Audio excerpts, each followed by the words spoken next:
the number of resource persons coming today. In fact, a lot of our resource persons belatedly confirmed their attendance. So the committee secretary is still printing the names so that everyone will be acknowledged. So we'll start in a few minutes.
We'll call this hearing to order, and let me direct the committee secretary to acknowledge our resource persons for today.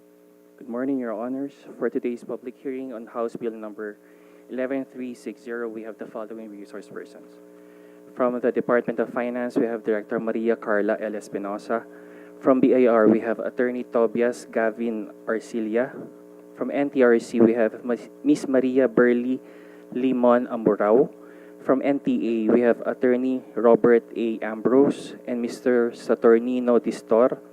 From the Department of Health, we have Assistant Secretary Dr. Gloria J. Balboa, Dr. Dominic Madumba, and Attorney Paulo Teston from the FDA. From the DTI, we have Assistant Secretary Marcos N. Valdez II. From Department of Justice, we have State Counsel Attorney Carla Isabella Nitura Kalugay. From PTI, we have Mr. Jericho Jonas Nograles and Mr. Rohan Pike. From Philip Morris, we have Mr. Hais De Best and Attorney Carmen Erce. From La Suerte Cigar, we have Mr. Andrew Lee. From Universal Leaf Philippines Incorporated, we have Mr. Winston Uy. From Indigo Distribution Corporation, we have Mr. Wally S. Chamsay. From Philippine E-Cigarette Industry Association, we have Mr. Joey Dulay and Dr. Lorenzo Mata.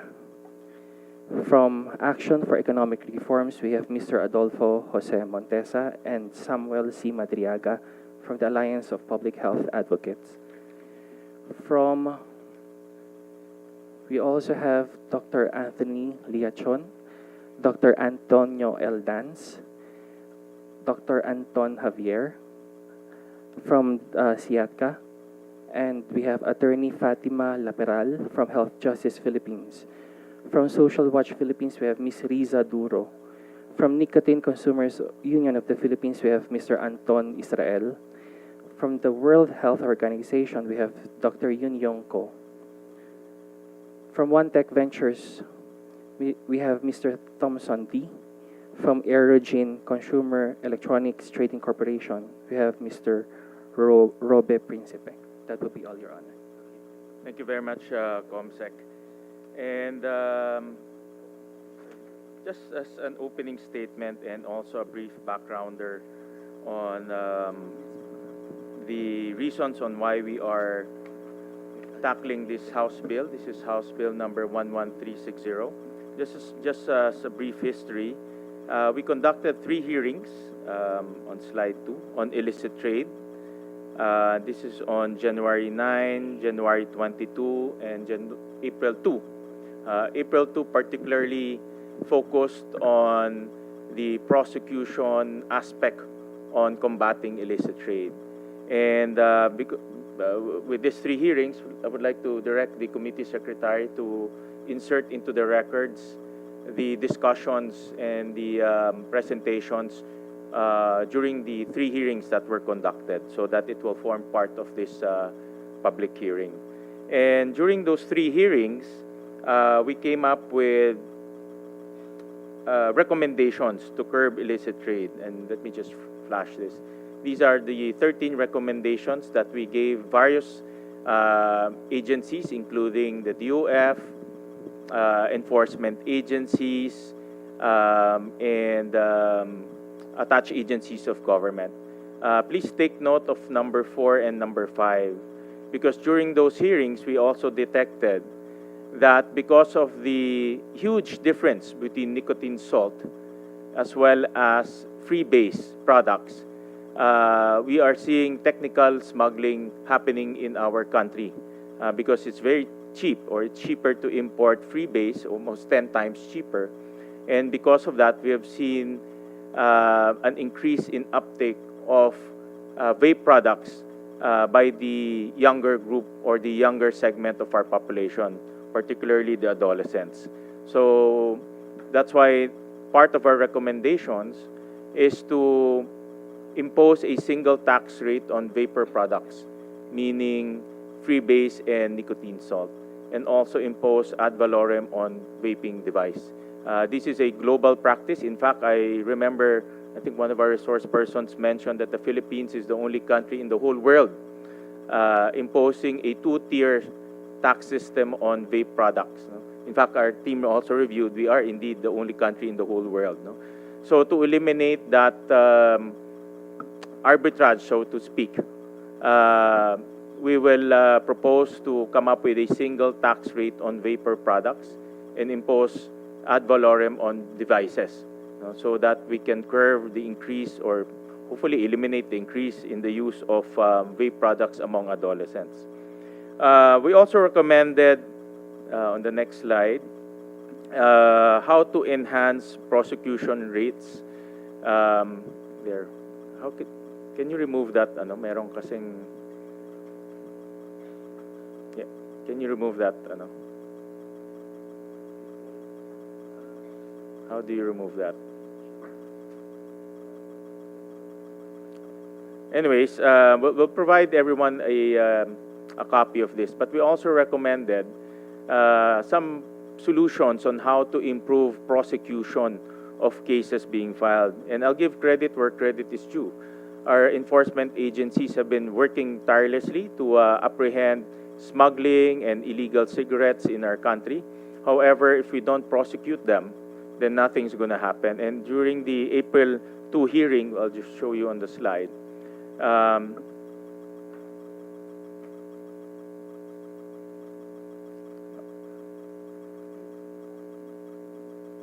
That's the last slide.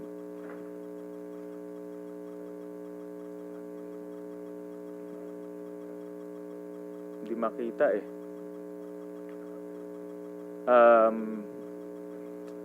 Anyways, maybe you can just look at the screen in front. For BOC, out of the 1,296 seizures, only 2 convictions happened. For the BIR, out of the 1,785 seizures, only 1 conviction happened. So, for BOC, that's about 0.5%, 0.15% of all seizures were convicted.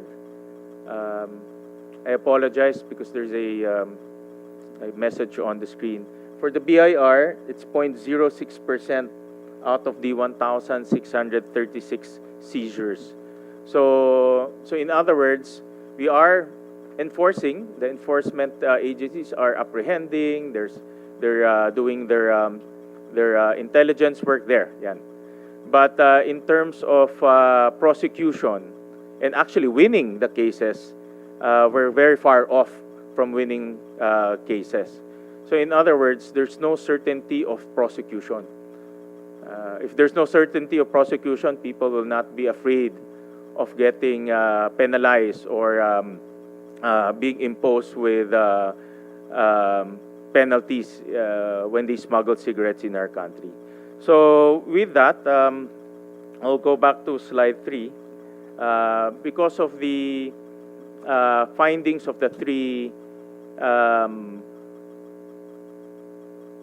because of the findings during the 3 hearings, we would like to focus today on item number 4 and item number 5, which is to impose single tax rate on all vapor products and impose ad valorem tax on vaping devices. The reason for that is we don't believe that curbing illicit trade, or we don't believe that the solution to curbing illicit trade will come from the reduction in taxes. We don't believe in that. We believe in strengthening the enforcement agencies, coming up with new mechanisms such as incentives for our enforcement agencies in order to curb illicit trade in our country. What is very prevalent right now is smuggling of vaping products, and that's already filtering all the way down to our adolescent population.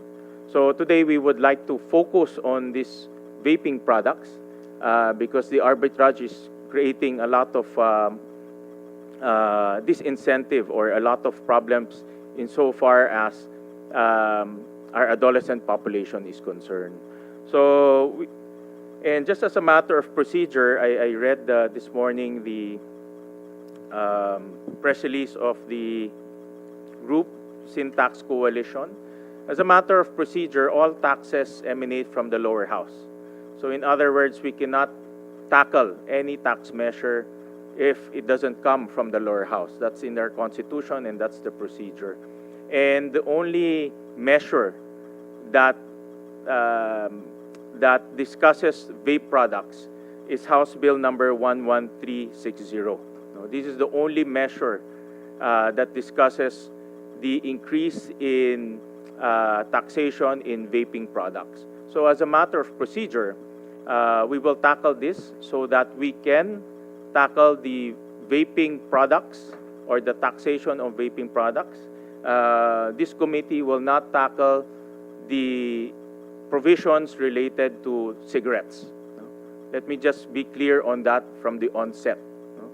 Because our findings, let me repeat, our findings during the 3 hearings is that the solution to curb illicit trade will not come from reduction of taxes. That is our finding. It will come from strengthening our enforcement.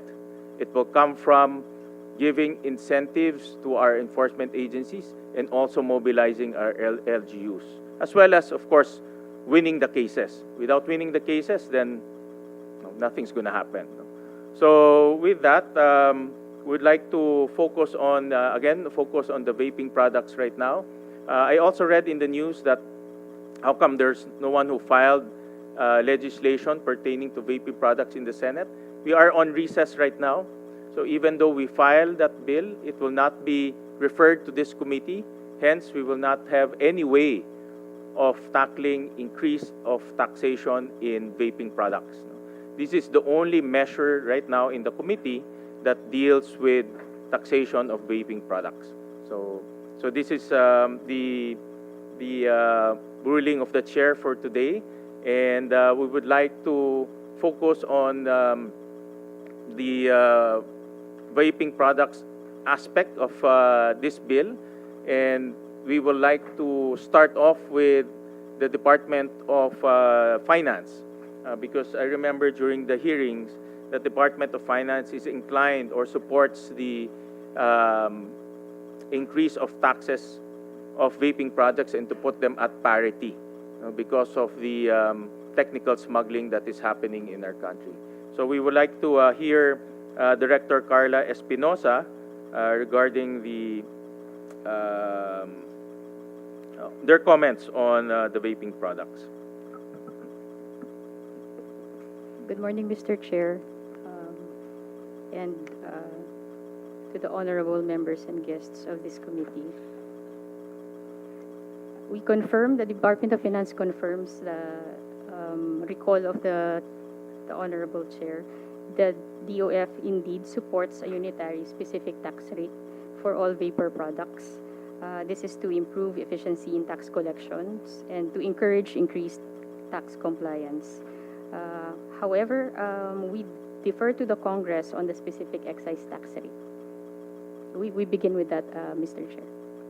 Do you have any, at least any suggestion or any idea on what specific tax rate we should be imposing on?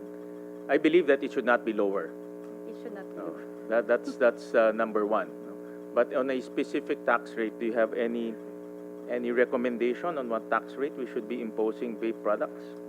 None at the moment, Mr. Chair. For now, we defer to Congress on the specific excise tax rate, but the department is ready to provide data needed to arrive at this specific excise tax rate for vape products. To the DOF, it will be helpful if the DOF will have their own analysis. I believe that this will increase revenue for the country because we will eliminate technical smuggling. The dual achievement of health aspect and revenue aspect can be achieved with this increasing at parity for freebase and for nicotine salt.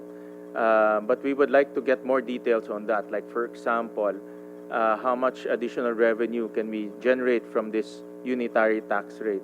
How much reduction in illicit trade in vape products can be achieved with this tax rate. So we'd like to go deeper into that so that we can complete our analysis. A recommendation from the DOF will be highly appreciated. Noted, Mr. Chair. We'd like to get comments from NTRC. Good morning, Mr. Chair. We defer to the DOF's position with regards to the unitary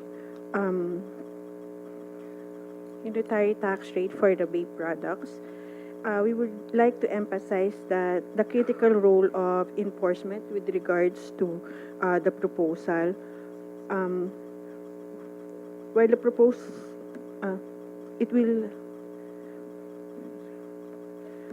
with the proposal such as effective monitoring and the regulation of removals of vape products, and we would like to point out that at present the excise tax for conventional freebase or classic nicotine with the proposal of HB 11360 will approximately increase by 7 to 9 times the existing rate, sir.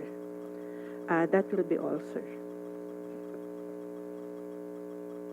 Do you have any revenue projection for that? At present, sir, we do not have, but currently we are preparing a study of the comparative excise taxation on ASEAN member states. Once we finalize the study, we can provide you, sir, with a copy. All right. Thank you for that. I'd like to call on the BIR. We'll start off with the government institutions and then later on the private sector.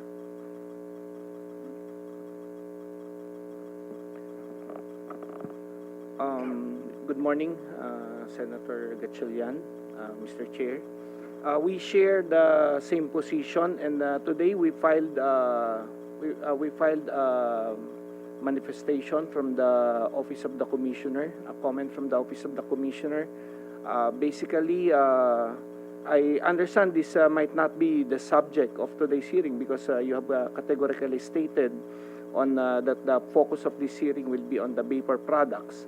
But we stated our comments on the lowering of the rate on heated tobacco products or non-parity of rates between heated tobacco products and cigarette products. We wish to maintain that cigarette products and heated tobacco products should be taxed at the same rate, Your Honors. But with regard to the vapor products, we share the same observation of the Department of Finance that it should not be lower than traditional tobacco, but in fact propose that it should be higher because one vapor product is not the same as consumption of one pack of cigarette. One pack of cigarette can be consumed in 300 puffs. The market shows that the lowest number of puffs you can consume one vape product is 600 puffs, as per their representation also in their labeling. So there's a non-parity in the from a revenue perspective. The revenue agency will be or the government will be losing a lot based on the consumption of these products because these products will be consumed at a longer time than one cigarette product, Your Honor. Thank you. I have some questions related to to BIR and to the other government agencies, but I'll reserve that later on so we can hear the comments. Yeah, Your Honor, we can also make comments regarding the enforcement later on. More particular, I have seen the recommendations. I suggest that we create a body on the illicit trade task force, which we have started since the term of Commissioner Lumagi. We have started this illicit trade task force as part of his project, but of course we are waiting for it to get support and funding from the agency. Thank you for that. We'll call on the DTI. Who's the regulator of vape products in our country. Good morning, Mr. Chair.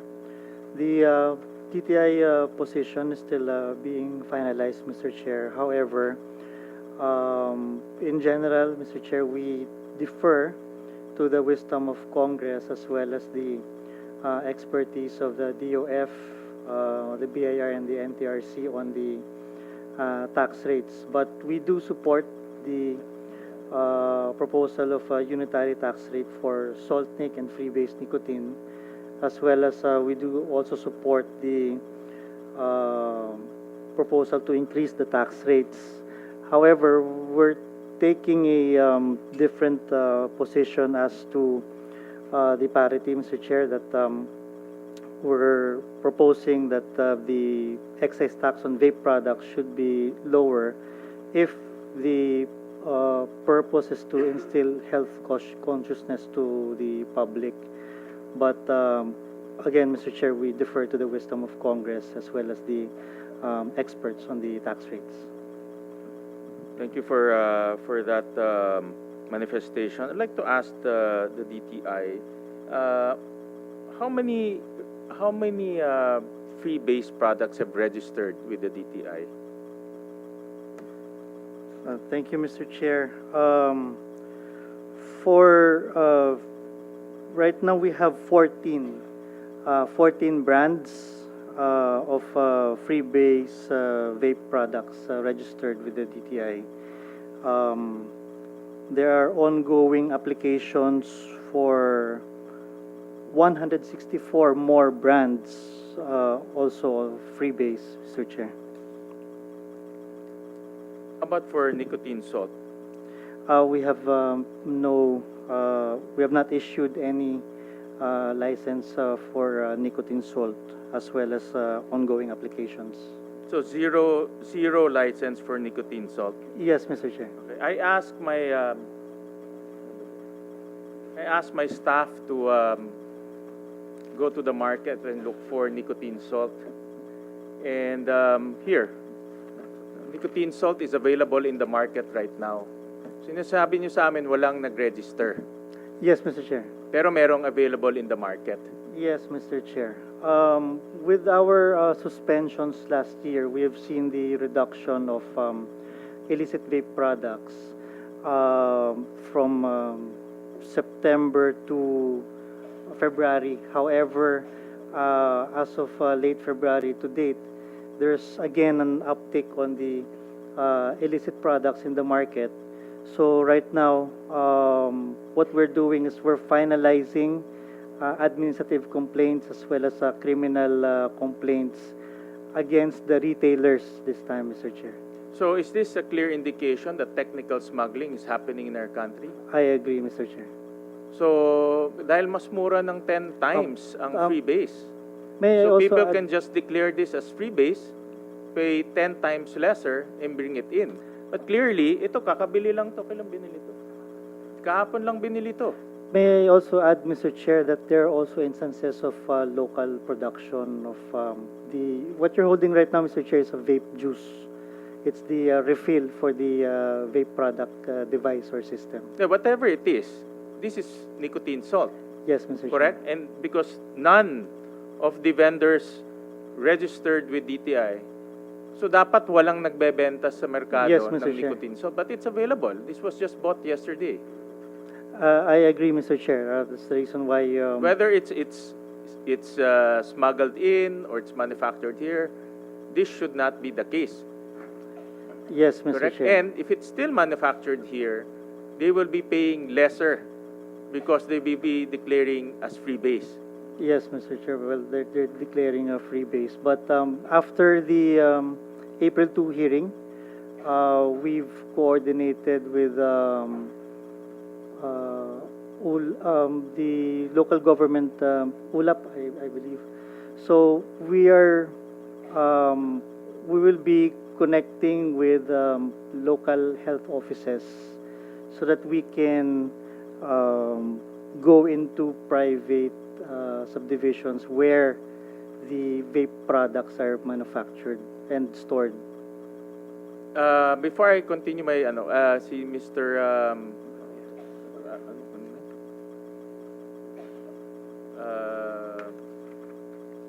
BIR? Mr. Sabariaga, Jetro? Your Honor. Yeah, Sabariaga. Go ahead. Mr. Chairman, first, this May, the Commissioner launched another nationwide activity because of the intelligence reports that there's an uptick on upswing on activities, particularly on online activities and on vape shops on these illicit products. But I'd like to correct the notion of the chair. The truth of the matter is, definitely, if these products were not registered with the DTI, these products were not registered with the BIR, no, and no authority to release imported goods and no calculation of taxes due were made on this product. Therefore, these products are all illicit products and are smuggled through the country. So there's no more variance dun sa ano ni DTI Representative Marcos Valdez na merong hindi registered pero nagbayad ng tax. Wala nang ganon na Mr. Chair, no? Sa pagka hindi registered sa DTI, hindi daman sa BIR yan, presumably hindi din nagbayad sa customs yan. So yun po yung situation ngayon, Mr. Chair. So in this particular case, kung ganyan, it's the DTI who should be doing the raids and the enforcement, correct? Because hindi sila nag-register with the DTI. The first step is to register with the DTI, correct? We take the situation, Mr. Chair, as a one government approach. Even though this responsibility should be shared by DTI, Department of Health as the police power arm of the government in securing the health and safety of our public, the local government units, the PNP. Kaya nga ho yung recommendation namin, yung upcoming recommendation namin is for an illicit trade task force to this body, the creation of a body that will consolidate the efforts and channel the energy of this country into curbing this illicit trade. I think the first order of business is to mahuli lahat na nagbebenta nito and erase this from the market, because this is precisely the products that our adolescents, our youth buys and uses. And the worst part is, ito walang selyo to. So meaning they're not paying taxes. They're not registered with the DTI. They're not paying taxes because there's no seal. And yet they're now filtering to the hands of our adolescents. That is now the problem.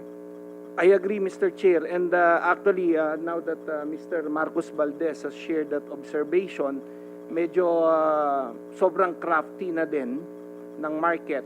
Kasi when one of our observations in this nationwide vape activity, nung pagpunta namin sa mga vape shops, ang naka-display doon mga legit products, yung mga may stamp, mga registered products.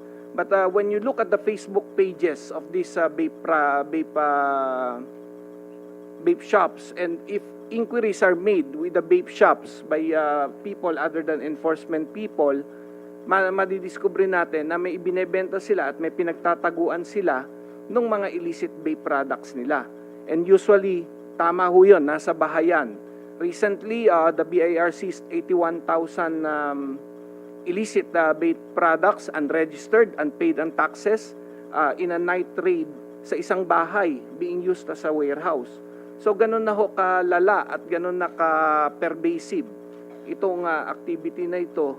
Kaya ho, hirap na hirap din ho ang government agency, lalo na ho yung BIR na hindi naman traditionally nag-i-enforce ng, by not traditionally, walang structure, walang system, walang training, walang tools, walang equipment na para mag-enforce. Walang mga barel, walang mga enforcement training yung mga tao para ho mag-enforce nitong against illicit trade. That's why we are proposing a one government approach, including DTI, DOH, no, and our local government units dito sa undertaking na ito. Short of the creation of an agency or an office that will have a budget, will have a funding on an illicit trade task force. We want action. We want action already from the DTI and from the BIR, and most importantly, the DTI, because the law assigned the DTI as the lead agency to regulate vaping products. And if this is not registered, wala rin tong sa DTI, they have to submit the chemical content, correct? Yes, Mr. Chair. So hindi natin alam kung anong chemical content nito. Tama? Yes, Mr. Ito Chair. yung papatay sa mga bata eh. If Kasi I hindi may, natin alam kung anong chemical content nito. They're not registered, we don't know the chemical content, then hindi pa nagbabayad ng buwis. yes, Mr. Chair, I agree. If I may add, Mr. Go ahead, Chair, go ahead. one of yung roadblocks of our enforcement is that when we go to an area, yung pong mga vape retailers, meron po silang mga chat group. So, pagpasok po namin sa isang store and we go to the other store, sarado na po yung mga stores. So, we have coordination with the PNP as well as the NBI for to assist us for the numbers para mas marami po kaming pagpunta namin sa area. Sabay-sabay po yung mga stores. Recently, meron naman po kaming success on this na sabay-sabay ho namin na nahuhuli. But marami po talaga sila and we're doing what we can, Mr. Chair. But we demand more aggressive enforcement because the numbers are saying, I'll show it later on, that the uptick of vaping use among the young is already entering a very dangerous stage. And the more, if these are not registered, mas dangerous yun dahil hindi natin alam kung ano yung ginagamit nila. Because I know that in the law, part of the submission to the DTI is the chemical content. Yes, Mr. Chair. What do you call that certificate? The TRA, Mr. Chair, the toxicological risk assessment. Correct. But ito, walang selyo, walang registration. Yes, Mr. Chair. So wala rin siyang chemical content report. So this is now a dangerous stage in our country wherein our young is smoking chemicals that we don't even know. Mr. Chair, if our initial enforcement action on this is with regard, well, affected manufacturers and importers, but I think now is not this it's a good venue for the retailers to hear that pati po sila pwede pong makasuhan not only administrative charges but also criminal complaints, and ang penalty po nito if they are selling without any license is 2 million pesos as well as 2 years imprisonment, Mr. Chair. Itong last 6 months, how many retailers ang nakasuhan na? I'll get the numbers for you, Mr. Chair. Okay, get it and give it to me before the end of this hearing. Yes, Mr. But Chair. ang importante, action eh. Importante, ma-read itong mga retailers kasi hindi na maganda yung ginagawa nila na nagbebenta sila ng mga ganitong products na hindi rehistrado. So we want, again, we urge the Department of Trade and Industry to move faster and be more aggressive. And like what the BR is saying, that we are seeing an uptick of these illegal products disguised as nicotine salt being peddled among our children, among the young. So We will comply, we Mr. Chair. We need fast action from the DTI, and please submit to the committee a timetable on how to arrest the distribution of these illegal products. Kailangan ko makita yung timetable, action, and the targets. We will comply, Mr. Chair. There's also another issue that came to our table, and this is in regards to the flavors. And we have read in the DOJ opinion, DOJ opinion 08 dated April 8, 2025, which clarified that the flavor ban under RA 11467 remains in effect despite the passage of the vape law, because the advertisement of vapor products under the vape law complements the prohibition under RA 11467 on the manufacturer. And we all know na available yung mga flavors. Ito, iba-ibang flavors ang lumalabas eh. So, in other words, we should already follow the DOJ opinion na dalawang flavors lang ang pwede. No, which is, what are those flavors, Asek? Menthol, Mr. Chair, and the tobacco. Original tobacco. Mr. So wala ng orange, wala ng strawberry, wala ng Well- bubble gum, wala ng... pero makikita natin, meron pa ngayon, no? Yes, Ice Mr. formula. Chair. Well, we looked into the deliberations of the bicameral committee on this, and it's contrary to the DOJ opinion. Also, there's a Supreme Court decision stating that DOJ opinion is still an opinion and not controlling, Mr. Chair. You're part of government, di ba? Yes, Mr. Chair. You're part of the one government approach, di ba? Yes, Mr. Chair. So the one government approach here is always errs on the side of caution, correct? Yes, Mr. Chair. The side of Um, caution is to have a healthy population, correct? That I agree, Mr. Chair. And then bakit ayaw i-enforce to ng DTI? That's the reason, Mr. Chair, that when we looked at the bicameral committee, we'll highlight it, Mr. Chair, and submit to the committee secretary. Well, in my opinion, and I support the DOJ opinion. No? In fact, the two flavor category is in the National Internal Revenue Code, no? Which we are actually amending right now. No? And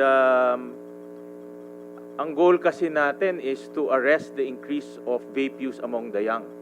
And one of the causes of that increase in vape use is the attractiveness of the flavor.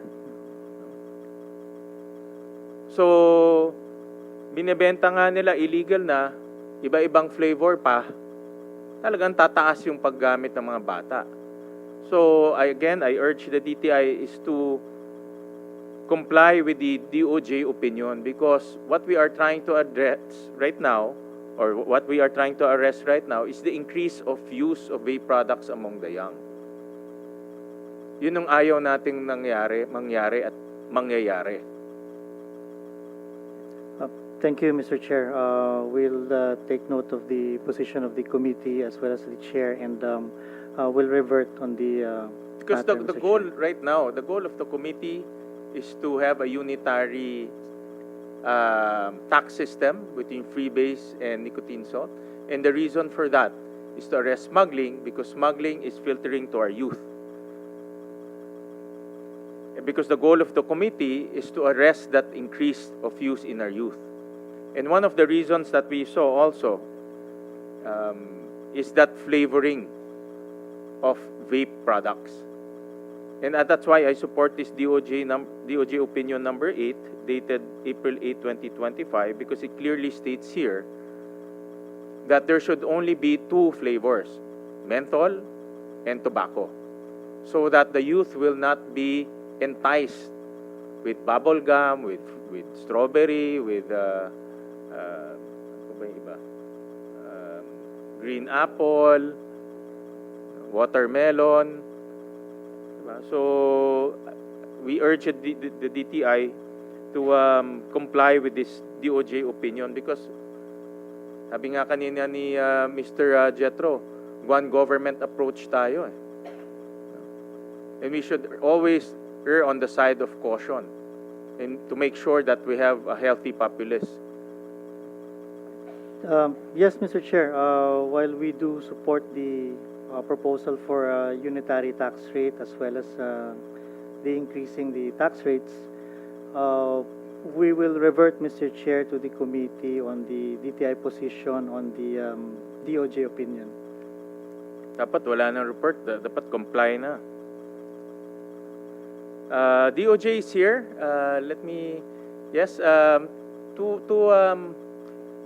Two comments we want to hear. Number one is on the vape products, and number two on that opinion that you have issued. Yes, Mr. Chair, good morning.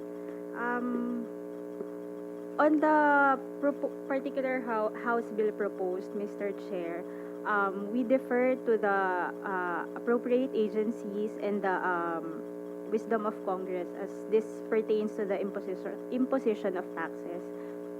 On the particular opinion mentioned, Mr. Chair, this was issued particularly on the request of from the Secretary of Health, requesting for clarification on whether or not the prohibition of flavor descriptors under RA 11900 is inconsistent with the flavor ban in 11467. And as mentioned by the good chair, the DOJ opined that there is no inconsistencies between the two laws, and in fact the later law, which is RA 11900, pertains to the advertisement of the vaporized nicotine and non-nicotine products. So and the other one, the earlier law is 11467, states that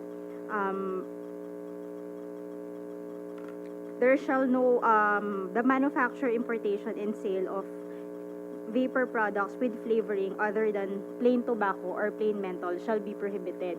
And the guidelines for this RA 11900 provides the guidelines. It is the DOJ opinion that this later law provides for the guidelines on which the vaporized products can be advertised, Mr. Chair. But to put it simply,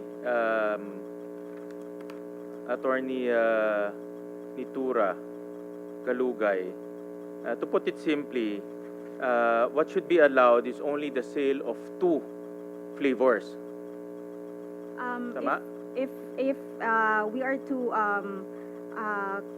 harmonize the two laws, Mr. Chair, then yes, it is our opinion that there shall only be 2 flavors, because the flavor descriptors are not part of this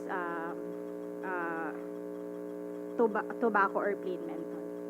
So, in other words, what the DOJ is saying, that we should not see all those other flavors being sold in the different shops. Only 2 flavors should be sold in those shops. Tama? Yes, Mr. Chair. Okay. But Mr. Chair, we also recognize the opinion of the DTI that the DOJ opinion is merely advisory. So Yeah, I know that. It's an opinion. But then again, if we want to move as one government, then we should use the more conservative approach, correct? Because we're addressing here public health of our children, of adolescents. yes, Mr. Chair, we agree. Diba? So that's why we have to err on the side of caution. If someone doesn't agree, then let them take it to the courts. Yes, Mr. Chair, we agree. All right. We'll call on the DOH.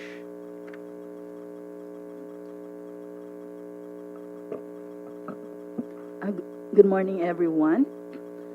Okay.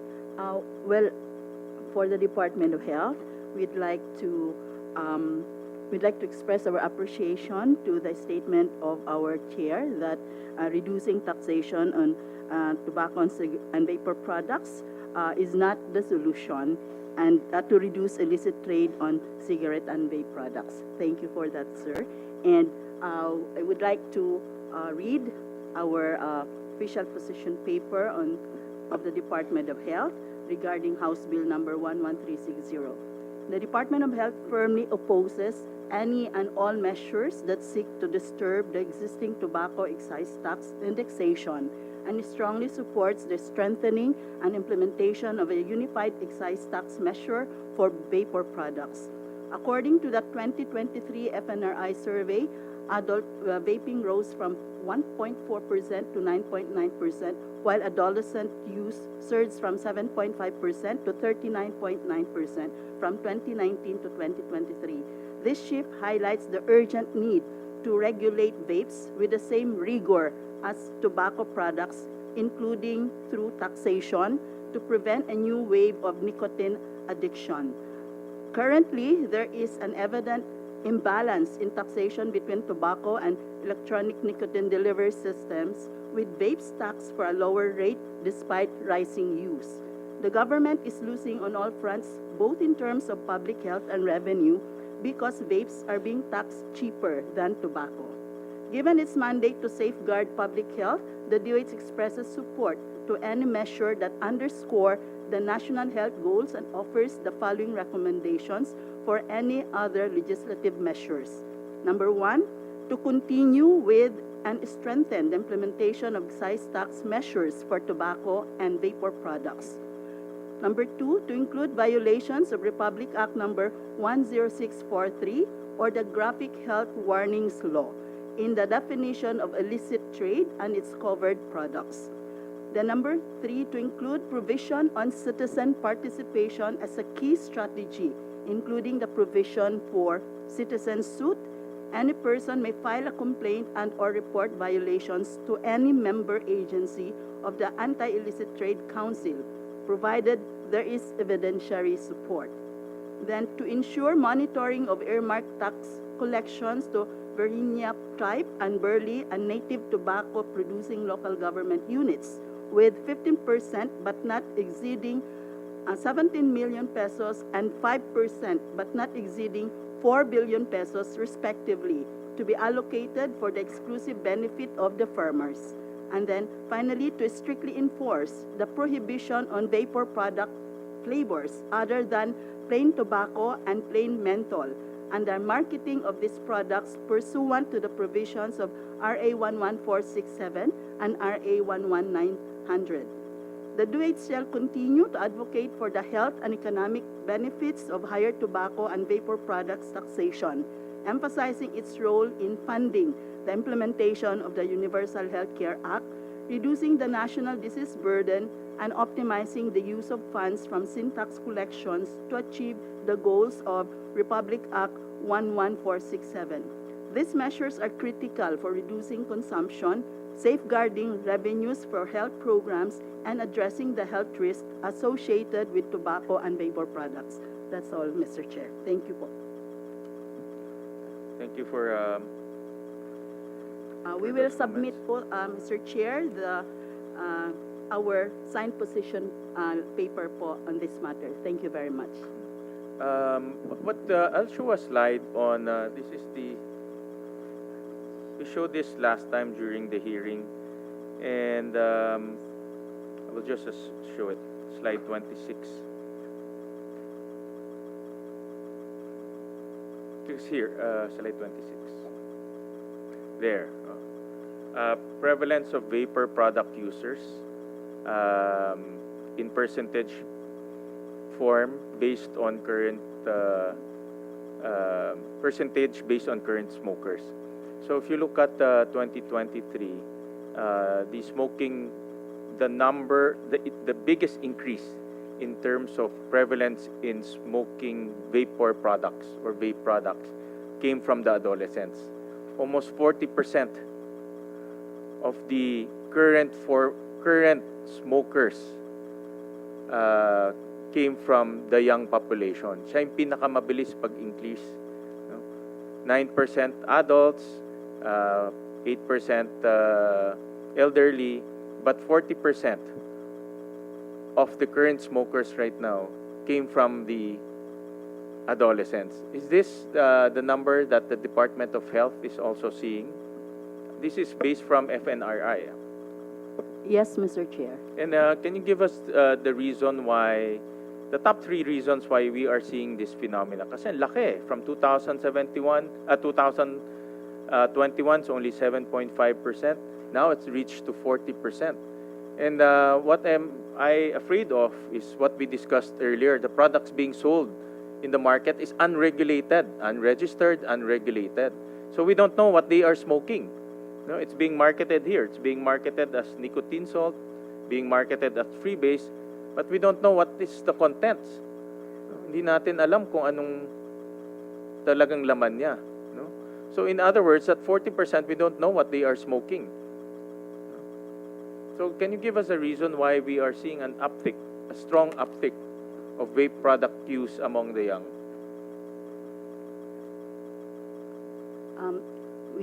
We agree, Mr. Chair, because of the unregulated use of these vape products. And then, of course, with the flavors, the different flavors that are being available in the market, and the very extensive marketing that they're doing. And then, because of this, we're seeing a shift of the prevalence of smoking, using vapes. Mas tumataas po siya because also of the lower tax given to these vape products. Thank you, Mr. You said the flavors contribute to the use of vape products? Yes po, because it entices them to really use this because of masarap eh. Masarap po yung flavor niya. So they would prefer using this than the traditional tobacco, the cigarettes. Okay. Thank you. Thank you for that to the DOH. We'll call on NTA, National Tobacco Administration. Any comments? Good morning, Mr. Chair. We were invited here to give our comment on House Bill 11360 pertaining to tobacco, Your Honor. And as stated earlier by the Honorable Chair, we will not be discussing anything about cigarettes. Do you have any comments on vapes? None, Your Honor. Wala. All right. We also invited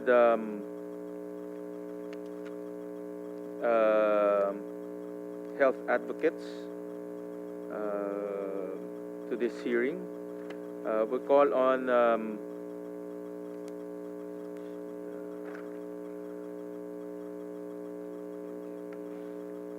FDA, andyan.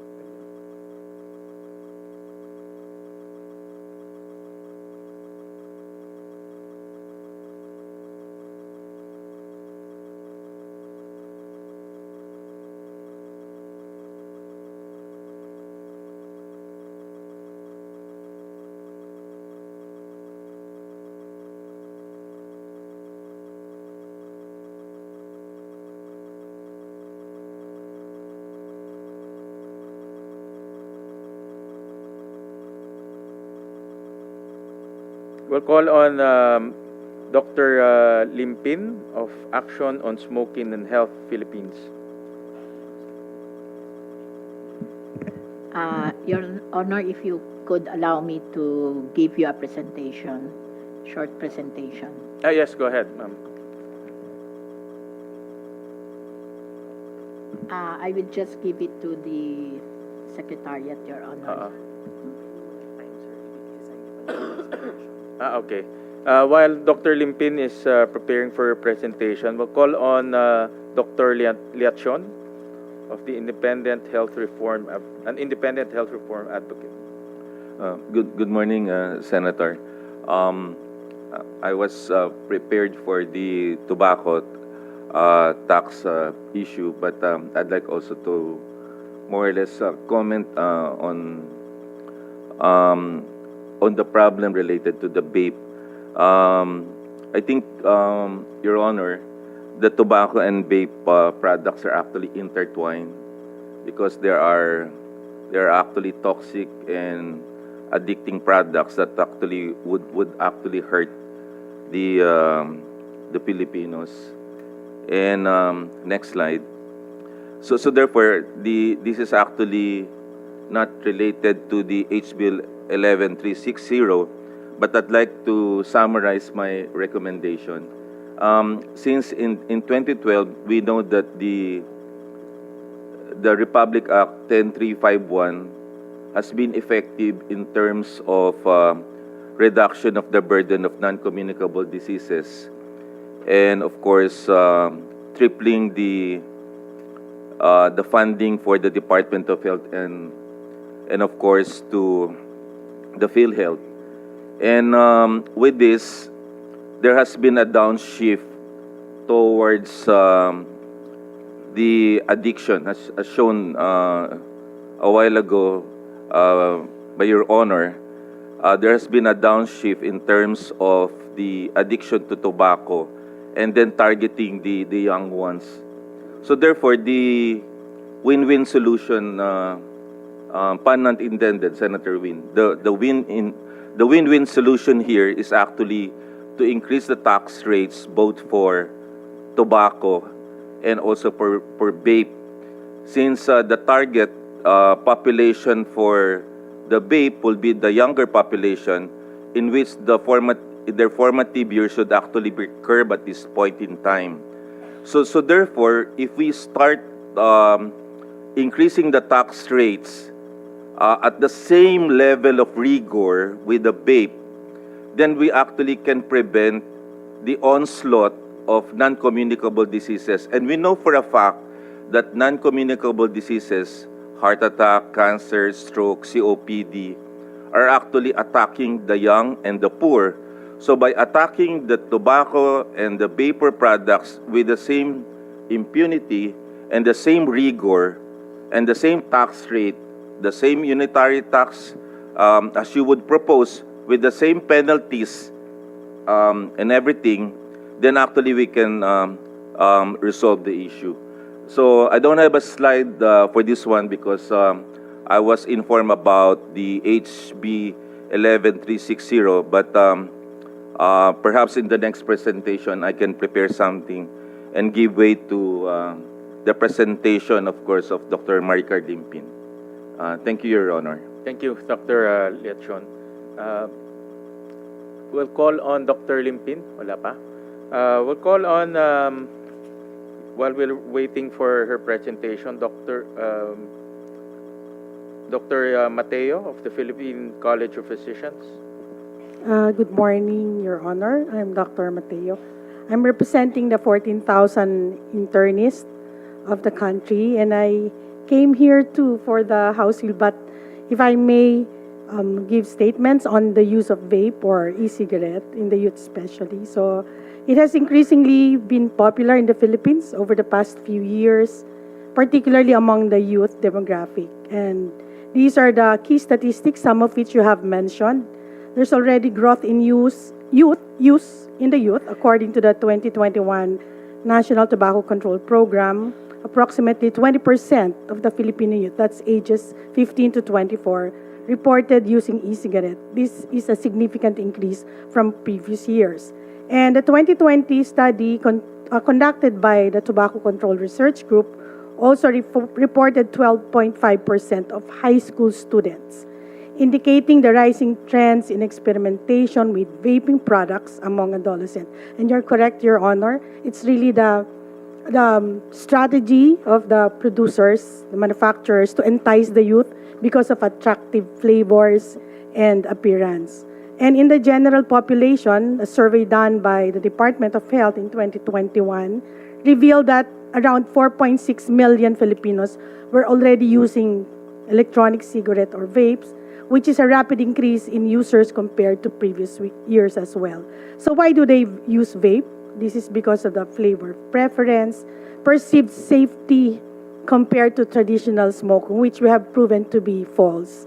And marketing tactics were primarily the reason cited for the rising popularity of vaping, particularly among the youth.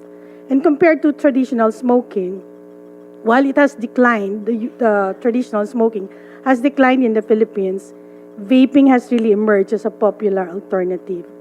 In 2015, it indicated that only 23.8% of adults smoke, revealing a shift in the use or preference of vape over cigarette.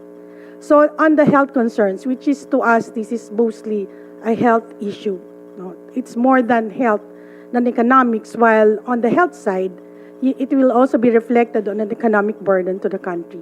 So the rise in vaping use has also coincided with concerns about tobacco-related health issues.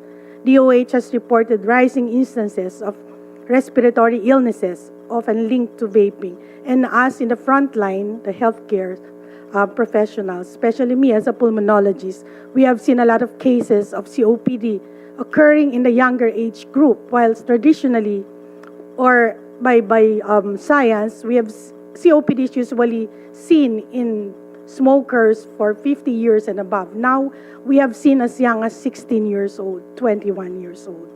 So this is linked, and this should prompt a call for stricter regulation of vape products, and of course, tantamount to saying that the tax imposition on vape products should also be increased. So in response to the growing trend of vaping, the Philippine government implemented Tobacco Regulation Act, but we want to see more teeth on this, especially in the imposition of higher taxes. So, of course, eventually, discussions should continue on potential bans and higher taxation to curb use among minors. So, in conclusion, the statistics reflect a concerning trend in vape use, especially the youth in the Philippines. And as vaping becomes more common, it is crucial to continue monitoring the health implications and consider implementing stricter regulations to safeguard public health. Your Honor, I speak on behalf of the 80 health professionals, and I'm sure we have all the same stand on the control and the use of vape and e-cigarette. Salamat po for the opportunity. Thank you. Thank you, Dr. Mateo. We'll call on Dr. Dance of the Academician of the National Academy of Science and Technology. Thank you, Mr. Chair. Magandang hapon po sa lahat ng attend ngayong umaga. Mr. Chair, online po ako with the heads of more than 200,000 healthcare workers who are members of organizations they lead. And sisimulan ko po na sabihin na natutuwa kami na inilabas nyo ang inyong pagtutol sa mga provision ng House Bill 11360 ukol sa pagbaba ng tobacco tax. Naiintindihan po namin na gusto ninyong mag-focus doon sa vape and heated tobacco products. Doon wala po kaming tutol sa mga provision na yon kasi tingin namin talagang dapat itaas. No? Bakit tumataas mainly sa mga kabataan ng vape and heated tobacco products? Successful promotion po yun. Kaya lang po, Mr. Chair, nangangamba ang mga healthcare worker dahil sa tingin namin, sinagasaan kami ng House Bill 11360. Yung mga hearing po ng House Bill, dumating ilang oras na lang bago mag-meeting. Marami kinancel din, ilang oras lang at nandun na kami, biglang canceled. No? Tapos yung final vote ho was made past midnight, ilang tao na lang po ang nandun. So nangangamba po kami na bagamat tutol kayo sa rollback, ito'y pwedeng mangyari during the bicameral committee hearing.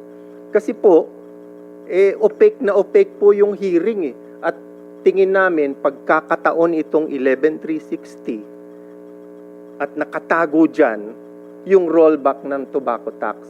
So with your indulgence, Mr. Chair, gusto kong magpakita lang ng 3 slides ukol sa objection ng healthcare worker professional organizations against House Bill 11360. Sana ibasura na ito kasi nakatago rito ang tangka ng tobacco industry na ibaba ang tobacco tax.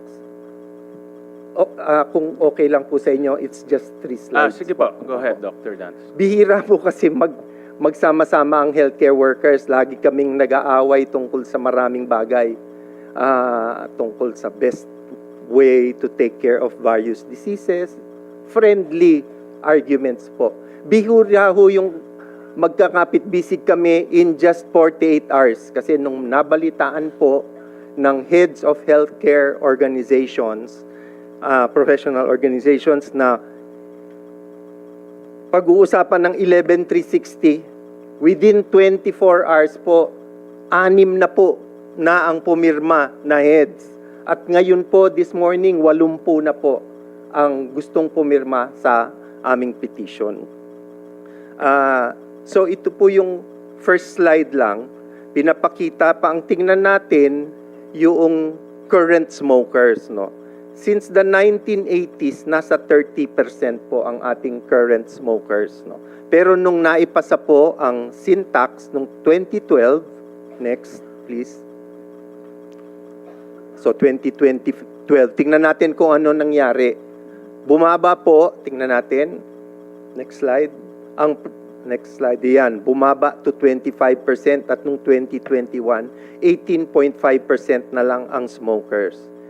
Pero nung 2018, nung nag-amend po tayo ng tobacco tax, na-predict na po namin na kulang yung yung tax at by 2023 tataas po ang dami ng maninigarilyo. No, ipinaglalaban po namin nung 2018 10% yung yearly indexation, tataas ng 10%. Kung hindi, by 2023 dadami ang smokers. Nasa proceedings po yan ng aming Senate presentations. Kasi hindi nahuhula-hula ang effect ng presyo sa dami ng naninigarilyo. Agham na po yan eh. Kaya na po nating calculate yung market forces na magiging sanhi ng pagdami ng paninigarilyo. So true enough, nung 2023, ito po ang nangyari. Next slide, please. Next, please. Yan, dumami na. Naging 23% ulit ang dami ng naninigarilyo. Next, please. And next, please. Pagbibilangin ho natin, hindi yung porsyento, bilangin natin yung dami ng naninigarilyo. Nandun na naman tayo sa dami ng naninigarilyo noong 2008. No? 17 million Filipino smokers. Next, please. So, para sa amin hong mga, para lang ho ng konti, atras tayo. Para mapaliwanag ko ng isa-isa. Para ho sa aming mga healthcare workers, itong tobacco tax at saka vape tax, may revenue tayo dyan. Pero para sa amin, ito'y mga bill tungkol sa kalusugan ng Pilipino. No? Pag-uusapan mamaya ng mga kasama namin na pag sinunod yung 11,360, mawawala ang kita up to 17 billion every year para sa gobyerno. 40% po niyan, 6.8 billion ay dapat para sa PhilHealth, para pag-alaga ng mga may sakit. Pero hindi ho yan ang gusto kong pag-usapan. Pag-usapan natin yung kalusugan. Next. Sa kasalukuyan po, there are 88,000 deaths every year dahil sa tobacco sa Pilipinas. Alam nyo ba kung ilan yan kada araw? 250 deaths. Parang may bumagsak na commercial airline every day. Pag may bumagsak na eroplano, takbuhan tayo ron at lumalabas sa headline. Pero 250 deaths a year from tobacco, walang pumupunan yan kasi statistic yan eh. Nangyayari yan all over the Philippines and every day. Kaya hindi tayo nagugulat. Pero napakarami po niyan. 250 deaths per day. No? Next please. Pag pinasaho ang mga syntax rollback provisions. Sabi nila, hindi daw yan rollbacks. Binababa nila yung indexation. Hindi yan rollback. Rollback pa rin yan compared to the status quo. Ang estimate namin, there will be 200,000 new smokers a year. 2 million in the next 10 years. So, aakyat yan to 19 million smokers. Kalahati sa kanila, yan ang ikamamatay nila. Kaya nagugulat po kami na meron tayong mga mambabatas na isinasanla ang buhay ng taong bayan para sa kita. No? Hindi man kita ng gobyerno kasi nawawala ng gobyerno. Kita ng tobacco industry. Namamangharin kami na may mga Pilipino sa tobacco industry na walang pake kung dumami ang mga maninigarilyong Pilipino. Next, please. Additional deaths, doon sa 88,000. Additional 2,000 will die every year because of that rollback. Next, please. Indirect cost. Magkano ba ang nawawala sa atin dahil nagkasakit, nawalan ng trabaho, namatay ng hindi pa oras? No? 500 billion a year ang halaga po nun. Yung direct cost sa tansya namin, At pwede ho naming isumite ang mga calculation namin, Mr. Chair. Next, please. Ang direct cost sa pag-alaga sa mga nagkasakit, hospitalization, pag-inom ng gamot, 250 billion. So ang nawawala sa taong bayan dahil sa rollback, mga 7 dahil sa tobacco smoking is about 750 billion pesos a year. Magkano bang kinikita natin? Mga 150 billion a year. Walang paraan na talunin ito ng ating kinikita dahil sa tobacco. Next, please. So yan po yung apila namin. Mr. Chair, tuwang-tuwa po kami na sinabi niyong tutol kayo sa rollbacks ng tobacco. Sana maintindihan ito ng mga kasama nating dito sa tobacco industry.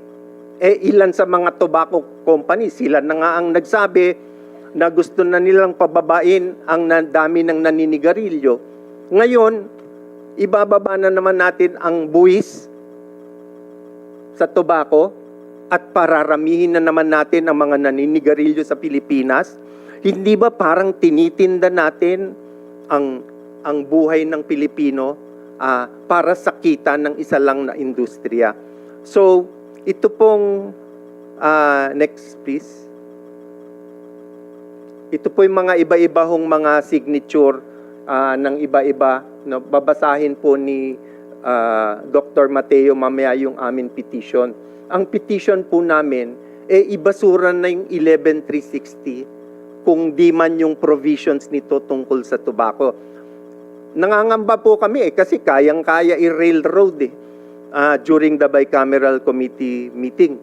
Magugulat na lang tayo na biglang nandun, despite your objections, isang boto lang din po kayo, hindi ba? Despite your objections, pwedeng maipasa ang rollbacks ng tobacco tax. So, ang hiling po namin, Mr. Chair, sa inyo, dati naman ho kayong naninindigan para sa kalusugan at nagpapasalamat kami sa paninindigan nyo ngayon and in the past. Manindigan ulit na ibasura ng tobacco tax na ito dahil nandyan nakatago ang mga provision para ibenta ang kalusugan ng mga Pilipino para sa income ng isang industriya sa ating bayan.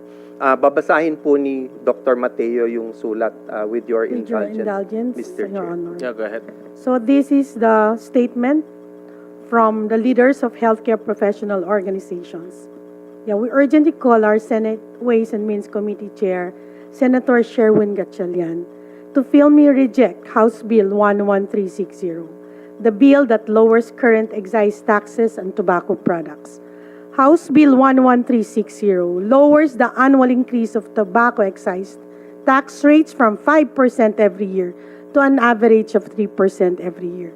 It makes cigarettes cheaper and more accessible, especially to the vulnerable youth and the poor. As providers of care who see the burden borne by tobacco and vape-related diseases on our patients every single day, we find it reprehensible that our government is fast-tracking a bill which will lead to almost 2 million new smokers from 2025 to 2035. Many of these smokers come from the youth, and half of them will die from tobacco-related diseases in the future. The lives of our patients and our children will be sacrificed for the interest of the tobacco industry. House Bill 11360 will deliver a devastating blow not only to health, but also to revenue. It will lead to at least 167 billion pesos in foregone tobacco tax revenues from 2025 to 2035. 40% of those revenues are allocated towards implementing universal health care. Lowering tobacco taxes will not solve the problem of illicit tobacco trade. Global literature shows that illicit tobacco trade is combated effectively through enforcement and not through lowering of tax rates. In the end, the beneficiary of this rollback is neither the government nor the people. The only beneficiary will be the tobacco industry. Senator Gatchalian, Your Honor, the lives of millions are at stake. We seek your support to reject House Bill 11360, to live up to your reputation as champion of health and of the youth. This will be a true act of heroism that the Filipino people and the healthcare workers will never forget. Signed by the organization that were flashed on screen. Thank you po. Thank you, Dr. Mateo. This is the Committee on Ways and Means, no? And our job is to make sure that the revenue of government constantly increases and as much as possible and look for new sources of revenue. Excise tax on tobacco is one. No? And what we are after in the committee is to combat and eliminate illicit trade. No? Illicit trade is the one creating a lot of problems for our country in terms of revenue collection and in terms of health outcomes. No?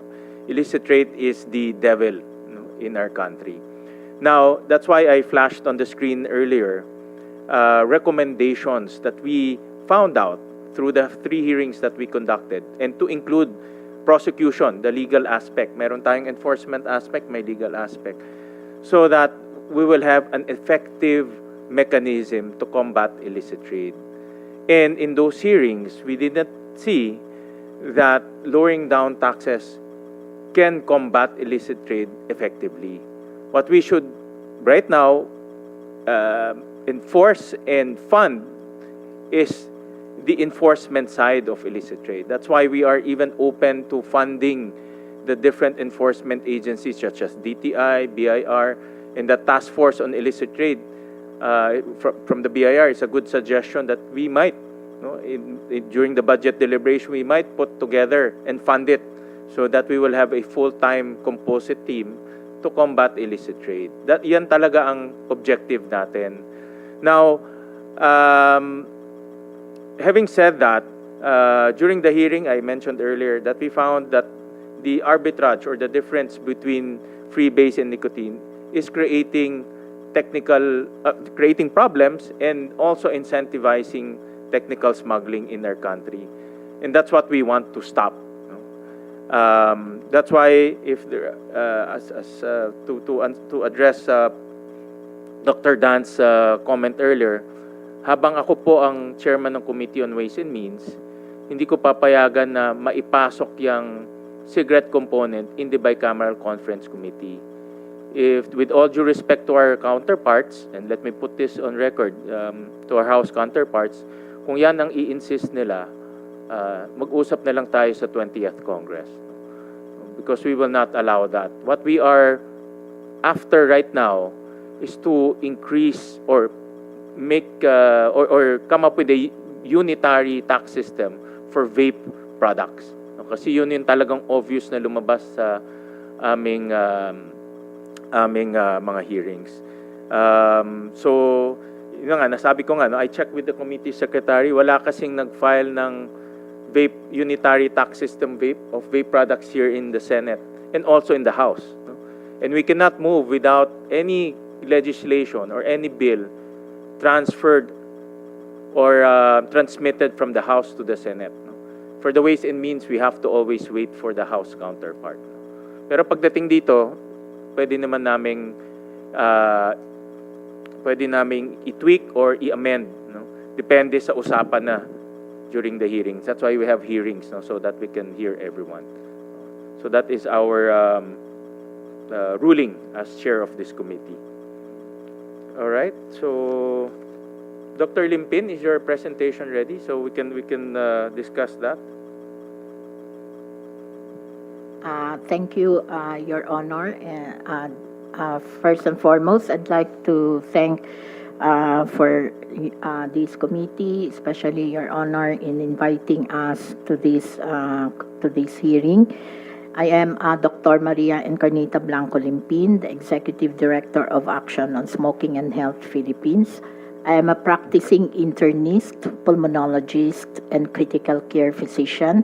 And dahil po dito sa trabaho ko na ito, nakikita ko po kung ano ang nagiging epekto ng paninigarilyo at ng pagve-vape sa ating mga kababayan. I am here not just to represent the healthcare practitioners, but I am also here to represent and give a voice to the thousands of victims of tobacco and vape who have actually died, those who are also still suffering, and those who have also been lured into this lifetime addiction. So, can I have my first slide? Ito pong slide nito ay napakita na po ni Dr. Tony Dance, but just to emphasize kung gaano ka-epektibo po ang taxes na pinapataw po natin sa sigarilyo, nakita ho natin kung ano naging epekto nito sa paggamit ng sigarilyo. We have actually seen a decline in tobacco use from the time 2012, from basically 2012 to around 2021. But unfortunately, makikita ho natin sa pinakahuli, medyo tumaas po. And if you will look at it, ang pagbaba po ng prevalence ng paninigarilyo ay dahil po sa dumami yung mga kabataan na hindi nag-umpisa ng paninigarilyo. Medyo dumami din po yung mga nakahinto. But ang pinaka-target ho talaga ng tobacco taxation, makikita ho natin, effective ho talaga sa mga kabataan. And probably doon sa mga mahihirap na nalululong pa dahil sa lulong ho sila sa sigarilyo, ay patuloy na nagsisigarilyo despite the fact na yung pera nila supposedly sana mailagay sa mga mas importanteng bagay katulad ng pagkain, yung edukasyon ng kanilang mga anak, at pati na rin doon sa pang-araw-araw na kabuhayan nila. Unfortunately, hindi po yun nangyayari. But in 2023, makikita ho natin umakyat uli ang prevalence ng paninigarilyo. Bakit po? Next slide, please. Yes, so dito pinapakita po, unlike what you have actually shown to us, Your Honor, I'm actually using the Global Adult Tobacco Survey as well as the Global Youth Tobacco Survey, which is a survey that has been conducted in collaboration with the Department of Health, with the WHO, as well as the Center for Disease Control. No? And makikita ho natin na ang paggamit ho ng vape ay napakababa kung titignan ho natin sa mga nakakatanda. But doon sa mga bata, edad na 13 to 15 years of age, according to the Global Youth Tobacco Survey in 2021, makikita ho natin na napakataas, 14%. Of course, yung pinakita po ninyo ay isang glaring factor na talagang mabilis na bumubulusok ang paggamit ng vape, lalong-lalong na po sa kabataan. So, there is actually no disagreement sa pinakita po ninyo na slides kanina and this particular slide dahil it only emphasizes the fact that pagdating po sa paggamit ng vape, it is really the younger ones who are using that rather than the older population.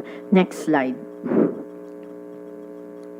At makikita po ninyo na 44% ho ng mga naggumagamit ng vape ay hindi kahit kailanman nanigarilyo. And therefore, what I would like to emphasize here, madalas ho ang sinasabi ng mga vaping companies, binibigay daw nila ito as an alternative sa paninigarilyo, but in fact, makikita ho natin 44% hindi ho kahit kailan nagsigarilyo. And therefore, yung sinasabi nilang alternative to smoking is really not true. Next slide. Now, papakita ko po itong isang study na ito. Ito po ay ginawa nila Sam Egger et al. At pinapakita lang ho dito na ang rate ho ng pag-uumpisa ng paninigarilyo ay mas mataas, 5 times higher sa mga hindi, 5 times higher sa mga nag-umpisa ng vape versus those who never use vape. And therefore, ito po pinapakita na it is really yung pag-vape ang nagiging dahilan kung bakit mas marami ang eventually mag-shift sa pagsisigarilyo. So maaaring, next slide please. Therefore, ito pong tignan ho natin uli yung trend na ito. Makikita ho ninyo ang association kung bakit umakyat. Because in 2020, it is in 2022, yung vape law ho ay naipasa. And basically, ang itong vape law na ito, which is supposed to regulate the use of vape, hindi naman ho talaga na-regulate eh. It only liberalizes ang vaping. No? So, kaya nga ho, masamang-masama ang loob namin nang ito pong vape law na ito ay naipasa. Despite the arguments that we have presented, despite all the scientific evidences that we have presented, they continued to actually pass this vape law. Kaya kami po nila Dr. Tony Dance, nila Tony Leachon, and the rest of our healthcare, sila Dr. Imelda Mateo, lahat ho kami, hindi ho kami masaya nung ipinasa po ang vape law na ito. And this actually led to further increase in smoking prevalence. So, sa amin hong ano mga possible explanation sa pag-increase ng prevalence? It is the number of those who have started to smoke primarily because of the vape liberalization law. That is, next slide. Nauna na ako sa slide ko. Next slide. Okay, then the other factor po, of course, we cannot argue on this. Yun hong marketing tactics ng ating mga vaping companies. No, ito po ay doon sa website ng RELX, no, makikita ho ninyo kung paano nila talaga iniengganyo na as if talagang this is really a fad among the young, no? Mga bata yung mga nakikita ho natin nagve-vape. Next slide. And tanong ho ninyo, flavors is one of the main reason kung bakit ang mga kabataan ay gumagamit ng vape. Tingnan ho ninyo ang itsura nito. Next slide. And do you think, alam mo ba ninyo kung gaano karami ang flavors that is present worldwide? Yan, makikita ho ninyo, di ba? Sino ho ba talagang naiengganyo sa ganyang klase ng flavor? Wala namang iba kundi kabataan. Di ba? Next. O, di ba, pati may chicken, may waffles, would you believe, may bacon pa, meron pang durian flavor, you know, sila, depende tung sa kung ano ang gusto ng mga tao sa isang lugar. Next slide. Paki-click lang po. So, there are more than 15,000 flavors in the Philippines. From what we know, there are already more than 7,000 flavors in the country. Therefore, all of these flavors are really enticing our young to start into the vaping addiction. We are calling it an addiction because almost all these vapes contain nicotine. It will be very seldom na makakakita kayo ng walang nicotine. Even among those na sinasabi nila does not contain nicotine, sa pag-aaral ho in the US, in the UK, and even in Australia, lahat ho sila nakita nila sa pag-aaral nila na kahit yung mga nagsasabing walang nicotine, still contains nicotine. And that is the reason why they are so sure of saying na pwedeng gamitin na pang-alternative ang vaping sa sigarilyo. Bakit? Ano ang parehas na component na nakaka-addict sa isang tao? Nicotine. And nicotine is present in both tobacco and vape products. Next slide. Next slide. Pinapakita ko lang ho dito, ano pa po ang nakakaengganyo sa mga kabataan. Next slide. Yes. So, ito po yung mga naunang mods. Makikita ho ninyo, malalaki pa ho ang tangke. Siguro yung mga nauna-una ho sa atin, ito ang mga unang ginamit. Pero makikita na ho ninyo ang mga, ngayon, ang mga bagong mga pods o mga vape products na makikita ho ninyo. And makikita ninyo kung gaano ka-attractive ho ang lahat ng mga yan. Diba? Ang itsura ng nila ay mukhang flavor. Talagang, sino ho ang maiengganyo dito? Ang mga matatanda? Maybe. Kasi lalo na kung kahit ho yung mga matatanda na isip bata na gusto ang mga ganyang klase ng kulay, maiengganyo rin, no? But ang pinakaunang-unang maiengganyo ay ang mga kabataan. Next slide. Next slide. And meron pa ho silang ganito. Would you believe na ito po ay isang klase ng pads. No? And who will ever think na ito ay isang pads? No? So this is definitely Director Valdez of DTI. This is a very good example of, and Your Honor, this is a very good example of maybe one of those pads who have been peddled in the market without being registered. Okay? So, talagang maeengganyo ang mga kabataan. And there is no argument and there should be no surprise kung bakit ang mga kabataan ang talagang nauunang gagamit ng mga produktong ito. Next. So, meron pa silang libreng lanyard sa bawat pagbili nila ng mga pads. Libre ho yan. And therefore, kahit ho yung mga teachers natin sa mga eskwelahan, aakalain ho nila na flash drive lang po ang nakasabit doon sa mga bata. No? Hindi ho ninyo ma-recognize and hindi rin ho natin ma-differentiate ang isang flash drive versus that of a pads. Next. Ngayon, ito po yung sa isa na naman po, mahilig ho ako kasi, Your Honor, tingin-tingin sa mga website. Ito po sa website naman ng Philip Morris, no? Philip Morris Fortune Tobacco Corporation. So, baka po para lang po sa kaalaman ng lahat, karamihan ho ng tobacco companies, they are also selling vape products. No? Wag ho ninyong isipin na hindi ho sila involved dito sa mga vape products na ito. They are selling vape products as well.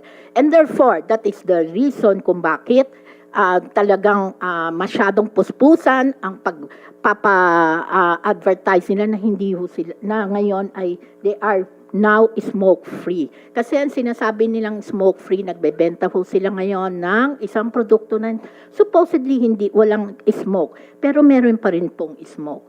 So, dito po, pinapakita lang ho nila ang difference between a heated tobacco product at ang regular tobacco. Next slide. At sinasabi din ho nila dyan that their product is not risk-free. Okay? At pinapakita pa po yung iba't ibang mga chemical na present ho sa tobacco at sa mga vape products. Okay? And next, makikita ho ninyo marami ho yung mga yung mga chemicals na yan. Some of those are cancer-causing agents. Next slide. Dito pinapakita po, sinasabi ho nila kasi sa lahat ng mga studies, ang chemical concentration daw ng mga na makikita ho ninyo sa mga e-cigarettes are much lower compared to the concentration seen in regular tobacco. However, tignan ho ninyo ang sinasabi din nila. Meron ho silang disclaimers. They're saying a reduction in levels does not necessarily equate to a reduction in risk. Okay? Pero ito ho ba ay talagang matitingnan ng isang taong gumagamit na ng mga e-cigarettes at ng heated tobacco products? Of course, lulong na ho ang mga taong yan sa nicotine and therefore, hindi na ho nila mapapansin kahit ano pa ang nakalagay ho dyan. Next slide.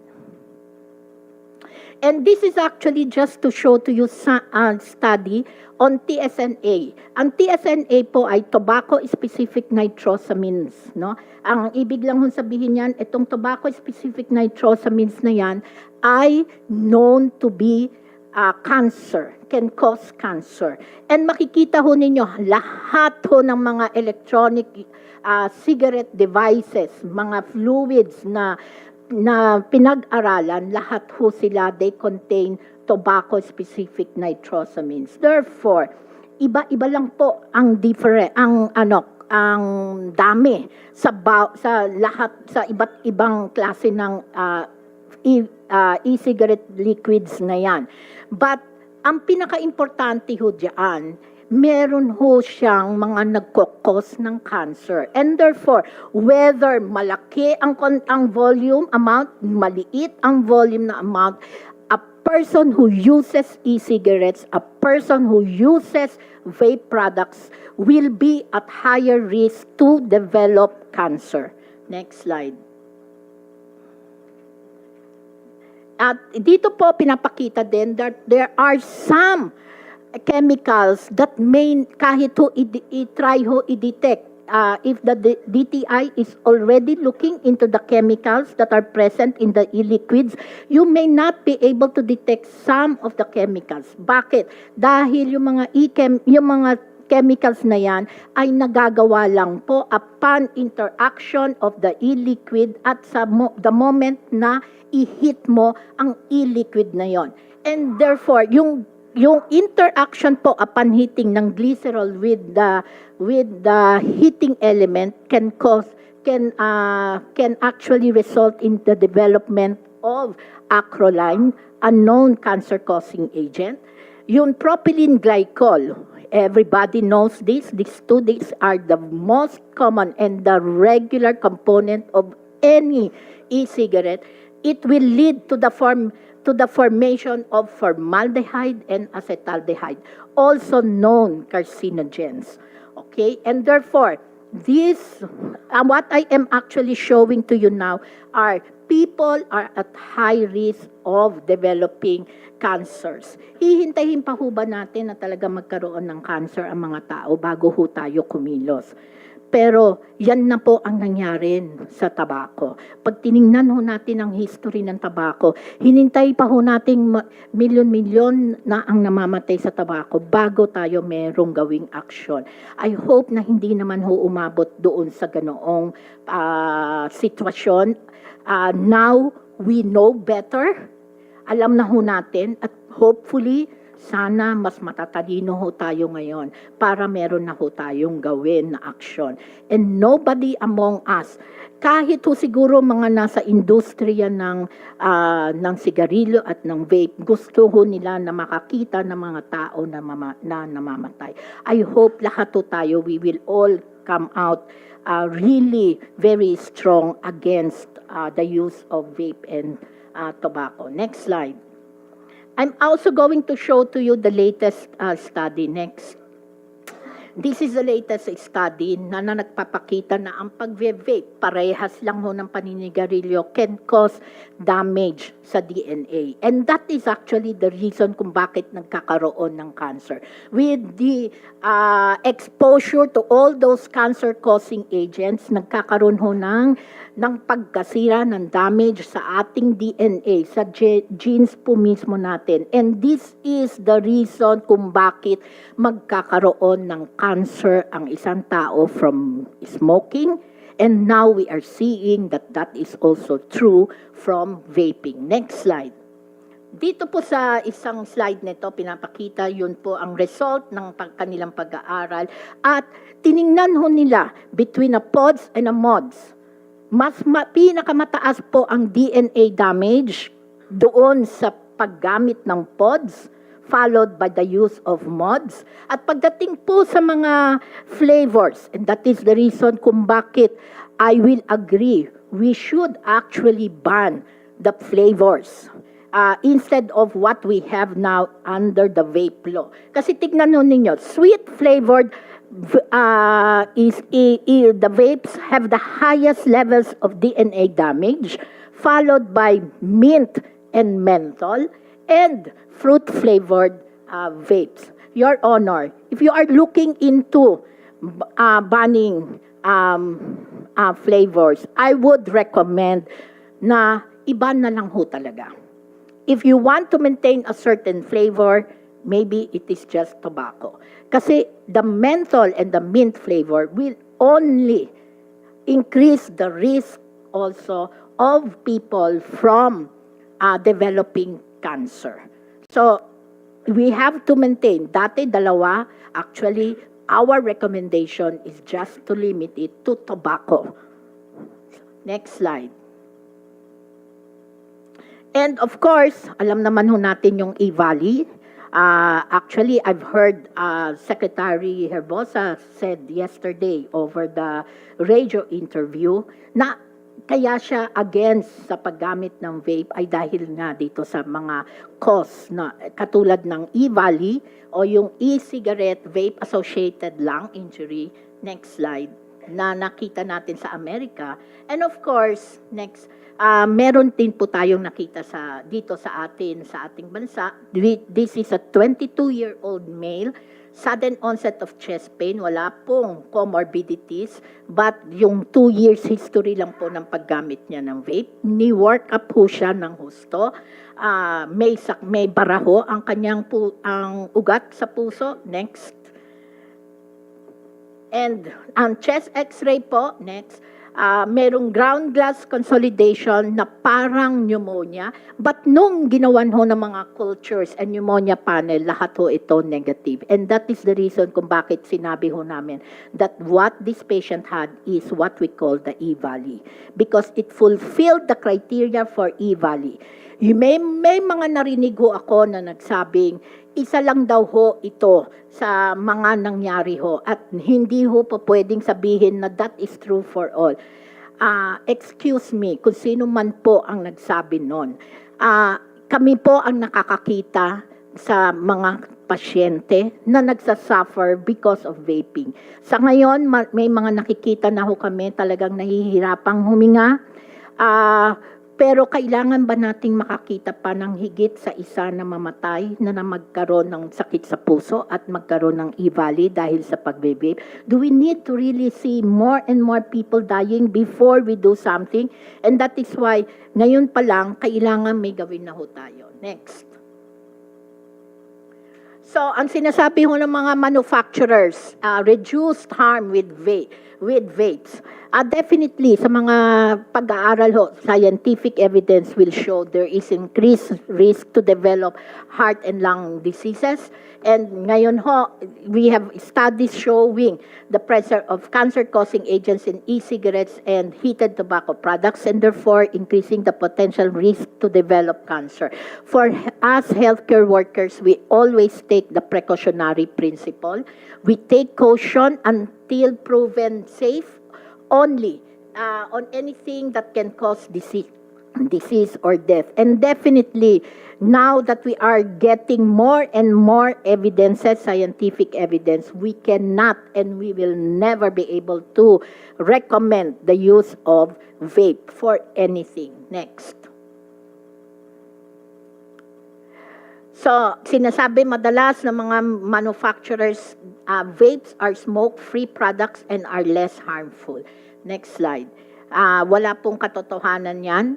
Titignan ho ninyo lahat po ng mga chemicals. With all these chemicals, do you expect that it will really be less harmful as what they would like us to believe? Next. So the fact is, vaping is not safe. It is equally harmful as smoking. So next, our recommendation, Your Honor. So, of course, I think we will agree with you on the matter that we need to increase tax, particularly on the vape products. For tobacco products, we need to further increase the taxes on the standard tobacco products. At least I think this is more doing so will actually be more timely because of the increasing buying capacity of Filipinos. And then for the smoking and for the vapes or the electronic smoking devices, a unitary tax, we agree for all. And we would like actually to recommend the imposition of a tax that is equivalent to standard tobacco products. So it is not just unitary, Your Honor, that we are recommending, but a tax that is equivalent to the standard tobacco products. If this cannot be done, actually, Your Honor, we would even recommend banning of all these vape products, because that will be more helpful to the Filipino people. If we are really serious on helping the Filipinos not get sick and die from a sinful product, then I think it is high time for us to start thinking of banning e-cigarettes and any electronic smoking devices. So with that, Your Honor, thank you. Thank you for that, Dr. Limpin. Call on Dr. Ko of the World Health Organization. Thank you, Your Honor. First of all, I would like to really appreciate Your Honor, you have fully expressed the concern on the harmful impact of vapes, either illicit, they are harmful, and then which was eloquently demonstrated by our healthcare providers and physicians groups. They mentioned what kind of products are being circulated, not only the flavor, but different appearances. As the FNRI data showed, and then we saw that from the presentation, 40% increase in the adolescent group of vaping use. I would say, as public health worker and originally trained as a pediatrician, it's a public health event of national concerns, I would say. In this regard, I agree, the WHO agrees to the overall direction, suggestion, and recommendations from our health advocates. In addition to that, I would also suggest to reconsider the age of the minimal age of sales of this country. So if I would formulate in more structured sentence the WHO position for the vaping, it proposes, the current bill 11360 proposes to unify the excise tax for vapor products.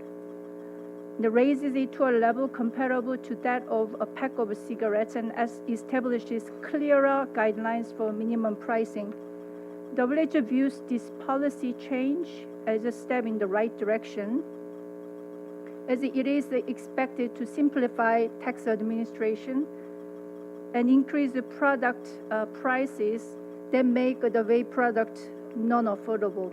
And then our youth group, the vaping, they are very price elastic group. So the additional, as our Department of Health mentioned, tax is only one measure to control cigarette. We should make a comprehensive approach, which includes banning disposable e-cigarettes, which is now encroaching our market, can get much higher content of nicotine in it and with a much cheaper price. And limiting the concentration and quantity of nicotine, along with the strict enforcement of existing measures, such as the ban on flavored products. Current law, it seems to allow the menthol, the base tobacco flavor and menthol flavor.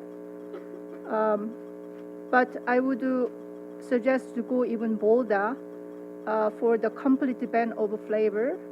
And then as our colleague, a health advocate mentioned, even further to the complete ban of e-cigarettes that has been introduced and practiced in certain countries in the world. Over to you, Your Honor. Thank you for that. We'll call on Dr. Doroteo of the Southeast Asia Tobacco Control Alliance. Honorable Chair, I'm Anton. I'll be representing Yule for this session.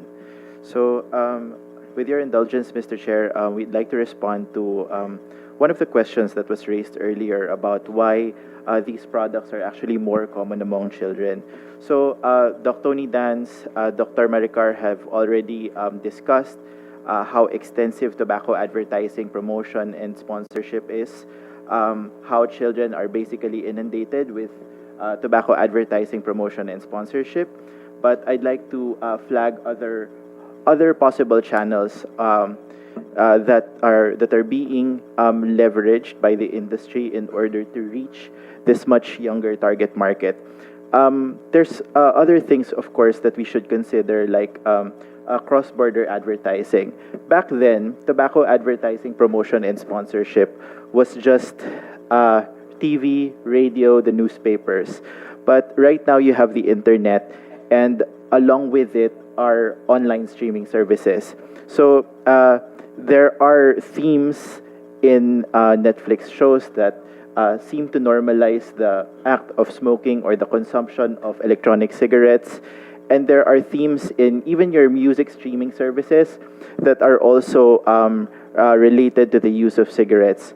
There's also this whole issue of parallel marketing. So in places that children cannot avoid, for example, barber shops, for example, cafes, places that teenagers will probably frequent, you have in some occasions you have vape products being peddled in these places as well. There's your last barrier really when a younger individual is trying to purchase this product is really the barrier for price. So while electronic smoking devices, both electronic cigarettes and heated tobacco products, can be very expensive for some specimens of these products. Most of the time, from the same manufacturer, you also have cheaper versions of the same product. So they have an aspirational product, an aspirational heated tobacco product that is more featured in the advertisements. But they also have a cheaper heated tobacco product, a cheaper electronic cigarette that will always be there, available to younger children. So within the purchasing power of Filipino kids in high school, you can definitely buy certain things like relics or bonds for IQOS. Bonds by IQOS. It's when you take a look at this is why we're very much pleased with the commitment from the Honorable Chair that the indexation for electronic smoking devices, for the tax rates, for the specific tax that will be applied for these products will not be touched, because it matters that we do not just benchmark the increases in the specific tax to the changes that are to the changes brought about by inflation. Of course, there's also the increase in the purchasing power of the Filipino people, and the prices of these products have to keep up with that, in addition to keeping up with inflation. So 5% is actually the bare minimum. If possible, if we're going to be basing it on, if we're applying the same logic with cigarettes back when Republic Act 10351 was being deliberated, they actually needed an indexation of 9% or above in order to ensure that there will be no new smokers, in order to have a continuous reduction in the number of new smokers. So this is we believe that we also want to clarify that in addition to not touching the indexation anymore, taxing electronic smoking devices at parity with conventional tobacco products does not always necessarily mean giving them equal rates, because 65 pesos, let's say, applied to a pack of 20 cigarettes is not the same as 65 pesos applied to a single-use electronic cigarette that is good for 15,000 puffs that 3 kids can share between themselves. So actually, even if you increase the prices for electronic cigarettes, you can do that in such a way that you can create a situation that there's more parity when it comes to the taxation of conventional tobacco and electronic cigarettes. We'd like to emphasize also some important observations that we have in in the in the in House Bill number 11360 as currently drafted. So one thing that we'd like to point out in the draft bill is that it provides vague language for the determination of the floor price for tobacco and nicotine products. So as it stands, when floor prices for tobacco and other recreational nicotine products are determined by quote unquote the applicable taxes, reasonable production cost, and trade margins for the lowest price brands registered with the Bureau of Internal Revenue, the industry is given more flexibility to maximize the earning potential of both their low and high price segments of recreational nicotine products. This can reduce the public health impact of excise tax reforms in terms of tobacco product demand and ultimately government revenue. So how does this happen? Okay, so if the floor price determination allows for too much flexibility for the tobacco industry, then the industry can simply reduce the prices for their lower cost products and leverage the bigger elasticity value for these products and increase the demand for these product segments. This would also result in more smoking for the young, the poor, and the elderly who would have otherwise been protected from tobacco consumption by across-the-board increases in tobacco product prices. This would go in hand with the typical industry strategy of overshifting for their most expensive product tiers, which because the effect for the industry would be the same as the effect for the government. If you increase the price in the setting for a product that has that is relatively inelastic, what tends to happen is that you have a somewhat smaller number of removals, but a larger fraction of the revenue would be captured by the industry as profit. And because unit pack removals are lower, then the government would end up having much smaller revenue. So, instead of the permissive guidance from the proposed legislation, we strongly suggest that the BIR revert to price surveys for floor price determinations for recreational nicotine products. We also believe that that the price surveys, as in RA 10351, should be more transparent so that it can be audited by civil society and the academe as well. Also, we noticed that in the way that the RA 11360 was constructed, roll your own tobacco seems to be given a specific tax that is practically equivalent to that of cigarettes.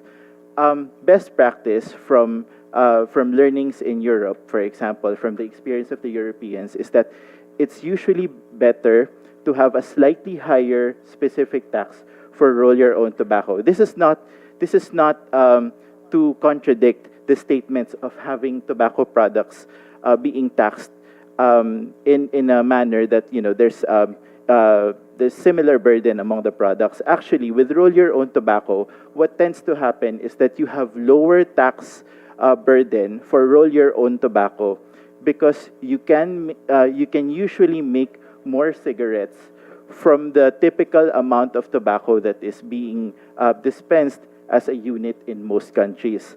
So this is why in the United Kingdom and in Australia, for example, you see that roll your own tobacco is taxed by weight at a slightly higher rate than conventional cigarettes. Furthermore, we also saw some provisions in RA 11360 that allows for some flexibilities in ways that the revenue from tobacco excise taxes are earmarked, particularly in relation to Republic Act 7171. So while we understand that it's important to do flood control projects and other similar initiatives, the current policy direction um, as as signaled by RA 10351 is that these tax policies should ideally fund universal health coverage, health promotion.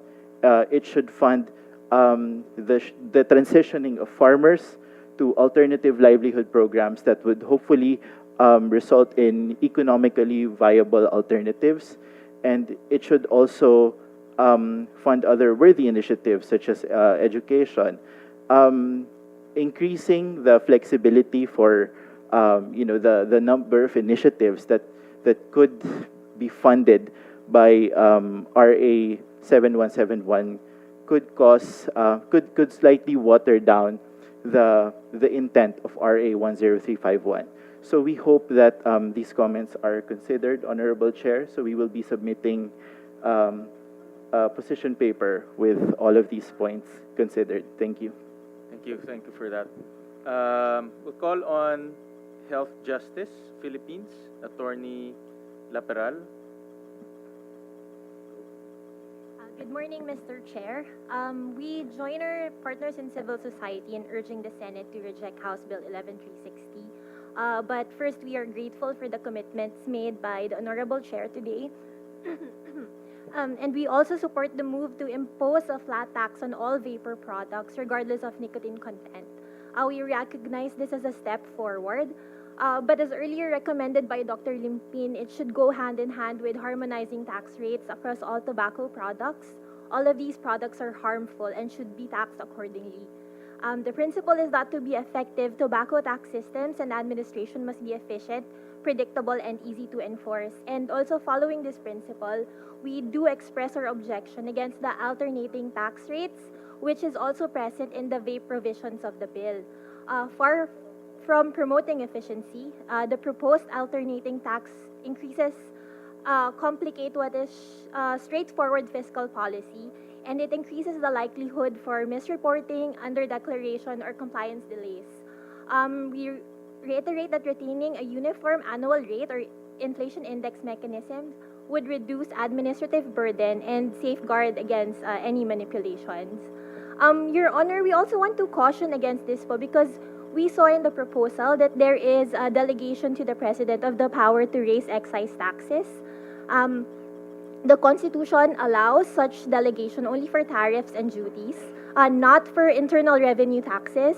Taxation is a core legislative power, and it must remain where the Constitution places it, in the hands of Congress.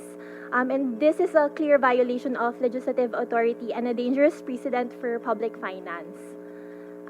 We also wanted to point out some red flags in the bill's provisions concerning vapes. First, with respect to linking tobacco tax hikes to economic triggers like deficit levels rather than public health goals. This is an alarming shift and opens the door for industry interference. Public health taxes should not be subject to macroeconomic factors, but rather should be grounded on science and serve the clear purpose of reducing tobacco harm. Next, using smoking prevalence as a trigger for tax policy reviews is also deeply problematic. This opens the door for industry arguments that taxes aren't working, and so instead of recognizing sustained higher taxes as essential for reducing tobacco use, we believe that any review mechanism must be clearly anchored on strengthening tobacco taxation as a health measure. We also find the transparency and accountability mechanisms in setting floor prices lacking. We need a robust process that includes consultations, especially with public health experts, and possibly an independent oversight to prevent gaming and to ensure that floor prices serve their purpose to deter, not encourage consumption. There should also be more stringent floor or stock inventory taxes and serious penalties to be put in place to prevent manufacturers from flooding the market before tax hikes, because these are predictable under the conditions that might be placed under this law.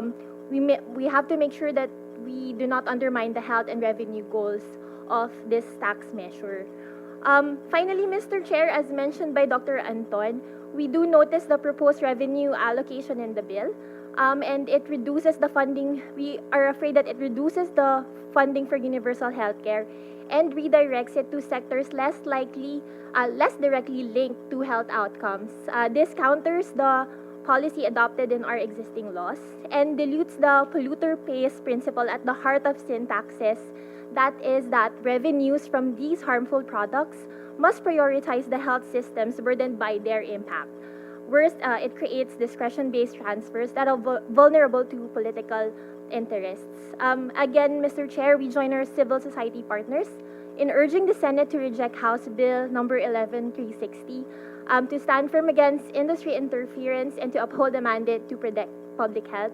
Maraming salamat po, Mr. Chair, for standing for health for the Filipinos and especially our children. Thank you, Attorney Laperal. We call on Ms. Riza Duro of Social Watch Philippines. Ba siya? Magandang araw po sa ating lahat, Mr. Chair. Bago po ako magpatuloy sa aking pahayag, salamat po ulit sa paninindigang ang pagbaba ng taxes ay hindi po solusyon sa problema natin sa illicit trade. Bagkus, nakikisa rin po kami na dapat palakasin pa ang mga enforcement agencies laban sa lumalaganap na smuggled paper products. With that po, mapatuloy po ulit ako sa aking pahayag. Magandang araw po sa ating lahat.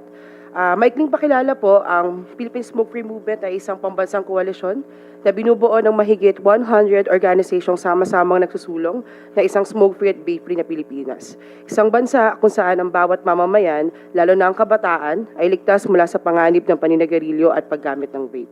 Isang karangalan po para sa amin na makiisa sa mahalagang laban na ito at pagbigay suporta sa ating patuloy na advokasya kontra sa lumalalang problema ng paninagarilyo at vaping sa bansa. Ako po ay narito ngayon, Mr. Chair, upang basahin ang pahayag ng isa naming kabataang leader, isang tinig ng pag-asa, isang tagapagtanggol ng mas malusog na pamayanan, at isa ring biktima ng second-hand smoke.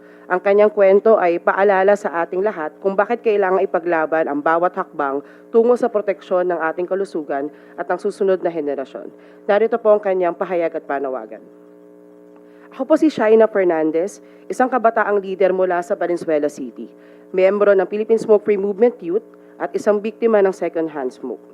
Bata pa lamang ako nang magkasakit dahil sa paninagarilyo ng mga taong nasa paligid ko. Paulit-ulit akong dinala sa ospital, hindi dahil sa sarili kong bisyo, kundi dahil sa usok na sapilitang pinasinghot sa akin ng iba. At ngayon, muling nakataya ang kalusugan ng libo-libong kabataan tulad ko dahil sa House Bill 11360 o Sin Tax Sabotage Bill. Kaya't buong lakas kaming nananawagan kay Senator Sherwin Gatchalian. Magpahayag po kayo ng malinaw, matapang at matibay na paninindigan laban sa anumang probesyon ng HB 11360. Mr. Chair, kayo po mismo ay dating alkalde ng Valenzuela City, isang lungsod na kinilala ng Department of Health noong 2021 bilang modelo sa mahigpit at makataong patakaran laban sa paninigarilyo. Kayo rin po ay kasama naming tumindig at nagsulong ng mas mataas na buwis sa sigarilyo noong 2018 at 2019. Ngayon sinusubok ang katapatan sa prinsipyong ito. Ang lungsod na minsang naging kawaran sa pagprotekta sa kabataan ay nakatingin ngayon sa dating pinuno nito. Naghihintay, umaasa, nananawagan. Patunayan po ninyo na hindi po kayo nagpapagamit sa interes ng industriya ng tabako. Patunayan ninyo na hindi kailanman magiging pangalawa sa interes ang kalusugan ng kabataan. Ayon sa datos ng Global Youth Tobacco Survey, mula 12% noong 2009 ay bumaba sa 10% ang kabataang naninigarilyo noong 2019. Patunay ito, ang mataas sa buwis ay mabisang sandata laban sa adiksyon ng kabataan. Ang pagpapababa ng buwis ay hindi lamang simpleng desisyon pang-ekonomiya. Isa itong pagtalikod sa mga tagumpay na pinaghirapan nating makamit. Kapag pinayagan natin ang panukalang ito, para na rin nating ipinahayag na mas mahalaga ang interes ng industriya kaysa sa hininga ng isang bata. Ang paninagarilyo at paggamit ng vape ay patuloy na banta sa kinabukasan ng kabataan. At ang sinumang nagpapahina sa mga patakaran pumipigil dito ay lumilihi sa tungkulin niyang ipagtanggol ang susunod na henerasyon. Hindi po kami mananahimik. Hindi namin tatanggapin na isakripisyo ang aming kalusugan at kinabukasan kapalit ng tubo ng mga kumpanyang responsable sa sakit, adeksyon at kamatayan. Kami po ay patuloy na lalaban, patuloy na manindigan, at sa bawat tangkang ipasok ang ganitong uri ng panukala sa alinmang sangay ng pamahalaan, kami tatayo at tututol. Senator Gatchalian, salamat po sa pagsama. Salamat sa pagtindig na hindi natin pababain ang taxes. Bagkus, palalakasin pa natin ang mga enforcement agencies laban sa illicit trade ng vape products. Buo po ang suporta namin sa iyo, Senator Gatchalian. Ipaglaban natin ang kulusugan ng kabataan. Panindigan natin ang pangakong iniwan ninyo sa Valenzuela, na sa lungsod at sa buong bayan, ang kabataan ay hindi kailanman pababayaan. Maraming salamat po. Thank you. Maraming salamat rin. We call on EER, Action for Economic Reforms, represented by Adolfo Jose Montesa. Good morning, Mr. Chair and members of this committee. With your kind indulgence, we'd like to read a prepared statement supported by just a few slides. I won't take more than a few minutes of your time. So as we put the slides on the screen, let me begin first by thanking you, Honorable Senator Gatchalian, for your principled stance on this matter. We are very heartened to hear, number one, your position rejecting the rollback of the annual indexation on tobacco taxes. Number two, your recognition that illicit trade is an enforcement issue and not a justification for lowering taxes. And number three, your support for increasing taxes on vapor products, which we agree with. These positions are evidence-based, pro-health, and fiscally sound, and we deeply appreciate your leadership on these issues. We know that in Congress, sometimes sound science and strong policy do not always prevail. But today, your voice affirms that the Senate committee continues to stand for public interest over industry profit. So we still welcome the opportunity to briefly present the key findings that support your position. If you go to the first slide, please. Both to reinforce the facts and to put on record why several provisions of House Bill 11360 are harmful and must be rejected. On the first slide, we want to make sure that there is no ambiguity. The proposals in 11360 are a tax cut on cigarettes and other tobacco products. If it were to be implemented by 2035, the bill would make cigarettes at least 19 pesos cheaper per pack. That's not even considering VAT and profit margins. 19 pesos cheaper per pack compared to the current law. On the next slide, we want to point out that removing the automatic indexation or lowering the automatic indexation is not a neutral adjustment. Rather, it is a tax cut in real terms. That's an economic concept.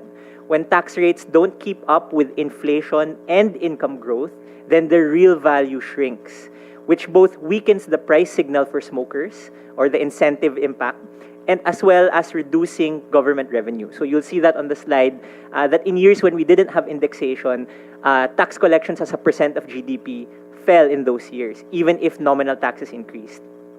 In fact, and this was pointed out by several members of this committee, if we are serious about maintaining or even strengthening the public health impact of sin taxes, we respectfully urge the committee to consider, in fact, increasing the indexation tax rate of the tax rate to 10% annually.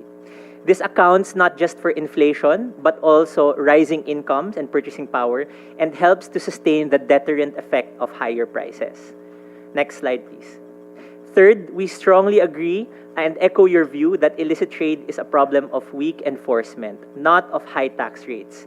There is no credible evidence, whether from multilateral institutions like the World Bank or the WHO, even from local academic institutions, there is no evidence that tax hikes drive illicit trade. In fact, the real solutions from the evidence suppose that improving enforcement and implementing track and trace systems are the best solutions to curbing illicit trade. In the next slide, we also wanted to show you and point out that the rolling back of indexation would not just be a fiscal issue, but a public health threat as well. Based on our simulation using the TETSIM model, House Bill 11360 would have resulted in an estimated 1.86 million new smokers, or almost 2 million new smokers by 2035, and an increase of over 500 million cigarette packs consumed. As Dr. Tony Dance mentioned, that contributes to an annual economic burden of 750 billion pesos per year. On the fiscal side, next slide, please. The rollback would have resulted in 176 billion pesos in foregone excise tax revenue over the next decade, funds that should have gone to universal healthcare, PhilHealth, and other life-saving programs. Thus, your pronouncement earlier that we are not even considering the rollback in taxes is commended. We commend your proposal that focuses on stronger enforcement and harmonizes and increases the taxes on vapor products. These products, as pointed out by the doctors earlier, are aggressively marketed to young Filipinos and remain significantly undertaxed. So for your consideration, we would also like to float some recommendations. First, in addition to the ad valorem tax on vape devices, we do propose a specific tax to be imposed as well. This would act as a minimum tax floor, ensuring that very low-priced devices, which are often the most accessible to youth and low-income consumers, would still be taxed adequately. Second, we would echo what our colleagues from SIATCA and Health Justice also mentioned on the minimum floor pricing. I think it is essential in any track and trace system that transparent data, which would be made open to the public, to our regulatory agencies, would help not only to ensure that the taxes are effective, but that the industry is not overshifting and using the tax rates as an excuse to capture more profits. If you go to the next slide, Mr. Chair.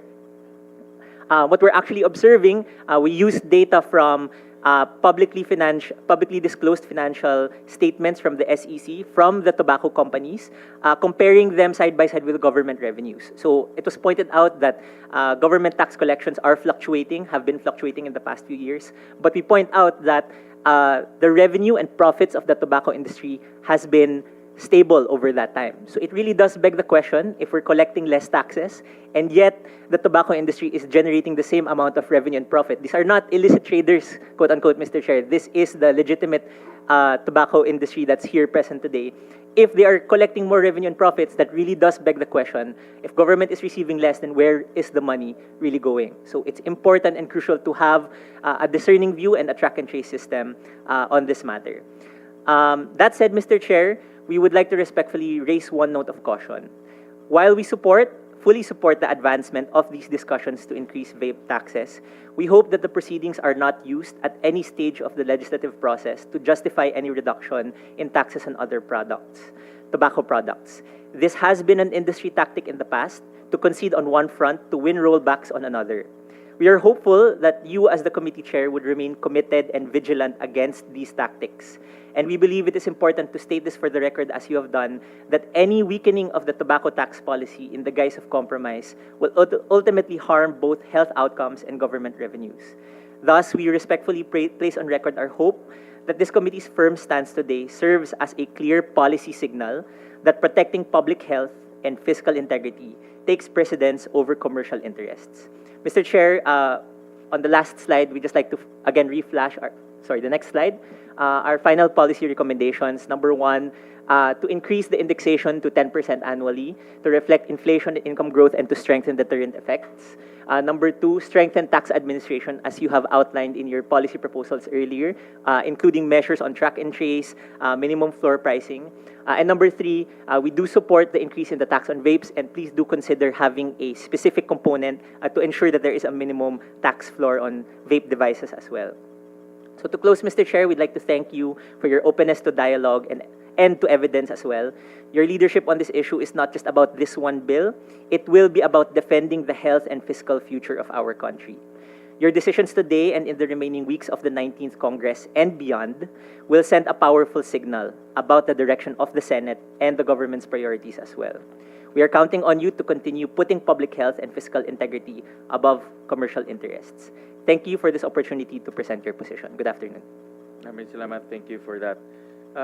We now go to importer of vapor products, and we're fortunate that we're joined by proponents of vapor products, or people who are in business of importing vapor products. We invited Mr. Thompson D. Of One Tech Ventures OPC. And I read your position paper, Mr. D, earlier. Wala siya. CR. We'll call on Mr. Principe, Robbie Principe of Arogin Consumer Electronics. Any comments, Mr. Principe? Sir, Glenn C. po, Vice President of Glenn C. Arogin. I would just like to comment on the taxation. If we if we level the taxation for freebase and salt nicotine, it would be very detrimental for the sales. It's tantamount to saying that it's going to wipe out our sales because as it is right now, we're having a hard time I'm talking in behalf of the legitimate products in the market. We're having a hard time competing with illicit products because the illicit products are priced at around 300 pesos SRP. And that's close to our COGS right now. So our price, even the cheapest in the market for the legitimate products, is double than whatever the illicit products are selling. And that's considering the illicit products that are premium pa.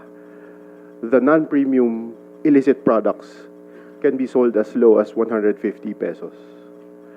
So it would proliferate and it would incentivize illicit products in the market. Na it's like telling them na if you're a legitimate product, you would have a hard time, and if you're an illegitimate product, it would be all the positive sides of selling a product, a vape product is there for them. So I would, in my opinion, sir, I would like to propose siguro, sir, in between na tataasan pa rin yung freebase, pero not to the extent of leveling it with the salt nicotine.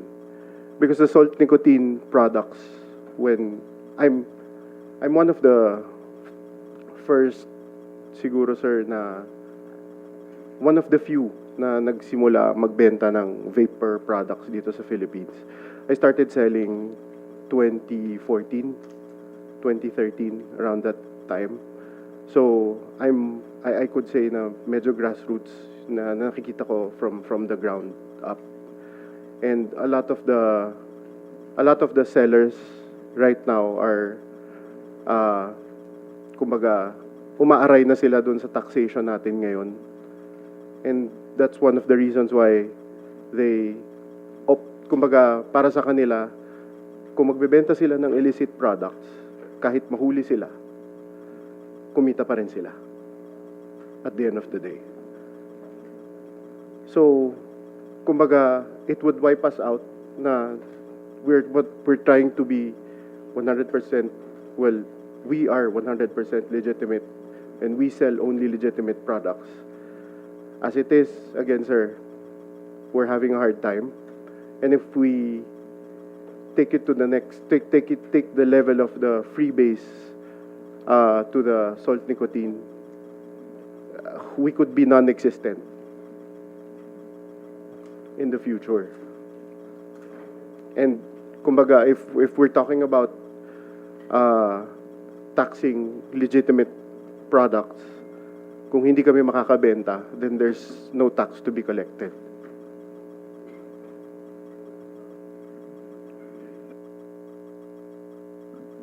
Thank you. Thank you, sir. thank you, Mr. Principe, for coming. In fact, we invited 7 importer of vapor products so that our discussion will be comprehensive and we hear all sides, including those who are into the vapor product business.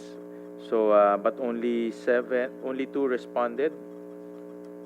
I was advised that Mr. Thompson D already left. So you represent the entire vapor product importer ngayon. I-assign kita. Mr. Principe, to the best of your knowledge, paano ba nakakapasok tong mga illicit vapor products? Kasi nasa negosyo ka, so I'm sure you know the terrain better than all of us here. You know the business very well. Ako naniniwala ako, if you're into the business, you know the terrain. The good things and the bad things, di ba? So, but in your knowledge, to the best of your knowledge, paano nakakapasok itong mga illicit products, vape products? Sir, there are a lot of ways. Siyempre, a lot of the... You don't need to name names, ha? Yes, It's just the process and whatever you know. To be honest with you, sir, a lot of the people that I used to, kumbaga, competitors and people who are in the industry, most of them, siguro I could say, parang nagpalit na lang ng industry. With the advent of the regulation and everything, it was a bit hard for everyone. Kasi, kumbaga, we started out as a side hustle. I quit my corporate job for this when I started. And a lot of people in the industry before, they're not the big time importers, sir. So a lot of the newer importers right now are more on ine-empower sila nung pinag-i-importan nila, meaning the suppliers. So I'm not privy to who or which group yung nag-i-import, pero they have their own ways. And as far as I know, maraming kumpol-kumpol na hindi yung isang malaki lang. Maraming maliliit, tapos sabay-sabay, sir, na nagpaparating. Ng illegal, Illicit. ng Yes, sir. illicit, marami. Yes, sir. And in your kasi walang formal survey on illicit vapes eh. Unlike in cigarettes, there's Euromonitor, there's other, but in vapes wala pa. No? So ngayon puro estimates lang. But in your personal knowledge, so 100%, ilan ang illicit, ilan ang legal? Based on your own personal estimate lang. Conservative, sir, siguro 80. 80 ang? 80 ang illegal. 80 ang illegal. No, yung mga ganito. Diba? Yes. 80% illegal. Yes. So, pag pumunta ka sa isang store, 80% ng kanyang binebenta doon, yung hindi natin nakikita, sabi nga kanina ni Asek Marcos, nasa likod ng store, nasa ilalim, 80% ng kanyang produkto illegal. Tama ba? Yes, Mr. Chair. And then, sabi mo, marami nag-i-import. Yes, Ito ba ay, best of your knowledge, ito mga illegal, imported o gawa dito? Mostly imported, sir. Mostly imported. Mostly imported. So, pumapasok ng customs. Hindi ko po alam, sir. I'm sure pumapasok ng customs. Diba? Hindi man naman kailangan sabihin kung sino, no? But I'm sure pumapasok ng customs. Meron ring local. Sabi kanina, merong local manufactured eh. If I would, to the best of my knowledge, To sir, the best of your knowledge lang, local, hindi masyado, sir. If we're talking about yung... Illegal, yung illicit. Sir, yung... Mga ganito. Yung pinresent yung... Yeah, yan. Ito, bottled e-liquid kasi, sir. But, yan. Ito. It's mostly locally made. Ito. Ang bottled e-liquids. Okay. Sir, meaning, hindi po siya yung all-in-one system, katulad nung disposable vape. Ang disposable vape is imported. Opo. Lahat yan. Opo. Itong mga ganito, ito. Mostly po yung mga e-liquids locally made. Locally made siya. Ano yung mga imported? Yung disposable vape po, yung all-in-one systems, meaning... yung mga may pods. Opo. Yung imported yun. Opo. So itong mga itong mga ito is local to? I would like... based on your experience lang? Yes, sir. Based on my knowledge, yes, most probably local siya. Okay. And saan siya ginagawa? I'm not sure, sir. Depende po sa gumagawa. Mostly bahay. Bahay lang? Bahay lang. Hindi sa, let's say, may factory, merong business permit, Hindi po. vape mixer, ganyan. Well, Before, sir. Before. Hindi, based on your knowledge lang, Before the, before the regulations, usually may mga factories yan, sir. Pero, nung nagkaroon ng regulations, hindi na. Hindi nga, dapat nga yung regulation, mas dapat nag-legal pa sila, bakit naging illegal? So sa bahay-bahay lang to? Sir, kasi if you would look at the taxation for the bottled e-liquids, minimum more or less ang sa market is 30 ml talaga. Oo. Yun yung tinatangkilik ng mga consumers. If it's a salt nicotine, the taxation would be probably around 600 something pesos. That's for the tax only. That does not include the manufacturing cost and everything, and yung mga tubo pa ng mga dealer and everything. So a 30 ml would probably be around 1,000 pesos in the market if you sell it legally or more. Pag yung mga walang tax and everything, ang SRP niyan, sir, more or less mga 100 pesos, 150. Pati nicotine salt, kaya gawin dito? Yes, sir. So freebase, kaya gawin dito? Yes, sa sir. backyard? Nicotine salt, pwede rin gawin dito, backyard? Yes. Yes. Sir, nicotine salt is basically adding only an acid agent to normalize the pH level of the nicotine. So, freebase is, kumbaga, salt nicotine is a byproduct of a freebase nicotine. Freebase nicotine is harsher because it has a higher pH level. So, if you want to make it not harsh and a higher, kaya po nagdadagdag ng nicotine level dahil yung mga devices, mas mababa na ang wattage. So, the lower the wattage, the harder it is to heat the e-liquid. the lower the temperature of ng device, mas hindi efficient yung dispersal ng nicotine to aerosol. So, that's the reason why nicotine salt was made, to cater the lower wattage products. Kasi kung matatandaan din natin, yung mga devices before, yung malalaki, yung pinakita ni Dr. Limpin kanina na maraming usok, that was before. That was freebase. Nung nagkaroon na po ng mga cartridges, yung refillable cartridges, salt nicotine na po yung ginagamit dahil it's a smaller device, it's more compact, so the battery would definitely be smaller, the wattage capacity would be smaller, so it would match the efficiency of kumbaga, aerosolization, maging aerosol yung e-liquid. To date, as we speak, kung bumili ka ng legal na nicotine salt, magkano ngayon sa merkado? Legal, ang ibig sabihin may taxes.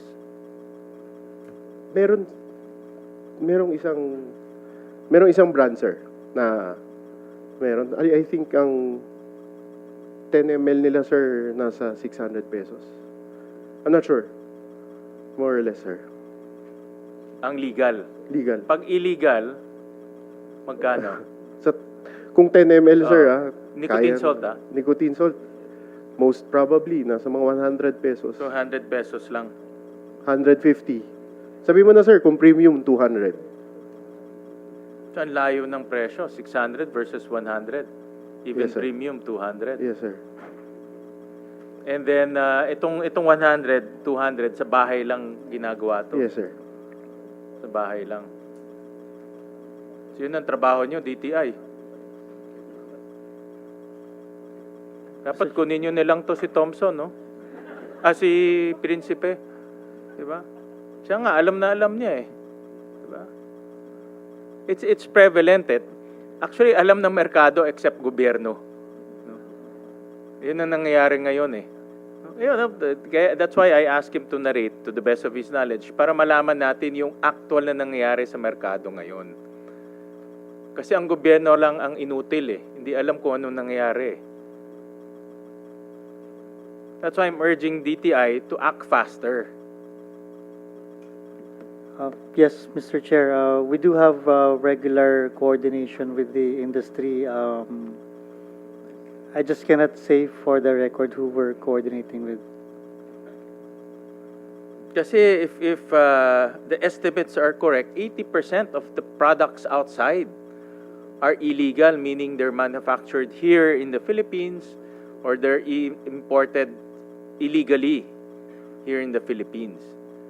Yun nga yung nagiging problema natin pagdating sa mga bata. And those are the ones going under the regulation. The regulation is meant to strictly enforce the selling, advertising of these products. But hindi nangyayari yan eh. Ang nangyayari ngayon, 80% naga-underground. And yan, no, available sa markado. Hindi ka naman magbenta ka ba ng illegal? Hindi naman siguro eh, no? Kundi hindi ka pupunta dito eh. No? So, no, but I just want, kasi ako I believe that the people in the business know their business better, no, than any one of us. Nasa negosyo nila yan. Alam nila yung competitor nila, alam nila saan kumukuha ng supply. Diba? So, that's the real score. No? Of course, hindi siya scientifically conducted, but more or less meron ka ng pulso kung ano yung merkado. Diba? Yun ang importante. Yung freebase, Mr. Principe, magkano ang ngayon? Magkano ang freebase ngayon? Meron pa ba nagbebenta ng freebase? Sir, wala naman masyado. Ngayon? So, if we're talking about yung bottled e-liquid, sir, hindi ito. Freebase to eh. Ito. So, to be honest with you, yung bottled e-liquids, Ito. hindi naman ganun karami yung gumagamit yan, sir. Itong freebase na ito. Yes, sir. So, ang mas malaki is nicotine salt. Ang mas marami, sir, yung all-in-one na disposable. Ay, all-in-one na. Yes, sir. Oo. That's probably makes up for about 85 to 90% of the market. Yung all-in-one is 85, magkano? 85? I mean, sir, yung all-in-one na disposable vape makes up for probably 85 to 90% of the market. And when you say all-in-one, ito yung mga may pods. Yes, sir. Diba? Yes, sir. But some of the... Pakabukas nga.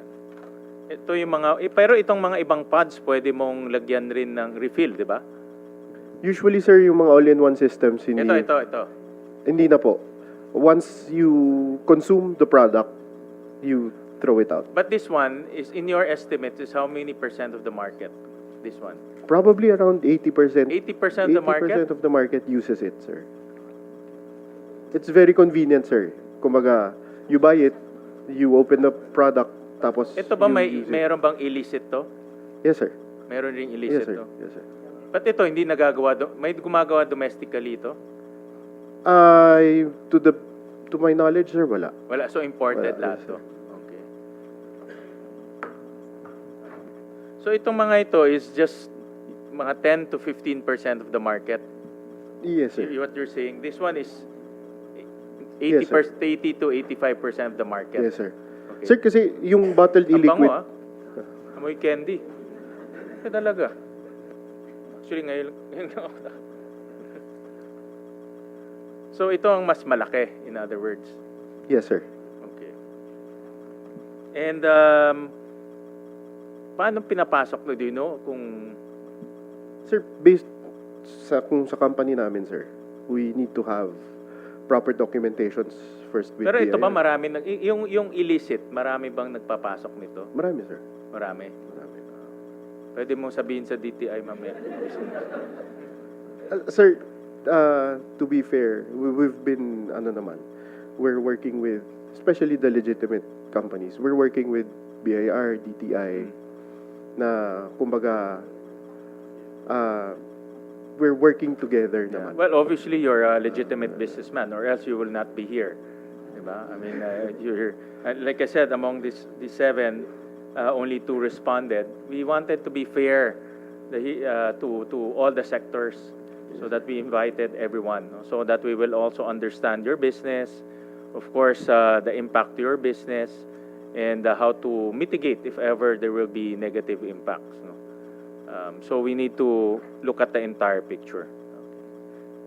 Thank you, sir. So, do you have any more information that you want to share with us?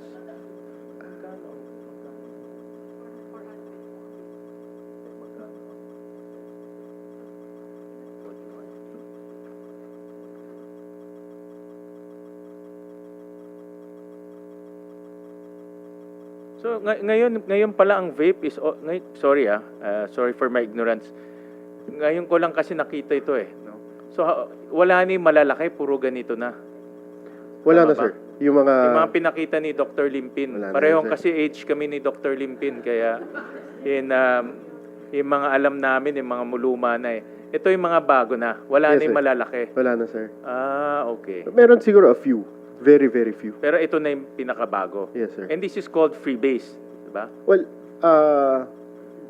legitimate products, we use freebase to, kumbaga, at least man lang maging mas affordable siya. So, But this is freebase. This is tama ba, BIR? This is taxed as freebase. Yes, Your Honor. Freebase. Depending on the ML. On the ML, yeah. Okay. Wala bang ganito na nicotine salt? meron, sir. Meron, pero yun yung mas maliliit, no? Sir, if the difference between freebase and nicotine salt, it's the same liquid, it's the same e-juice and everything. The only way you would know is through chemical analysis. Pero may ganito na freebase rin? Yes, sir. Meron rin? Since nilalagay po sa loob yung e-liquid, yung liquid na hiniheat, depende po dun sa maglalagay kung yung e-liquid na ilalagay niya is freebase or salt nicotine. Okay. Ito, magkano ito sa merkado? This is freebase. Freebase to.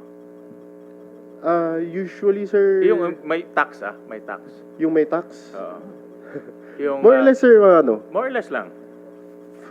600 to 800 pesos? 600 to 800. More or less. Yung walang tax. As I said, sir, kanina, na 300. Mga 300. 300. Mas mahal to? Yung freebase, mas mahal kaysa sa nicotine salt? Kanina sabi mo yung nicotine salt is 100. Yung walang tax, Tama ba?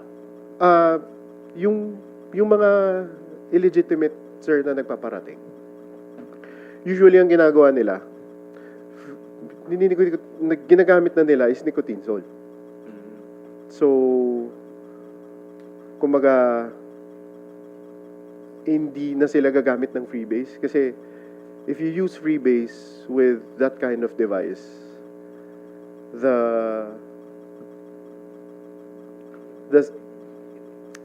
mas hindi siya satisfying or masakit sa lalamunan, medyo harsh siya and everything. So, kumbaga, to be honest, the optimal e-liquid that should be there would be salt nicotine. But this is freebase, this one I'm holding. Yes, sir. Kumbaga, so, mayroon pa sa market. Minomodify lang nung manufacturer na para lang hindi mataksan ng mataas.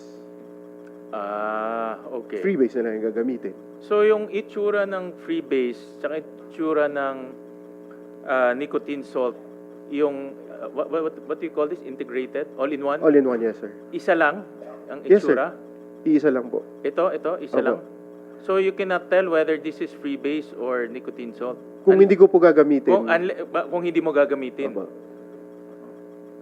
So, in other words, pwede ko i-declare as freebase, pero in actuality, it's nicotine salt. Pwede po. Pero kung legitimate, like say, sir, kami, yung process namin with the DTI, we have TRA, yung sa toxicology report namin, na hindi kami makakalusot sa kanila na kung freebase ba yan or salt nicotine. Pero sa estimate mo, ilan sa 100% of the market, ilan ang nagmi-misdeclare ng ganito? Sa More or less lang. legitimate product, sir? Hindi, ilan sa 100% of the project, ilan ang nagmi-misdeclare na freebase siya pero nicotine salt? ang benta niya. Sir, kung More or less lang, ha? kung may papeles yung isang kumpanya, hindi sila makakapag-misdeclare, sir. Medyo mahirapan sila. With the safeguards for DTI. Pero meron, di ba? Merong nagmi-misdeclare. To be honest, sir, sa mga legitimate companies, I think wala. Okay, okay. Pero meron rin illegitimate entities. Yes, sir. Ilan yun? Ilang porsyento yun? Ang dami, sir. More or less, mga... Ilang porsyento lang? In illegitimate entities, hindi siya companies kasi obviously... Sir, illegitimate meaning wala talaga silang registration and everything. Yan, oo. More or less na nagpo-proliferate sa market. In 100% of the... 70 to 80%, sir. 70% to 80% are illegitimate Yung sellers. mga nagpapasok ng illegal. Nagbebenta na rin, obviously. Yes. Di ba? Yes. Kasi nagpapasok ka, so nagbebenta ka. Yes, sir.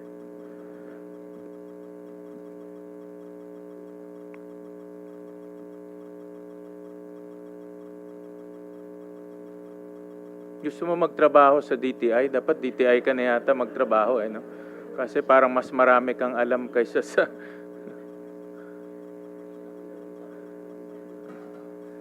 Thank you, Mr. Principe, for that information. Ano naman to, we just want to get a feel of the market kasi we don't have any studies.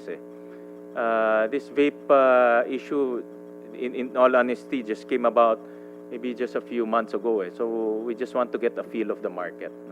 Thank you for being a good citizen of this country, for operating a legitimate business. Maraming salamat. Thank you, sir. Ano ba si ano?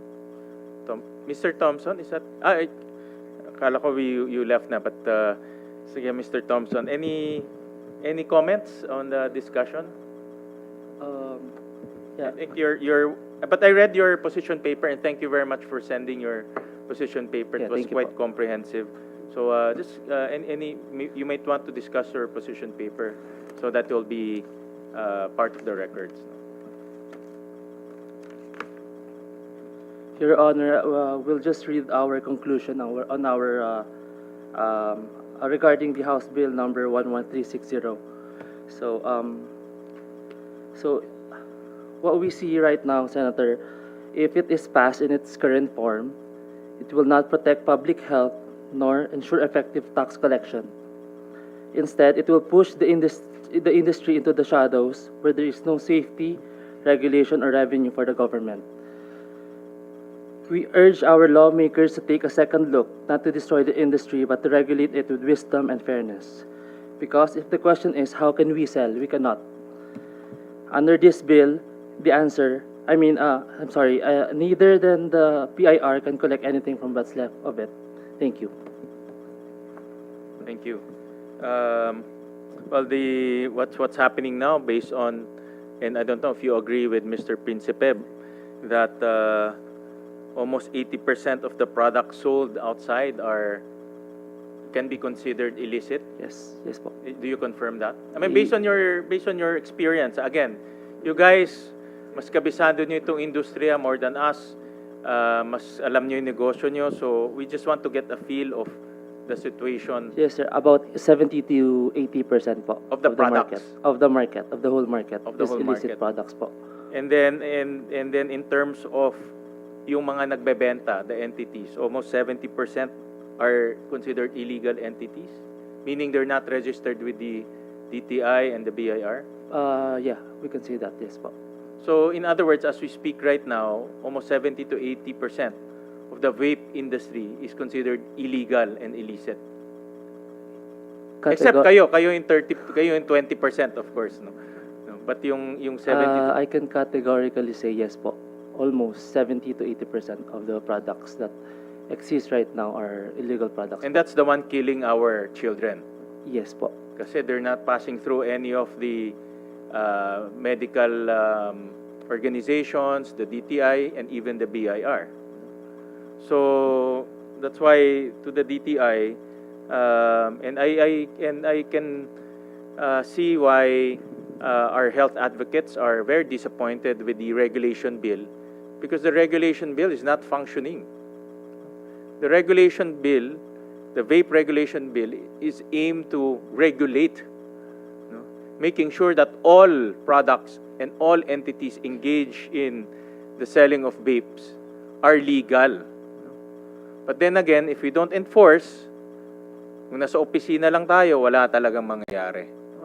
Ito yung nangyayari na ngayon, 70 to 80%. And these are the gentlemen who are in the business. That's why they know the industry and the terrain very well. So again, to the DTI, we demand action. So, pakisabi kay Secretary Roque, we demand action. Because nakita naman natin in data kanina, 40% of adolescents, meaning teenagers, are smoking vape. Increased from 7% just 5 years ago. Ang nakakatakot dito, hindi natin alam kung ano yung ginagamit nila dahil walang toxicology reports. That's where we are right now. So submit to the committee an action plan, and we will not take this lightly. Sisingilin namin kayo, especially malapit na budget season. So make sure that you submit to us a credible, feasible, and effective action plan. Thank you, Mr. Thompson. Anything you want to add? Yeah, Mr. Principe. Sir, to be fair with DTI, BIR, and BOC, recently, kumbaga, regularly naman, may mga nagche-check, and recently, meron silang malaking operations with raiding illicit products. And it's a very big help din sa mga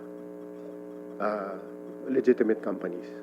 Mr. Winson, Mr. Principe, kung kayong gagawin head ng task force against illicit vape, ano yung unang-una nyong gagawin? Kasi mas alam nyo yung terrain di ba? Anong suggestion nyo to the DTI and to us? Even kami sa Senate, we provide funding Anong suggestion nyo sa amin para ma-enforce namin? Gusto namin yung mga tulad nyo na legitimate, di ba? Na may konsensya magbenta ng legitimate. Ang ayaw natin yung mga, yung sinabi nyo kanina, 70 to 80% na illegitimate entity. So what do you recommend to government, to all of us, including myself? Anong tingin yung dapat gawin ng gobyerno? Top 3, kung meron kayong 3 suggestions. I think, good Senator, it all starts with BOC po. Siguro kung hindi po nakakapasok doon sa BOC, doon pa lang makakombat na po natin yung mga illicit products. It's a good suggestion. Well, definitely, wala ang BOC ngayon. Hindi sila pumunta ngayon but we'll take note of that suggestion. Yes, go, Mr. Jetro, go ahead. Yeah, Mr. Chair, not really para buhatin yung bangko ng BIR, but one effective measure, I think, that the BIR was able to do last year was when we subjected even imported vapor products to the stamp tax system, to the stamp system. The numbers will show that noong 2023, there was just 11.2 million ml of vapor products that were imported and paid taxes to the country. As simple as that, yung number lang. Noong second half ng 2024, noong in-implement na ng BIR yung stamp tax system doon sa vapor products, dramatically for 2024, nag-increase yung numbers natin to 130.5 ml. We're not saying that this is the only measure that we're doing. There are a lot of measures that were done also, especially on the regulatory end and on the enforcement end. Dito sa what I'm saying simply is that there's no one solution to this problem, and kailangan consistency. Dahil nga nag-iiba yung terrain ng game, no? Once the government does something, meron ginagawa, nagiging online ang distribution networks. Tinry natin na i-regulate yung mga malalaking marketplaces. Ang ginawa, ibinebenta siya ngayon, yung vapor products, either as parang mga USB, di ba? Ibinebenta siya as mga kung ano-anong gamit eskwelahan. Pero pagka nakita mo yung picture, that's clearly a vape product, no? Na recognize noong mga consumers ng product na yon. So marami ho, dynamic ho and changing ho yung field ng na for us to think of a Deus Ex Machina solution or a panacea to all of our problems, medyo hindi ho siya appropriate dahil these solutions are evolving and the market is evolving. Thank you, Mr. Jetro. Any more suggestions? Mr. Principe and from Mr. D, kung meron pa kayong any more suggestions? Kung meron kayong mga suggestion to how to enforce? Kumbaga, sir, the reason why nandyan sila, sir, sa DTI and is because they're the professionals with that.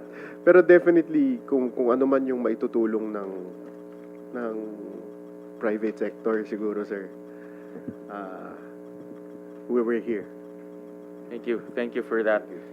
So we're also joined by friends and resource persons from the tobacco, heated tobacco, and vapor products companies. We'll start off with former Congressman Jericho Nograles. Any comments on the discussion? Good afternoon, Mr. Chair.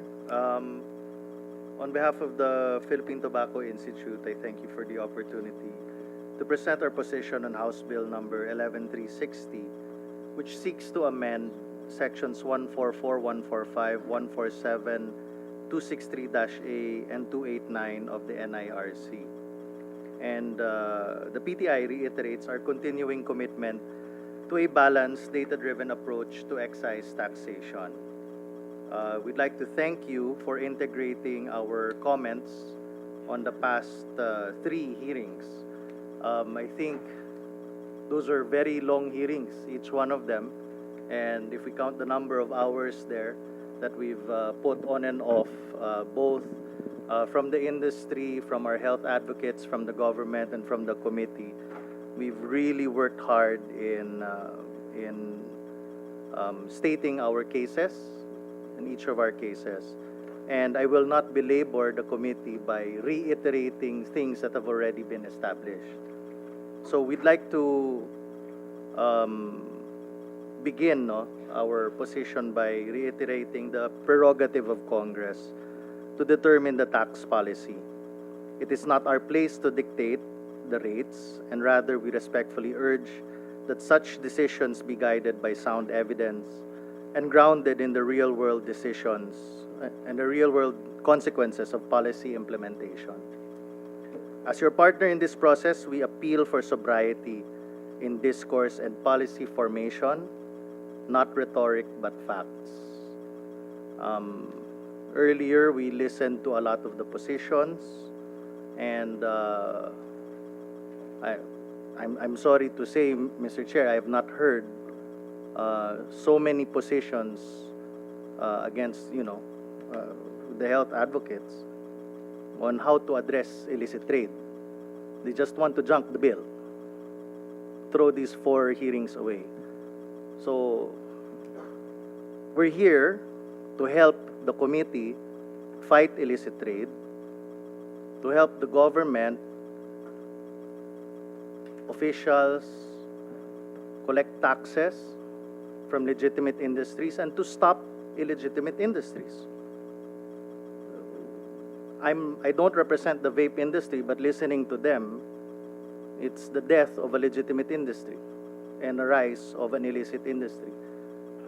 I'm sorry to say, Mr. Chair, I heard condemnation, so much condemnation for legitimate industry and zero condemnation for the illegitimate industries, for the illicit traders, illicit importers. It's just heartbreaking, Mr. Chair. In fact, some of the members of PTI reacted negatively in some charts which are misleading, especially the ones that talk about profit. I'm sorry, Mr. Chair, that's misleading, and it's not my place to speak about profit because we're an NGO. Let the others talk about it. Now, I'm happy, Mr. Chair, that you decided to consider the last 3 hearings, January and April, because we don't need to reiterate our shared experiences with Canada, Singapore, Malaysia. And today, we are fortunate, and I implore the chairman to give time to one of our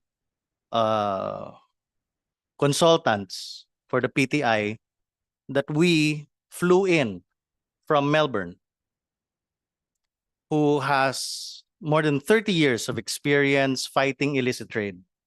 He's the founder of an anti-illicit tobacco trade task force for the Australian Border Force. I hope you'll permit Mr. Rohan Pike to speak so that he can share the experience, and maybe our government and our Congress can learn from our neighbors to fight illicit trade, which is the reason why we're all here. This is the reason why we had 4 very important hearings, and I thank you for that. Now, here in the Philippines, Mr. Chair. Is he here? Yes. Okay. It's right yeah, there, Mr. maybe, Chair. yeah, later on we can. Well, after I speak, Mr. Chair, Okay, yeah. pwede. Thank you. So, we always say that illicit trade is really the driver for access for underage consumption. It's not the legitimate industry targeting minors. It's the illicit. It's the illegals that target minors. We don't want trouble with government. We will not put ourselves behind bars for this. But it is those who operate in the illegal atmosphere that have that purpose, that space to enter into defeating the health targets.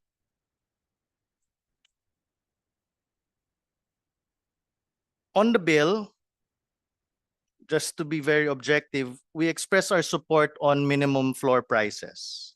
It is an anti-smuggling safeguard. But for it to work, this mechanism must be developed in full consultation with stakeholders and periodically reviewed. So I agree with Dr. Javier. Let's work together for minimum floor prices. Pricing must reflect actual production, distribution, and tax realities. Otherwise, there's a risk of distorting the legal market and inadvertently opening more space for illegal actors. Earlier, Dr. Javier said that cigarettes are relatively inelastic. Correct. It is worldwide generally considered as relatively inelastic. But if there's entrance into illicit forces, then it becomes more elastic. So we believe that excessive tax increases in the absence of effective enforcement, not that nagkukulang kayo, it's just overwhelming. We're very appreciative of the BOC, the BIR, the DTI, law enforcement agencies. Said it time and time again. Pero hindi sa nagkukulang kayo, it's overwhelming. On the vape, I just found out today, like you, Mr. Chair, they're being conservative when they're talking about 85-90. In Mindanao, where I'm from, we've proven it, more than 50% of the market. Some places, 90% of the market. Some 100. You can't say that it's relatively inelastic. Yes, globally. But without proper enforcement or overwhelmed enforcement, it becomes elastic. And that explains why you are collecting less and there's an increase of smoking in the youth, in the elderly, and in the adult population.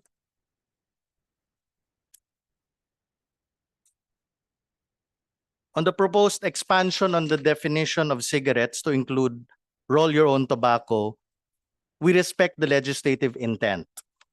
Our only appeal is for regulatory clarity. Roll your own tobacco under HS Code 2403 should not be confused with unmanufactured tobacco under HS Code 2401. It's unfortunate that we don't have anyone from the BOC here, but I think someone from the NTA is here would probably agree that it should not be confused, at least in the customs level. And that clear classification prevents enforcement errors and upholds alignment with global trade norms. Mr. Chair, the industry stands ready to work with this committee, and we're always happy to be here to have a sober discussion. The topic at hand are these NIRC provisions. We're not going to debate about health. But as far as government collection, balanced collection, looking at facts, we're right there with you. And we thank you for the time. We urge Congress to choose the path of tax optimization so that we may strike a fair, effective, and sustainable balance between health, revenue, and trade, Mr. Chair. Now, at this point, Mr. Chair, I'd like to turn over my microphone to Mr. Pike, if you would allow, so he can share a little bit about Australia, Philippines, and the global fight against illicit trade. All right. Thank you, Mr. Chair. Yes, thank you. Thank you for that, former Congressman Nograles. So we recognize Mr. Pike, but before you explain to us your advocacy, may you please introduce yourself first and then your background so that everyone will be enlightened on your history and also your experience. Thank you, Chair. My name is Rowan Pike. I'm a former Australian Federal Police Officer of 23 years and Australian Customs Officer of 2 years after that. Since then, I've been advocating in relation to illicit tobacco, which was my specialty during the customs period. And I now provide advocacy for various retail groups in Australia. I'd like to thank the President of the Philippines Tobacco Institute for inviting me to address you today and for you to allowing for that to happen. I'm grateful to be able to contribute to this debate and applaud you for your willingness to tackle this growing issue and listen to a wide variety of views. I founded Australia's Tobacco Strike Team, and that was the first dedicated illicit tobacco unit in Australia. And that experience, combined with 25 years of law enforcement, has led me to advise governments globally on illicit trade prevention. The bill you are debating today attempts to balance the interests of government, industry, and the Filipino population. Having seen Australia's failed tobacco policy, I understand that you have an extremely difficult task. I also prepared for a cigarette and tax debate today, but my comments regarding the drivers of the illicit market and the criminal methods used by organised crime are equally relevant for both cigarettes and vapes. The harsher penalties you have proposed in this bill are welcome, as long as they are rigorously enforced. I note that authorities here are using high seizure rates as being the primary indicator of a job well done. I say that it is not an effective measure. Seizure rates merely reflect the amount of product that is out there and do not disrupt these criminal enterprises. Senator, I'm concerned by the very low prosecution rates mentioned by yourself earlier. It's easy to say, let's ban something. It's much harder to enforce those regulations. Australia only allows 3 flavours of vapes, and yet all of the flavours that you've seen today, all of those colours, are freely available in the illicit market at home. Australia's failed policy has seen a surge in illicit cigarette sales to over 40%, and illicit vape sales are over 95%. If you think 80% is bad here, we can beat that. And that is after a huge increase in law enforcement funding and focus on vaping. With respect, the statistics you provided earlier give me no confidence that the Philippines can mount a successful enforcement-led response to this issue. I would ask, why is the illicit vape market here 80%? Why hasn't it been stopped already? The explosion in illicit sales has come with a worrying increase in organised crime strength and violence at home. In only 2 years, my own home state of Victoria has seen over 200 arson attacks on shops and warehouses tied to illegal tobacco. There have been homicides, kidnappings, extortion, armed robberies of legal tobacco, all generated by the extreme value of tobacco products and the huge profits that they're fighting over. Feel free to Google Australia's tobacco wars and see for yourself the mayhem our policy has caused at home. Let's turn to the obvious driver of this global problem, the tax excise rate. Governments pull the taxation lever to reduce public health risks, curb tobacco use and generate revenue.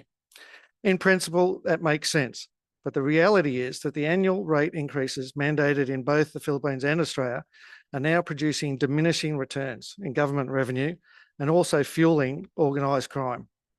We've already pulled that lever too far and have unbalanced the market. You have a chance to prevent making the same mistake with vapes as the Philippines has already made with cigarettes. Since 2010, Australia has raised excise taxes by 800%. A 20-pack of cigarettes now costs $40. You can find a similar product for between $12 to $14 on the black market. So about 3 times less than the legal product. At $12, a pack of cigarettes is as cheap as a legal pack was back in the mid-1990s. Similarly, in the Philippines, you can buy a pack for as little as 40 pesos on the black market, and unfortunately, your increasing adolescent smoking rates suggest that this is attracting new customers to the smoking habit. At 140 pesos for the legal packet, this is 3.5 times the illicit price and an obvious driver of the black market. The drop in legal consumers is most obvious when viewing the falling revenue rates. Australia has gone from 16.3 billion in 2020 to just 7.4 billion, a drop of 55% in just 5 years. The revenue in the Philippines has dropped 24% in the last 3 years. It's highly likely that the tobacco revenue here will follow Australia on that downward path unless there is a significant policy intervention from yourselves. The revenue returns for both our countries have followed a classic Laffer curve response, showing that the sweet spot when the excise rate for tobacco maximised the returns happened some years ago now. Economic theory shows that further increases to taxes will not increase revenue, it will only accelerate the decline. Both of our governments have misread the effect the explosion of the illicit market will have on those returns. This leads me to discuss the government forces that are charged with holding back the tide. Our customs officers and other enforcement agencies. They are being bombarded with a virtual tsunami of illicit product. Border agencies are doing the best they can, but they're simply not resourced to cope with such volumes. To do so effectively would come at a massive cost to the state. Both Australia and the Philippines face similar difficulties in protecting our borders. Both of us have huge coastlines with many remote locations able to act as windows for illicit products. The Philippines has the added problem of being located right in the middle of some of the key source countries of illicit tobacco, including China, Cambodia, Vietnam, and Indonesia. While Australia has an increasing number of organised crime groups entering this illicit trade, the Philippines has the significant complication of having terrorist organisations using illicit tobacco profits to support their activities. While this new tobacco bill provides some welcome enhancements for law enforcement, the greatest help you could provide them is to freeze or reduce the excise rate, thereby suppressing the key driver. Please always talk in terms of prevention being better than the cure. Notably, Singapore and Malaysia froze taxes for some years, and it had a positive effect on their illicit rates. Apart from the changes to your taxation and enforcement that you're already looking at, I would urge the Philippines to consider tobacco harm reduction strategies. The science is clear that combustible tobacco is the most dangerous form of nicotine consumption. There are, however, numerous healthier alternatives to cigarettes, like vapes and pouches, for those who cannot or do not want to quit their nicotine habits. If the Philippines were to incentivise those safer products through proportionate tax measures, combined with an education campaign, you might find that a sizable proportion of your smoking community moves to safer products, which would greatly benefit the health of your community. Finally, Australia's policy mistakes should be a flashing red light for Philippine regulators. We've seen the chaos that follows when taxation overshoots its mark. The result hasn't been better public health. It was black markets, violence, and billions of dollars of lost revenue. The Philippines has the chance to get this right. By taking a proportionate, evidence-based approach, the Philippines can reduce smoking, stabilise revenue, and keep its citizens safer and healthier. Thank you. Can you, if you have those studies from Australia, and I think you mentioned Singapore and what's the I think other? Singapore froze their rates for 8 years from 2006, and Malaysia, I think it was around 2010. I think they froze it for 3 to 5 years. Again, that is historical now, some time ago, but the evidence at that time showed that illicit rates reduced and gave the enforcement agencies a chance to catch up. Just submit to the committee those studies. Yes. Yeah, so we can take a look at those. I certainly will. Thank you. Yeah, we have some. I have some questions, but I'll ask it later on so we can hear all of our resource persons. We're also joined by Mr. G's the best. Yeah. Thank you, Mr. Chair. It's actually Gijs the best. Oh, sorry, Gijs the best. Yeah, and you pronounce it perfectly. You pronounce it perfectly fine in the morning, so I was impressed by that pronunciation. I'm representing PMFTC Inc., the Philippine affiliate of Philip Morris International. So thank you for your time. First, you asked feedback on the unitary tax rate and what our position was. We agree on a unitary tax rate for freebase and nicotine salt products. However, our position is that it should be a lower rate versus combustible cigarettes. There's no combustion when using vape products, so we advocate for risk proportionate taxation. Vape is like heated tobacco products. And for that, I want to defer to the US FDA, who confirms that, and I'm gonna cite from them. And I'm focused on heated tobacco first, but then followed by e-cigarettes. The IQOS system heats tobacco, but does not burn it. This significantly reduces the production of harmful and potentially harmful chemicals. Scientific studies have shown that switching completely from conventional cigarettes to the IQOS system significantly reduces your body's exposure to harmful or potentially harmful chemicals. This is FDA, US. And then Mitch Zeller, the director of the FDA Center for Tobacco Products, adds, data shows that marketing these particular products, and he's talking about heated tobacco products, with the authorized information could help addicted adult smokers transition away from combusted cigarettes and reduce their exposure to harmful chemicals, but only if they completely switch.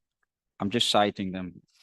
On top, there are many other countries that have similar opinions, and I just cite from the UK House of Commons Science and Technology, their committee report. And this is related to e-cigarettes. There's clear evidence that e-cigarettes are substantially less harmful than conventional cigarettes. Public Health England estimate e-cigarettes as 95% less harmful, although the evidence available does not currently allow a precise figure to be determined. So earlier we heard a quit rate of 4%. Hence, for us, it's ineffective at the moment, so we rather propose or encourage shifting to better products. So that's our position in general. And then on a related note, Mr. Chair, you have been asking for revenue predictions, right, for the various tax proposals. And for the complete appreciation of the committee, we have prepared revenue projections. And if you allow me, I have 3 slides. I can quickly guide you through. Yes, please go ahead. We can skip that. Oh, we go very fast now. If you go one back, sorry. Okay. Thus far, the focus was on the illicit industry, but we didn't talk really about the, more about the legit tobacco industry, sorry. But what we ignored is the fact that we have a 20% plus illicit trade incidents, and I'm talking 11 to 11.5 billion cigarettes. Never talk about lost government revenues, let alone that is 40 billion pesos per year. I'm talking 40 billion pesos for cigarettes alone. If I add the VAT to it, it's another 10 plus billion pesos. We talk 50 billion pesos per annum on government revenue lost purely by illicit. So the root cause comes from the fact that we have had substantial excise tax increases year on year. To put some numbers behind, you see bottom left, in 2012, the excise tax rate was 272 per pack versus 66.2 per pack today. This is a 23 times increase. On a CAGR, a compound average growth rate, this is 30%, whereas inflation had a CAGR of 3% in the same period, and government collections went 13% up. These substantial tax increases forced us as an industry to take pricing and pass it on to the consumer. And this has resulted in a substantial total market decline. You see the numbers there, 103 billion in 2012, 56 in 2021, and now 44 billion in 2024. And also to correct our profits, this led to a substantial decline in total market, as well as steep decline in government revenues. You see 176 billion in 2021, all the way down to 134 billion in 2024. This is a massive decrease. And that's what I wanted to say earlier. Also to correct some statements that our profits have been growing. This is absolutely not the case. And our annual accounts are available. So you can, I refer to that because the contrary is happening in our industry. And so the steep increase in illicit trade is also a consequence of this. So if you look, and our Australian colleague referred to it earlier, there's a huge price difference between the legit market and the illicit market. Our cheapest product on the market is Chesterfield. This sells for 140 per pack, where illicit brands are available between 40 and 50 pesos. So if I add up the excise and VAT, this is a minimum of 83 pesos. So I don't know how they can retail at 40 to 50 pesos. I know how, but it just illustrates the problem, if you ask me. So we collectively face an issue today with the excise tax roadmap. Illicit trade is growing, government revenues are substantially declining, and worse, the number of smokers are growing as well. We saw 4.4 million new users, which was also a number that was presented before by our colleagues here. So if you look at the future, and that's the next chart, that picture doesn't look much better, I have to say. Illicit is deemed to grow. Total number of smokers likely to grow. And the government revenues are deemed to decline. 180 billion over the next 5 years decline if you add up the numbers. This is really, really substantial. So how do we recommend addressing this? We go to the next chart. We recommend a holistic approach with four key focus areas. First of all, the excise tax roadmap for cigarettes. We recommend adjusting the current excise tax roadmap as it is getting ineffective, as I have just illustrated, and not delivering its objectives. Instead of a 5% increase every year, we strongly recommend a model of 0% for even years and 6% for the odd years. With this, the industry doesn't have to pass on the excise tax every year, which gives some breathing space to the market and likely moderation of illicit. As well, that it brings tax increases more or less aligned to the inflation year on year. 0.6% will generate the highest excise tax collection, 120 billion pesos, incremental versus today's roadmap. That's our estimate. Alternatively, an option could be 2% in even years, 4% in odd years. And this gives round about an incremental 100 billion pesos versus today. Not as effective as the 0.6, but at least much better than the current roadmap we have today. And such change to a roadmap is not uncommon at all. If you look at neighboring countries, for example, or countries with a close proximity, and a few examples have been made, Singapore had a tax moratorium for 5 years and managed to bring illicit down from 30% to 10%, while government revenues were significantly increasing. Malaysia, and also last hearing, Mr. Nograles referred to this. They had a moratorium for 3 years to bring illicit trade under control, also increasing government revenues. And lastly, Hong Kong. They had an 8 years moratorium to manage illicit trade.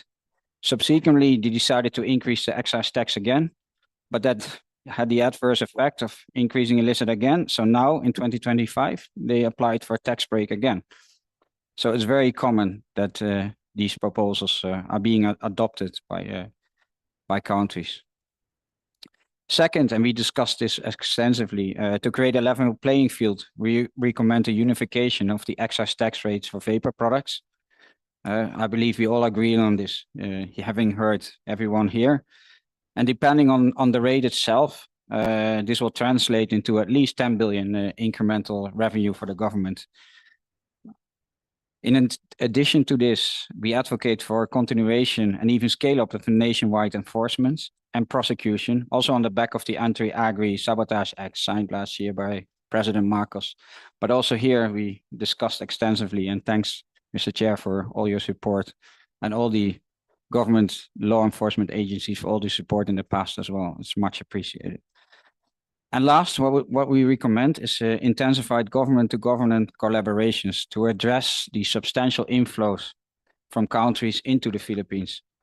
I'm talking, and I share your views about the countries: Indonesia, India, Vietnam, Cambodia, China, and China especially for illicit e-cigarettes.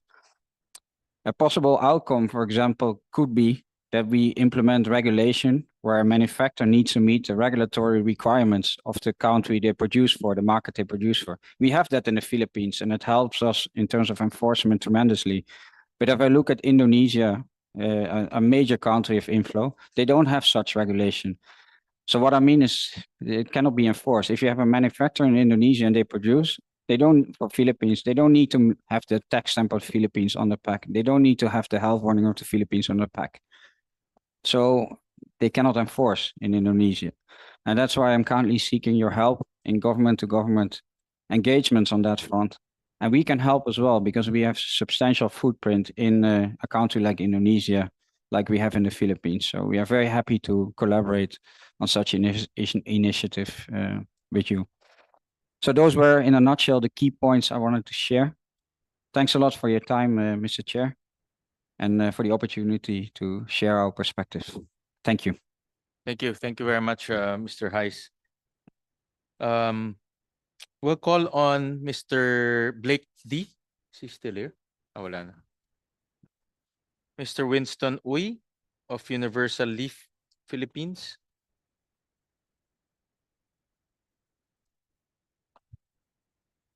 Good afternoon, Senator.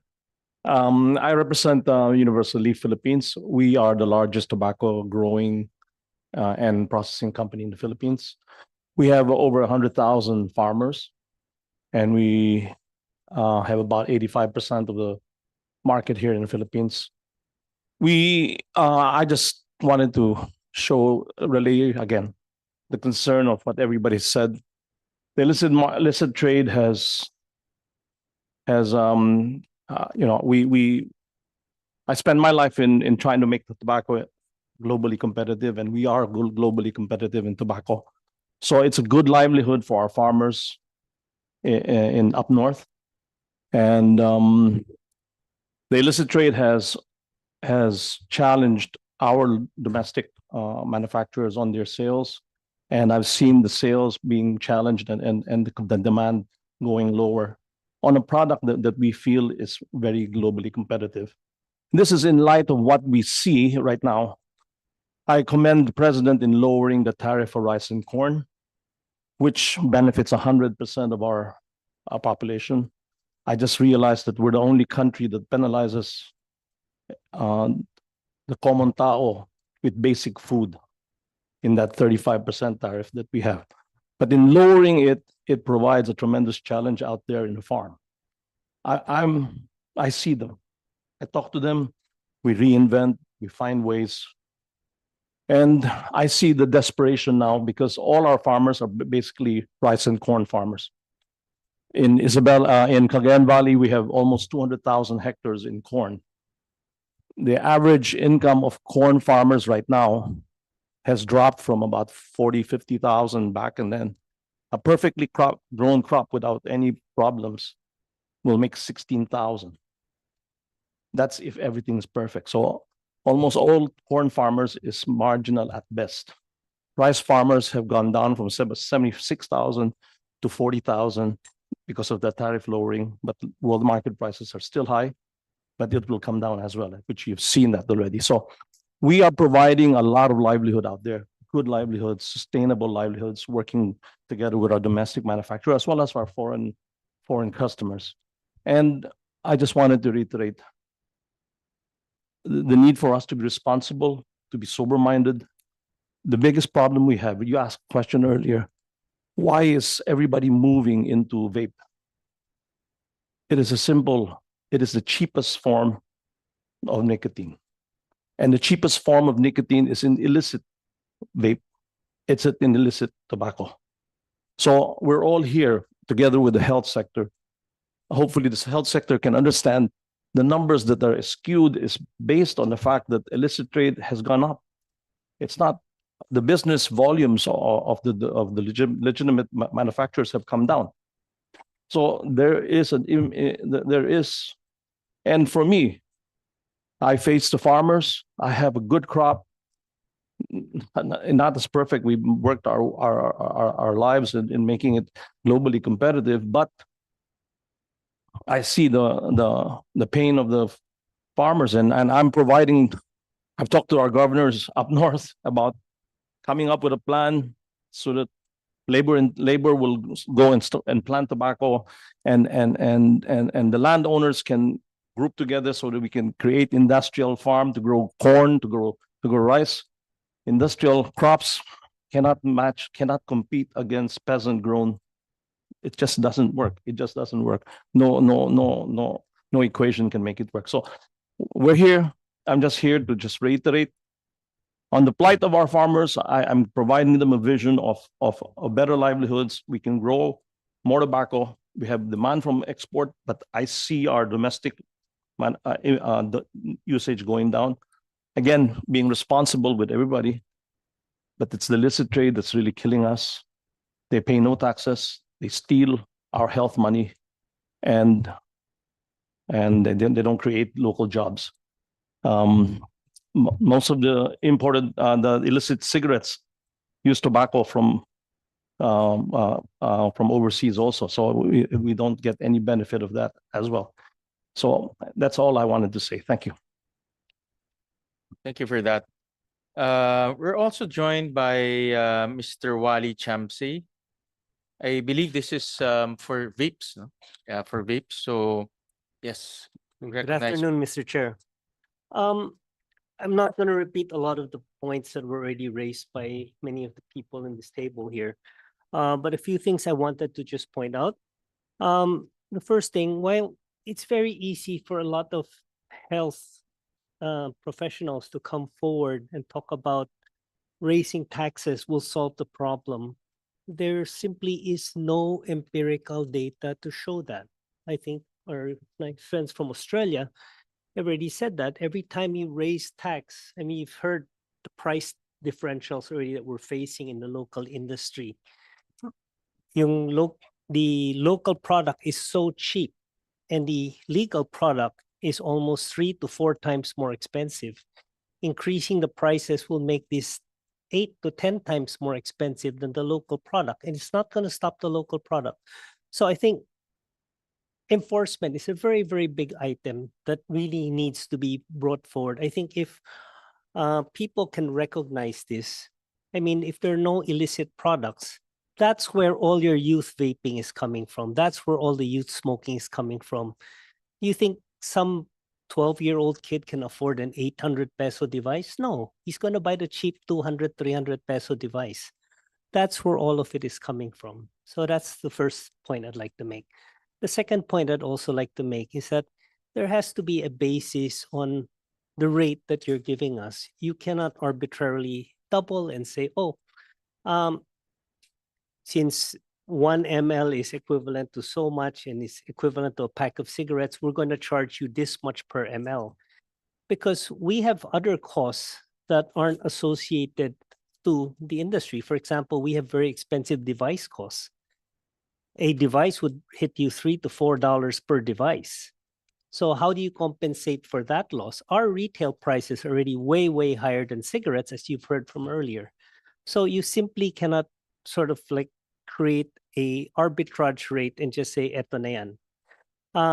final thing I'd like to raise is it's a little bit more personal. Prior to distributing vape, I used to head distribution for British American Tobacco. And one of the reasons why we actually switched to vape is that in our early discussions, when everyone was still new, one of the things that the people at British American Tobacco said was that we're looking at harm reduction products for the future. And they've spent millions and millions of dollars proving that there is a basis to harm reduction.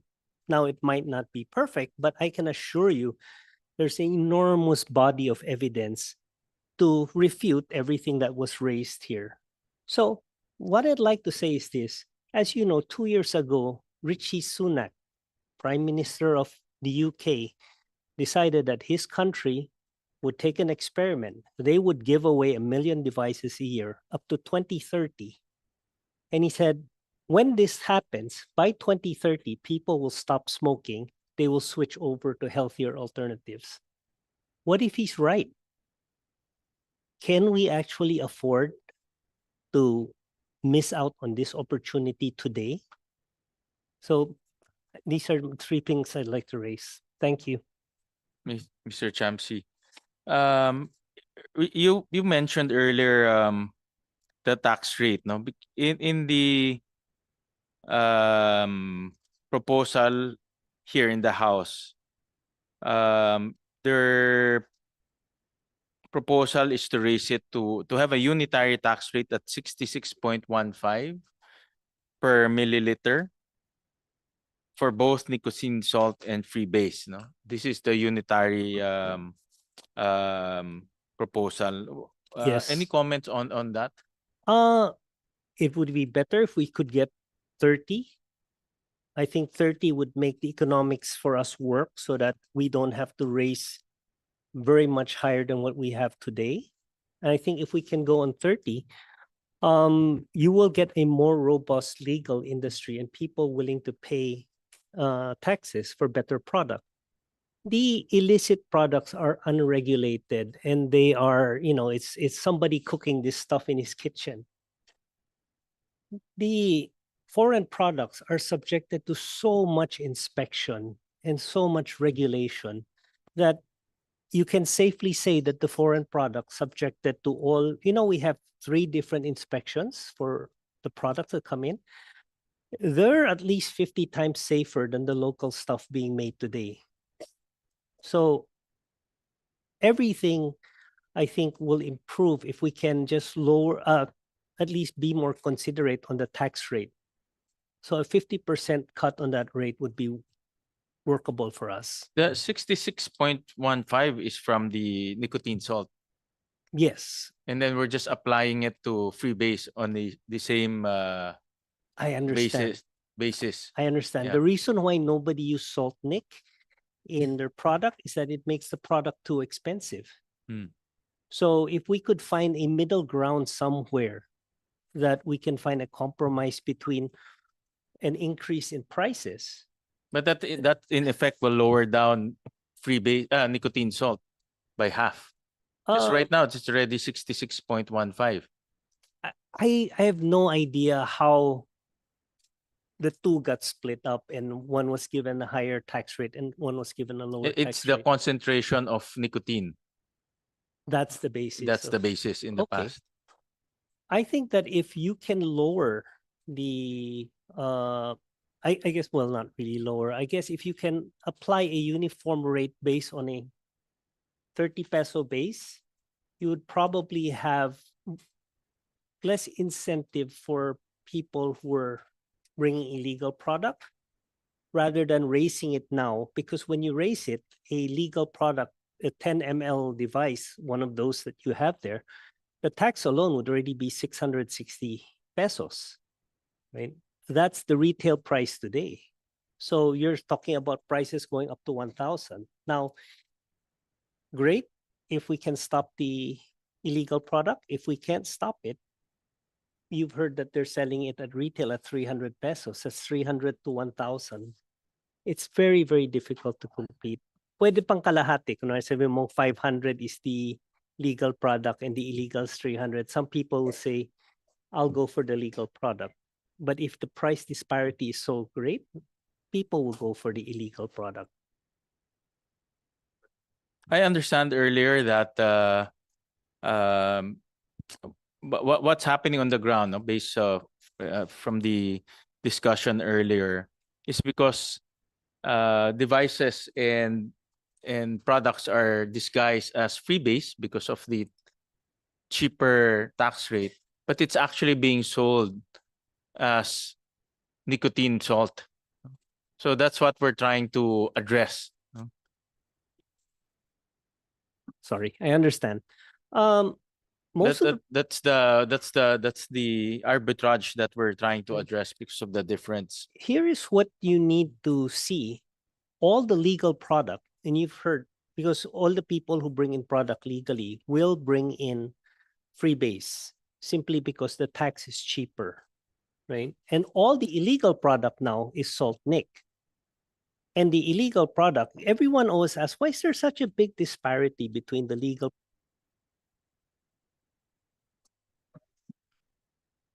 And actually, it's not the price. Yung salt nic tastes better than freebase. So by putting at least parang patas na lang yung laban, if both can be salt nic, then the legal product has a better chance of making it rather than the illegal products. I get your point, but right now, I mean, if you ask DTI, no one registered salt nic. Yeah, that's true. There is no in the eyes of the government now. There should be no nicotine salt in the country because no one registered with the DTI. Opo, kasi the tax is very high. Correct. It's very prohibitive. Correct. So that's already a signal. And like I said, I demonstrated that it's available. Mhm. Sabi nga ni Mr. Principe, unless you try it, you will not know. Mm-mm. No. So in other words, there is that technical smuggling happening because it's obvious, no, that no one registered for nic salt or nicotine salt Mhm. because of the higher tax rates. Here is it. I can guarantee you all those 14 brands that see Attorney Valdez mentioned, nobody is using salt nic. We're too afraid. So, but everyone else who's bringing it illegally, yan yung nagsasalt nic. Because there's no checks eh. If I get held up, my whole container's gone, right? These guys, they don't have that problem. If you're saying 80% of the market is illicit, they don't care, no? Whether it's salt nic, the freebase or whatever product. In fact, they're mixing it their own, no? That's true, sir. And that's happening, mixing. Yes. Unfortunately, you can learn how to make vape juice on YouTube. It's that simple. So yung mga debote, that's where everyone learns it, on YouTube. Can you describe to us how can you make ito mga ganyan? I don't need. If you I'm the business.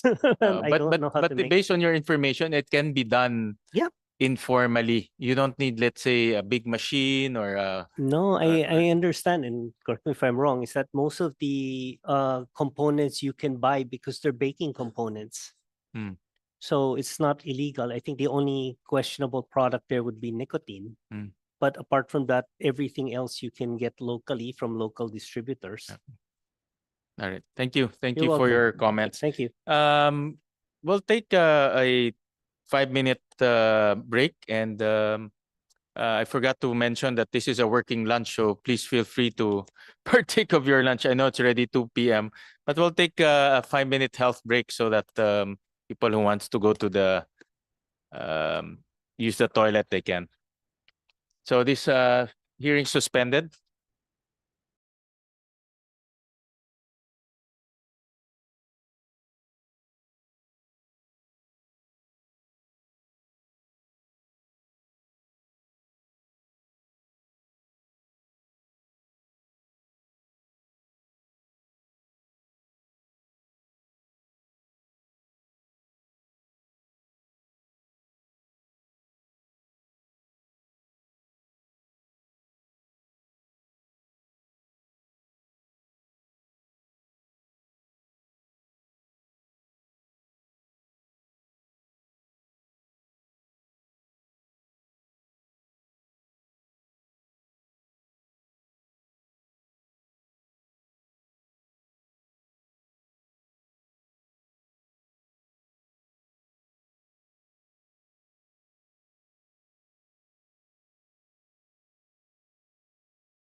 respective seats, we can do a working hearing. So you can have your lunch or merienda na yata ngayon, no? And then we can continue with the hearing so that we won't waste so much time. All right, so let's resume our hearing. And the next will be Mr. Joey Dulay. Is he here? Out pa. He's Nasa labas pa, sir. nasa labas pa. Okay. So we'll call on Mr. Oplas of the Minimal Government Thinkers. Yes, Mr. Oplas. Thank you, sir. I prepared only two short two PowerPoint, 2 slides. Yes, go ahead. Go ahead. Yeah. Can you flash the PowerPoint?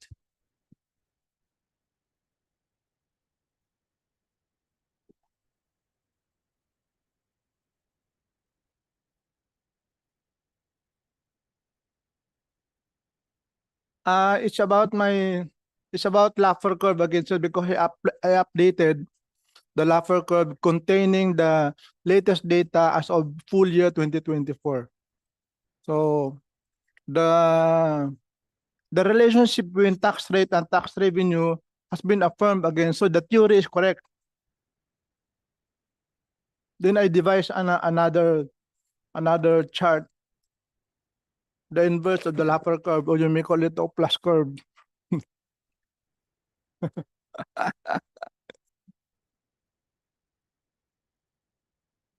Comsec, okay. Yes.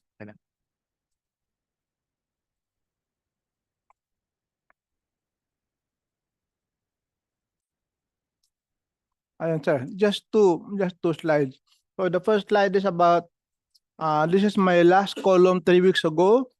The Laffer curve Philippines tobacco taxation from 2017 to 2025. The tax rate are indicated in the horizontal curve, no? The tax rate are on the law, based on the law, on various laws. And then the actual tax revenues are on the vertical side. So it shows that initially the Laffer curve is developed by American economist and Arthur Laffer, saying that when you raise tax rate, initially the revenues will increase, but after some time, as you become more greedy about collecting more taxes, the law of unintended consequence kicks in. Instead of collecting more money, you collect less money. In collecting billions, you collect less billions. So the optimal tax rate, in effect, is 50 pesos per pack. That happened in 2021. But because of certain pera, billions, tax. It didn't happen. The reverse happened. Okay? And they don't want to admit that there's a relationship between tax rate and tax revenues. The actual data, these are data from the DOF and the BIR itself. But the latest data there is for 2024, it declined to 134.4 billion pesos. So it's not exactly beautifully, like Mayon volcano slope. It's a little bit of down, a little bit flattening. It's going down. Next slide. This is my last slide. So the inverse curve of the Laffer curve is the Laffer curve is inverted. This is a little bit of U, no? Little check, parang right mid. So in a sense, the passionate desire to collect more taxes inadvertently is enriching the smugglers, terrorists, bombers, etc., because they're the ones who are doing the illegal smuggling, illicit trade. So as tax rate increases, the price gap between legal and illegal increases, as shown by the Philip Morris guy.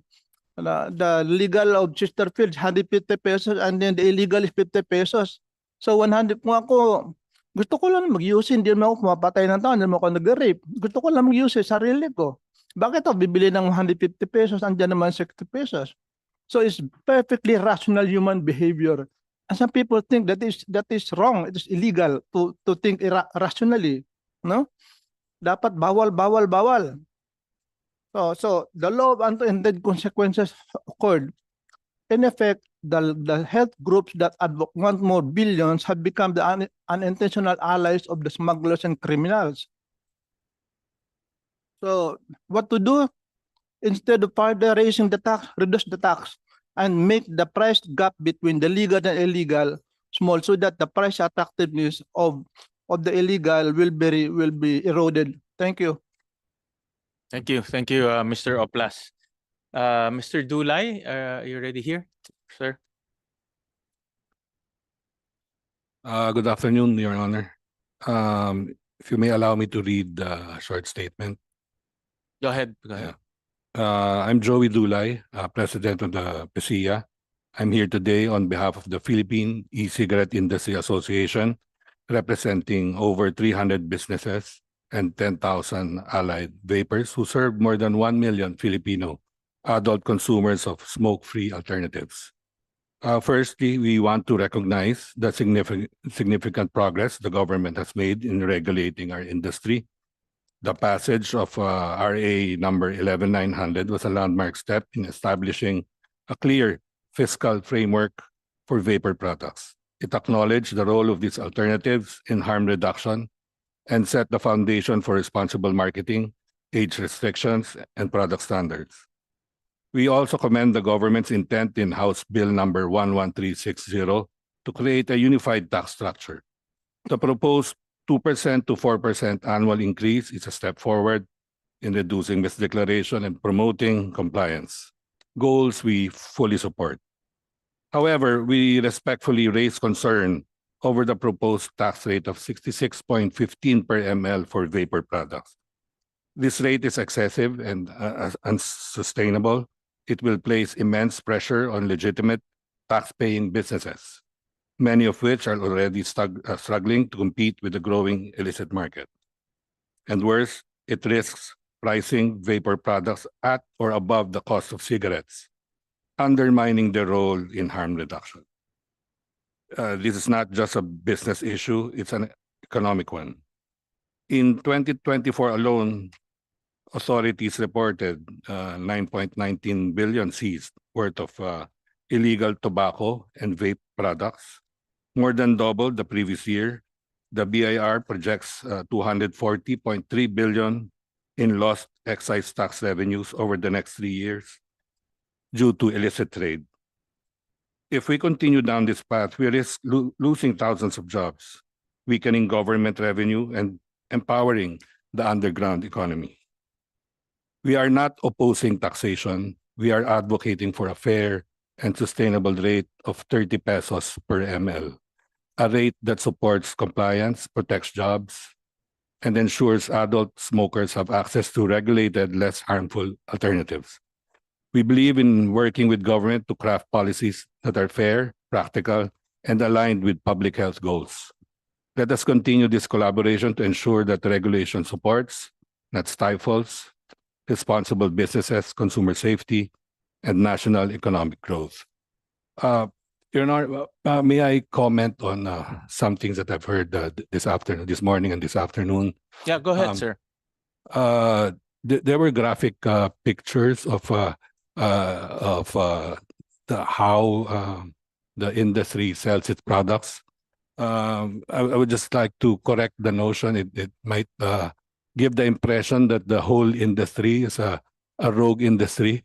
There is a compliant industry. So I am part of that compliant industry. The DTI and the BIR set forth requirements, regulations, and so on. Yung RA 11900, Your Honor, is a very good legislation. Kailangan lang natin pong i-implement o i-enforce. Dahil po, ang pinag-uusapan dito kanina, ang mga kabataan, bawal naman talaga po sa RA 11900 magbenta sa below 18. Yung mga sinasabing mga pictures na nakikita natin kanina ng mga very colorful, nakaka-attract ng bata, yun po ay illicit. Hindi po namin yun binibenta kasi ang DTI po meron ng regulation yan na bawal ang mga colorful. Hindi po papasa ang inyong produkto. Hindi po yan mapupunta sa merkado kung colorful nga, if attractive to minors. So talagang ang implementation po saka enforcement ang importante sa amin. I was in a forum, in a media forum a couple of months ago with Commissioner Jun Lumagi of the BIR. And I expressly told him that kung ano kailangan ng industry, yung talagang enforcement. So that's the thing that we really need to to focus on is the enforcement. Dahil maganda po yung batas eh. Kung masusunod po ang batas, lahat po ng requirements ng DTI, ng BIR, tapos siguro kailangan din po nating tulungan ang siguro funding na rin para sa DTI enforcement, para sa BIR enforcement dahil napakaganda na rin po ginagawa nila. I think lang it's just a matter of putting more people, giving more budget to enforcement activities kasi ang ganda po ng effect eh. Tuwing meron pong last week, meron pong na raid ang BIR na napakalaking shipment ng illicit products na vape. Ang ganda po ng effect niya kasi na for some time matatago po natatakot yung mga illegal, no? Yung mga nagpaparating yan. Pero kung titigil ang BIR doon, mawawala po yung gains. So we want to push BIR and DTI to make it a regular thing. Talagang araw-araw. Nakikita naman natin na may mga post ng BIR. Araw-araw ang ikot yan. Sana tuloy-tuloy po. At tulungan pa sila siguro budget mga tao, mga tauhan nila para makapag-ikot pa sila more probably sa mga probinsya na. Dahil dito naman sa Metro Manila, parang nako-cover naman nila. Yung mga sa probinsya, medyo matatapang po yung mga yung mga vape shops doon dahil baka hindi sila nabibisita. Kami po dito sa Metro, I'm a retailer. Si Mr. Glenn C. po kanina nagsalita about importers. So nasabi niya po ang mga sentiments ng importers. I will talk about yung naman, yung sa mga retailers which I'm also a part of.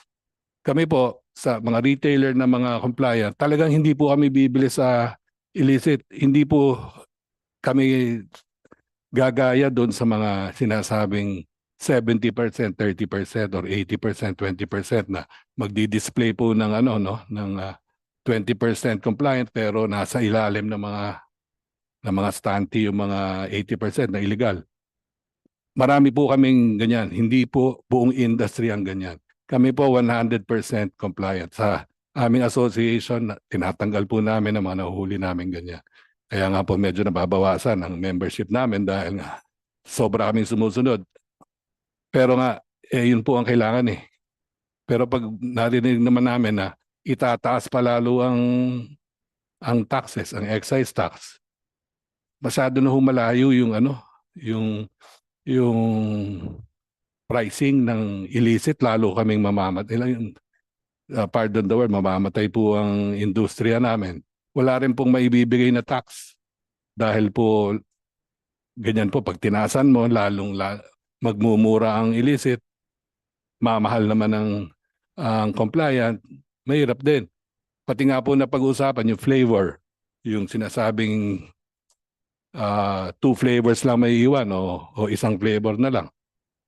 Hindi po namin mapipigilan ng illicit dahil nagtitimpla sa bahay yan eh. So, bibili lang sa parang bakery supplies. Strawberry, haluan lang nila yung liquid na lang strawberry, di okay na sila. Pero kami mga compliant, yung mga gustong sumunod ng tama, tobacco at menthol lang kami. So we have to balance siguro the approach, Your Honor. Sana mapag-aralan mabuti. Dahil yung primary goal natin dito, mabigyan din ng koleksyon ng gobyerno. Matulungan kaming mga naghahanap ng alternatibo sa sigarilyo. Kasi po, feeling namin parang yung health advocates kanina, naririnig ko lahat yan. Puro mga bata po yung pinag-uusapan. Pero paano naman po kaming mga may edad na nagre-rely dito sa product na to? Gusto namin ng less harmful alternative. Ako po ay isang I'm a living proof na nag-i-improve ang health ko. Dahil po ninigarilyo ako na matagal noon, mula high school hanggang 2009. Ang doktor ko nakakita ng spot sa lungs ko. 2009 yon. Sinabi sa akin, Joey, wag ka nang maninigarilyo dahil magiging emphysema yan, lalaki yan. Tama-tama naman po na discover ko yung vape. Mula noon, nagpapa-check ako. Hindi na siya lumaki. Bagkus hindi na nakikita sa mga imaging na mga MRI, ganyan. So, ako po, sa akin, naniniwala ako sa tobacco harm reduction. Yang yan. Sir Dulay, you're the president of the Philippine E-Cigarette Industry Association. Yes, Your Honor. So, do you agree that yung sinabi kanina ni Mr. Principe and ni Mr. Dina, almost 70%? Tingnan ko lang notes ko. 80% illegal products ang vape and then 70% illegal entities? Wala kaming talagang data, no? Pero walang data, it's just informal data. yeah, Kahit sa parang mga estimates lang, estimates. I would agree to the 80% illicit products in the market. And yung mga retail or mga nagbebenta, 70% are also illegal, meaning they're not registered, they're not registered with the DTI, they're not registered with the BIR. Is that correct? Is that more or less lang, estimates? Some are not registered, some are registered. Yung nabanggit kanina na nagdi-display lang ng compliant products sa harap pero nasa likod yung mga nasa ilalim yung mga illicit products. Pero most of the products that they sell, this illicit sellers, is I think I would agree that would be around 80%. 80%? Illicit. Yeah. So kung 100% ang vape retailers, almost 80% are what we call let's call it hybrid. Non-compliant. Yes. Or unscrupulous kasi pakitang tao lang yung legal na products pero sa likod mas marami illegal. Nangyayari po 'yan kasi pinapakita naman ng BIR pag sila po nagre-raid. Ganun nga, sa harap, mga compliant. Tapos ang nare-raid nila, hindi compliant. Lumalabas parang mga... So mga ganun, mga unscrupulous sellers, mga 80% of the total? Kasi, yes, it follows na if you have 80% illicit products, the vape sellers also will be able to find those products na mabebenta nila. So in other words, if we raise the excise tax to 66.5 per milliliter, yung mga hindi nagbabayad o patago, hindi magbabayad pa rin yun. Lalo yung na mga po, nagbabayad, yun lang ang magbabayad. So in other words, 80%. If you're saying estimate lang naman to, I don't have any data. 80% hindi sila magbabayad pa rin. ganun pa rin yun, Your Honor. Hindi pa rin sila magbabayad. Bagkus siguro lalakas pa loob dahil lalaki kita nila dahil lumalayo yung legal products na pricing sa kanila. So lalo silang lalakas. Kaya po doon kami natatakot lang po sa baka hindi po naintindihan masyado yung effect ng pagtaas natin ng rates sa excise tax. But we support the idea of unified tax rate. You support the unified. unitary. Okay. Yes. And if we ask you, what is what do you think is the appropriate unified tax rate?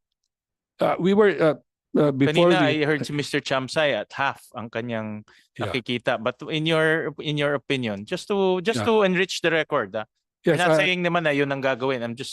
You just want to capture the opinion of everyone. Yes po. That's what I did. I talked to our members. I talked to industry players, mga stakeholders, and we came up with yung 30 pesos per ml. That's why as the head of the association, nung parang yun ang naging parang agreement with them. Yung nagkakalapit lahat doon. So we pruned it down. Lumabas 30 pesos per ml na baka mabuhay pa yung industry, yung compliant industry. So yun po ang pinopropose namin is 30 ml. Total po, kung pag-uusapan naman po yung parehas lang ng Saltnik ngayon, ang sasabihin, mas mababa sa Saltnik ngayon ang rate na 30 pesos per ml. Hindi ho magandang ano yun, parang analogy, ano? Hindi magandang comparison yon dahil wala nga hong collection ng BIR sa Saltnik products. So we cannot compare, it's not apples to apples. Parang hindi rin siya comparable dahil zero nga ang collection ng Saltnik. So we have to find yung parang we have to strike a balance kung ano yung pinakamagandang rate na tutuloy ang industriya, mapoprotektahan ng gobyerno, mapoprotektahan din ng youth through enforcement. Talagang enforcement talagang bagsak nito, Your Honor. Saka yung tax rate. Yung tax rate, pag tayo tumaas masyado, mamamatay naman ang isang industriya. Hindi naman namin I'm not an health expert, pero maraming katulad ko na umaasa na makapag-vape kasi ayaw nilang manigarilyo dahil alam nila nakamamatay ito. Wala naman pong talagang study na yung talagang vaping itself killed a person. Wala. But the 30 pesos so is below, that means bababaan pa natin from where we are right now. Right now it's 57.33. Right now, Saltnik, Your Honor, is 57.30. Correct. Freebase is 60.67. No, it's 65 per 10 ml. Pero nga po, hindi na pwede nating i-compare sa Saltnik na 57.30 dahil wala naman pong compliant na business na nagre-register po ng Saltnik. So pag tayo ginitna natin to, I believe it would translate into to more compliance. Talagang naririnig ko rin naman po yung mga katulad nung nagsalita kanina na member namin na pag basta ano lang natin maprotektahan din ang compliant industry. Ano naman yan lalaki ang collection. For sure po, siguro naman hindi naman ako economist din pero ang ano lang is yung layman's way of thinking. Pag medyo mababa ang or the amount is just right for the tax rates, marami pong maiengganyo pumasok sa negosyo na ito at magko-comply sila. Kailangan lang po natin talaga higpitan siguro yung pagdating ng mga illicit products o paggawa ng illicit products. Dahil lalo silang tatapang, lalong magiging lalo silang magiging rogue yung mga yung mga illicit, mayayabang na nga dahil parang sila na yung sila na yung nagdidikta ng industriya Parang nawala na sa aming mga compliant na compliant na players Parang sila ngayon yung masakit po para sa amin tanggapin na ang industriya po ay napupunta sa illicit. Thank you for your honesty, Mr. Dulay. Thank you, Your Honor. Maraming salamat. We're also joined by Mr. Anton Israel, the Nicotine Consumers Union of the Philippines. Maraming salamat po, Senator Gatchalian. Ang aking magiging pahayag ay maiksi lamang po, grounded on consumer behavior and attitude. Pero bago ako magtapos, mag-iiwan po ako ng 2-minute video that encapsulates our position on this matter. So after makapakinig ako ng mga talakayan dito, may nabuuhong puzzle sa isip ko. Senator Gatchalian, can taxes stop nicotine addiction? Ayun ang tanong. Habang yung addiction ay namumutawi, nandiyan dyan, magpo-prosper din yung mga smuggling, yung illicit tobacco trade. So habang hindi pa natin nakikita yung solusyon, hindi pa natin nakikita ang kasagutan kung kaya bang pigilan ng buwis yung aming addiction, pagdating po sa House Bill 11-360, suportado po namin yan. Pero kung 66 pesos and 15 centavos per ml, masyado na pong madugo. Hahatakin po pabalik yung mga naka-move on na, yung mga gumagamit na ng less harmful devices, less harmful alternatives. Tinuturing po namin ang tobacco harm reduction as a good contribution to public health governance. So kapag yan ay tumaas na, hindi naman nangangahulugan na titigil yung mag-vape yan. Maghahanap po yan ng mga illicit at mas mura. Yung iba pa baka pumunta ng palengke, magtabas ng tabako. So ang addiction ho talaga napakahirap pong kontrolahin. Kaya imbes na i-penalize sila, itulungan na lang po na magkaroon po tayo ng win-win solution. Ready na po ba yung ating? Yun lamang po. Maraming salamat po, Senator.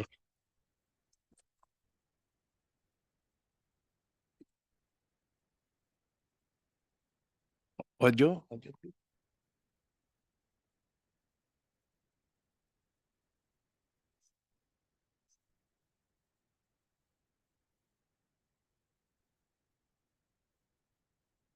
Walang audio?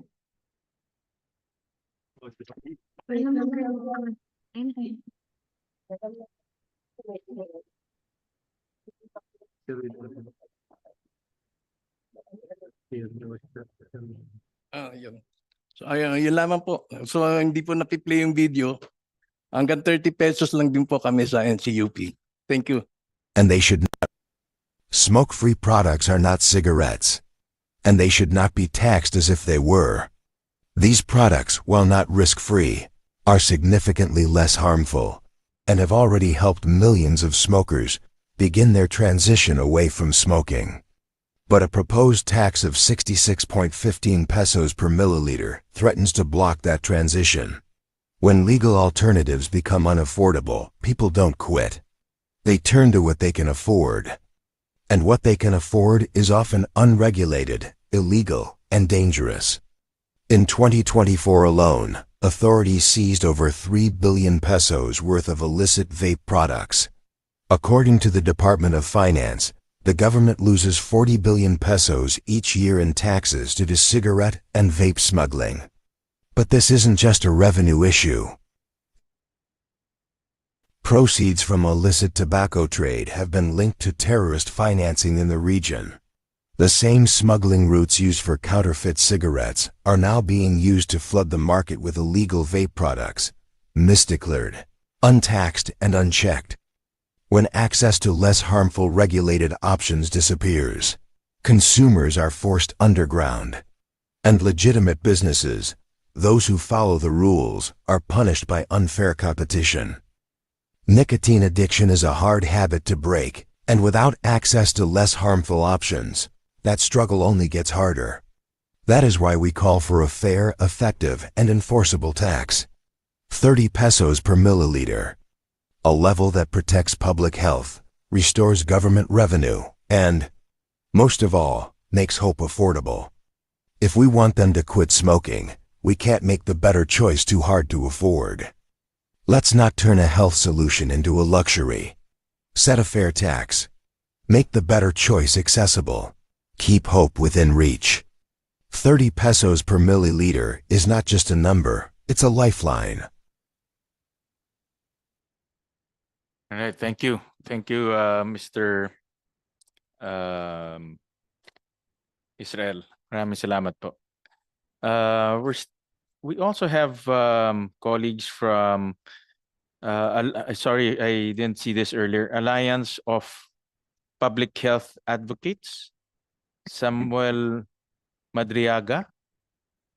Yes po, Mr. Chair. I'm a representative of the youth sector po, no? And I'm honored to be here sitting on this table kasi kanina pa natin napag-uusapan ng mga kabataan, and I think I would like to take the time to really discuss with you and tell you the stories and the narratives of what's happening on ground pagdating sa mga kabataan, on our behaviors and what influences our health-seeking behaviors. First of all, good day, Honorable Chair. I am Sam Madriaga, a medical student from the University of the Philippines College of Medicine, and the Chief Executive of the Alliance of Public Health Advocates. So we are a youth-led health organization that works to strengthen local youth health systems through the increased participation of the Filipino youth. Mr. Chair, we have witnessed how you have strongly stood for the sin tax reform. And hearing your statement earlier, that we will not weaken our sin taxes, but rather expand its scope, including vape products, and strengthen our administrative and enforcement measures, serves as a great reassurance for us young people that you continue to serve as a champion for our health and our future. Dahil katulad po ninyo, Mr. Chair, naniniwala rin kami na ang pagbaba ng sin taxes ay hindi sagot sa pagbaba ng paninigarilyo naming mga kabataan, kundi ang kailangan namin ay isang malawakan at konkretong reforma sa edukasyon, social services at kalusugan para sa mga kabataang Pilipino. At may patunay po ako na nanatibo kung paano po ito nangyayari. Before I begin, allow me po to share the story of Leah. Leah is a 20-year-old that we met during our youth health assessment in 2020 during the COVID-19 pandemic. When we asked po si Leah about her biggest health challenge during that time, because we're trying to assess the behaviors of young people that influences them to take risk-taking behaviors din po mismo, what she told us is that smoker si Papa since I was young. Lagi ko siyang nahuhuli na nagsusmoke at nagkaroon ako ng early symptoms of lung problems dahil sa second-hand smoking. At 17, bumigay ang katawan ko at na-admit ako sa hospital dahil sobrang daming naipon na bara at plema sa lungs ko na mostly ay galing sa sigarilyo. Grabe ang trauma ko. Natuloy na minsan ng luha ko kasi sobrang sakit sa dibdib tuwing uubo ako. Leah, Mr. Chair, is only one of the 42% of the Filipino youth who are prematurely exposed to second-hand smoking and have been a collateral damage of the smoking epidemic in our country today. And this is also resonating among our young Filipinos because on our consultation and assessment, especially with young workers and young students who have become addicted to tobacco and vaping due to overlapping socioeconomic and mental health concerns, along with the primary perpetuation of the prevalent manipulation of both legal and illegal industries, making young people believe that all cheaper alternatives like vape or e-cigarettes are far less dangerous, which are not true. Mr. Chair, on the ground, we have a recurring argument earlier po, that increasing the price gap between legal and illicit cigarettes, or kumbaga yung mga illegal cigarettes natin, results to the increase in nicotine users. However, we young people believe that this can be misleading because on the ground, our experiences are defined beyond these factors. I think ang magandang tanong po dito ay bakit nga ba nagve-vape yung mga kabataan tulad namin, and which eventually triggers harmful behaviors such as addiction. On the ground, Mr. Chair, throughout our campaign against smoking, we have repeatedly heard young people saying, mas mura pa rin kasi kuya ang yosi kaysa pagkain. And this is coming from young people who are working as construction workers. Or matagal ko na kasing gustong tumigil mag-vape, kaso nakakatulong sa akin yung vape para makarelax ako at makalimutan ng problema kasi parang magaan ng lahat. These are real stories, Mr. Chair, that define the future of almost 1 million young Filipinos who have learned to smoke, and 423,185 adolescents who are deceived that vaping is safer than cigarettes. This is a manifestation of how widespread the impact of tobacco smoke screen among our young people is, rendering us vulnerable to multiple smoking-related illnesses and victims of the harmful influence of tobacco and vaping industry on our hard-fought public health victories.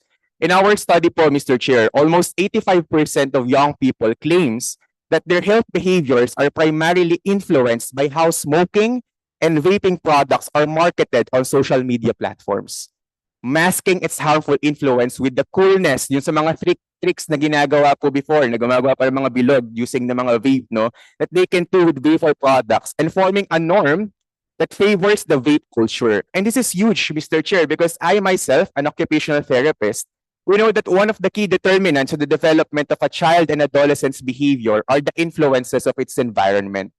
We have grown to make vaping, especially during the pandemic, as part of this generation's norm and culture. I respectfully beg to differ, Mr. Chair, to say that illicit trade is the main factor to youth's vaping behavior, because there are more things to consider than this. In our consultation with young people, we have really appreciated our hard fought battle for the passing of the sin tax reform, because we fought hard to make smoking less accessible and less appealing through higher taxes. And we have proven that this measure can be successful. If we loosen that grip now, especially on vaping products, more young people like Leah will suffer illnesses that they never chose in the first place. What we need in curbing smoking and vaping prevalence is not lowering or buffering sin taxes. What we need is stronger access to food, mental health care, health services that are funded by sin tax revenues, and a uniform tax increase on tobacco and all vaping products. On our consultation on the ground, our young people needs policies that would also expand restrictions on the use of vape in enclosed public spaces. Because right now po, ang sabi ng mga kabataan, only tobacco smoking are prohibited in most public spaces. Marami pa rin sa mga mall, nakikita natin, mga kabataan din mismo ang nagve-vape. That's why it's also a trigger for them, no, to do risk-taking behaviors. Further, studies show that low risk perception on vapes, peer exposure, and its increased accessibility and the use of aesthetics actually influences our young people's behaviors that undermine the effects of the vape on their own health. Meanwhile, it also highlights that vaping prevention messages stemming from familial, educational, and community spheres improves young people's self-efficacy and strengthen their intentions not to vape. Actually, Mr. Chair, what the Filipino youth wants is better attention also provided by local government units on their harmful health behaviors. Because on our study, majority po ng mga kabataang Pilipino perceives that their barangays and even sangguniang kabataan merely help in raising their awareness on good health practices. There's also a need for us to maximize the use of technology as a medium for information dissemination, lalo na po for health promotion, so that we can combat the deceptive marketing practices of the vaping industry. Kasi hindi po kami dapat maging collateral na pinsala. We refuse to let our generation choke on the same deception and the lies of vaping products and e-cigarettes. We want to reclaim our freedom from these tools that only brings harm to our young people. We refuse to see another Leah gasping for breath and suffering from diseases that she was never responsible of. We refuse to watch vape and tobacco become a cheaper option than food and a more viable alternative than genuine mental health services. Kaya po, Mr. Chair, we strongly support your stance on maintaining same taxes on tobacco and on implementing a unitary tax on all vaping products and electronic cigarettes. Now more than ever, we, the Filipino youth, are more engaged and we are closely watching. In the last elections, approximately 40 million of us showed up, and this 40 million will surely demand accountability. We believe that this discussion po is about our right to breathe, our right to be healthy, and our right to live without the shadow of tobacco, our vape hanging over our future. Mr. Chair, I'm a firm believer na ang healthy kabataan ay para sa isang healthy kinabukasan. And we can only make this happen if we will treat the negative impact of vape products on the lung health of our young people similar to the health and economic burdens brought by tobacco. We do not need to mask the harmful effects of vaping as more therapeutic alternative to tobacco. We want to believe that this country can remain steadfast in upholding our dignity and lives over corporate gains. And hopefully, we can follow through this action without giving an opportunity for the industry to decrease the indexation of other tobacco products. We need you po, Mr. Chair, to continue fighting with us at patuloy na maging kakampi sa isang mas malusog na Pilipinas, because we will remember who stood with us and we will continue to watch and remind you and all our leaders here in different government agencies that our health and future is at stake. Finally po, siguro gusto ko lang ding i-reiterate that we, the Filipino youth, offers our full support to all necessary actions to push for this reform against vape products po, no? However, we also want to emphasize that in these discussions, we hope that we can be given genuine avenues to equally participate in shaping and advancing a policy that concerns our health, and be seen that our participation is key to a healthier and better Philippines. Because it is pretty interesting, Mr. Chair, that we are talking about the fate of the youth, but we only have one or two here on this table who is able to lobby our narratives and experiences. But we do welcome this as a developing success for youth participation in public health. Maraming salamat po. Youth at heart naman kami. So,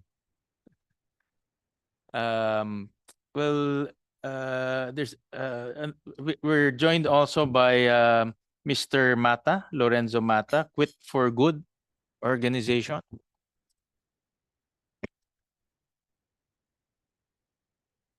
Honorable Senator Wayne Gatchalian and the Committee of Ways and Means, I thank you for the opportunity to speak. I'm Dr. Lorenzo Mata, President of Quit for Good. We are a nonprofit, non-stock organization advocating for science-based smoking cessation and harm reduction. Well, smoking remains the leading cause of preventable death and diseases in the Philippines, claiming over 117,000 lives annually. The 2023 National Nutrition Survey shows that adult tobacco use rose from 19% in 2021 to 24.4% in 2023. That this is an evidence that the current strategies are not enough. And in 2021, the Stop the Buff campaign was launched in an urban community. As published in the Journal of Medicine, University of Santo Tomas, the project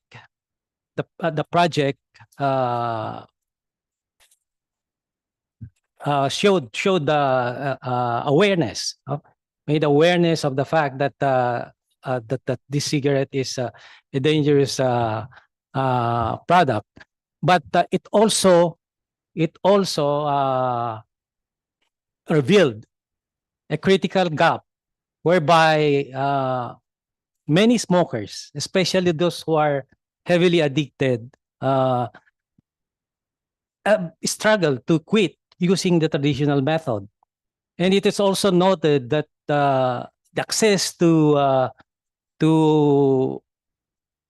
cessation support and trained providers remain very, very limited. So tobacco harm reduction comes or offers as a science-backed alternative. The products like e-cigarette, heated tobacco eliminate combustion, which is the main source of toxicants, and is claimed and is estimated to be 95% less harmful than cigarette. This is supported by preponderance of scientific evidence by leading authorities and of leading countries authorities in smoking. We support the intent of the House Bill 11360 to regulate vapor products. However, the proposed 66 pesos and 15 centavos per milliliter is excessive. As already mentioned a while ago, it will risk driving the smokers back to smoking or toward black market. So we earnestly urge that for a lower risk proportionate tax rate to keep these less harmful alternatives accessible and affordable, and promote and support public health goals. Thank you. Thank you, Dr. Mata, for that. I think NTA wants to do some follow-up comments. Sir? Thank you, Mr. Chair. Considering that the majority of the speakers have touched upon tobacco, I might as well share the position of NTA on this matter. Mr. Chair, if you may allow. Go ahead. Well, Okay. Sige, go ahead. Okay, the NTA as a primary regulator of the legitimate tobacco industry and mandated to look into the welfare of the tobacco industry, tobacco farmers, we've witnessed firsthand the growing threat posed by illicit trade, unregulated actors operating outside the law, undermining the legitimate market, and depriving the government of vital revenue. We recognize the intention of the excise tax, which is to reduce smoking and raise revenue. But the result of the successive increases in excise tax tells a different story. Cigarette consumption has increased, but excise tax collections and demand for domestic tobacco leaf had declined. That is from 12.7 million to 3.8 million low. This signals a growing underground market that bypasses regulation, taxation, and accountability, crippling our tobacco farmers and other industry stakeholders in the process. House Bill 11360 offers a rational approach. It can help close the widening price gap between legal and illegal products. This, we believe, will give the tobacco farmers and other stakeholders the chance to recover, restore demand for locally grown tobacco, and ultimately increase excise tax revenue collection. House Bill 11360 is a step forward, a more sustainable policy, one that safeguards farmers' livelihood, upholds the integrity of government regulation, and effectively combats illicit tobacco trade. That will be all, Your Honor. Thank you. Thank you, Attorney Ambrose.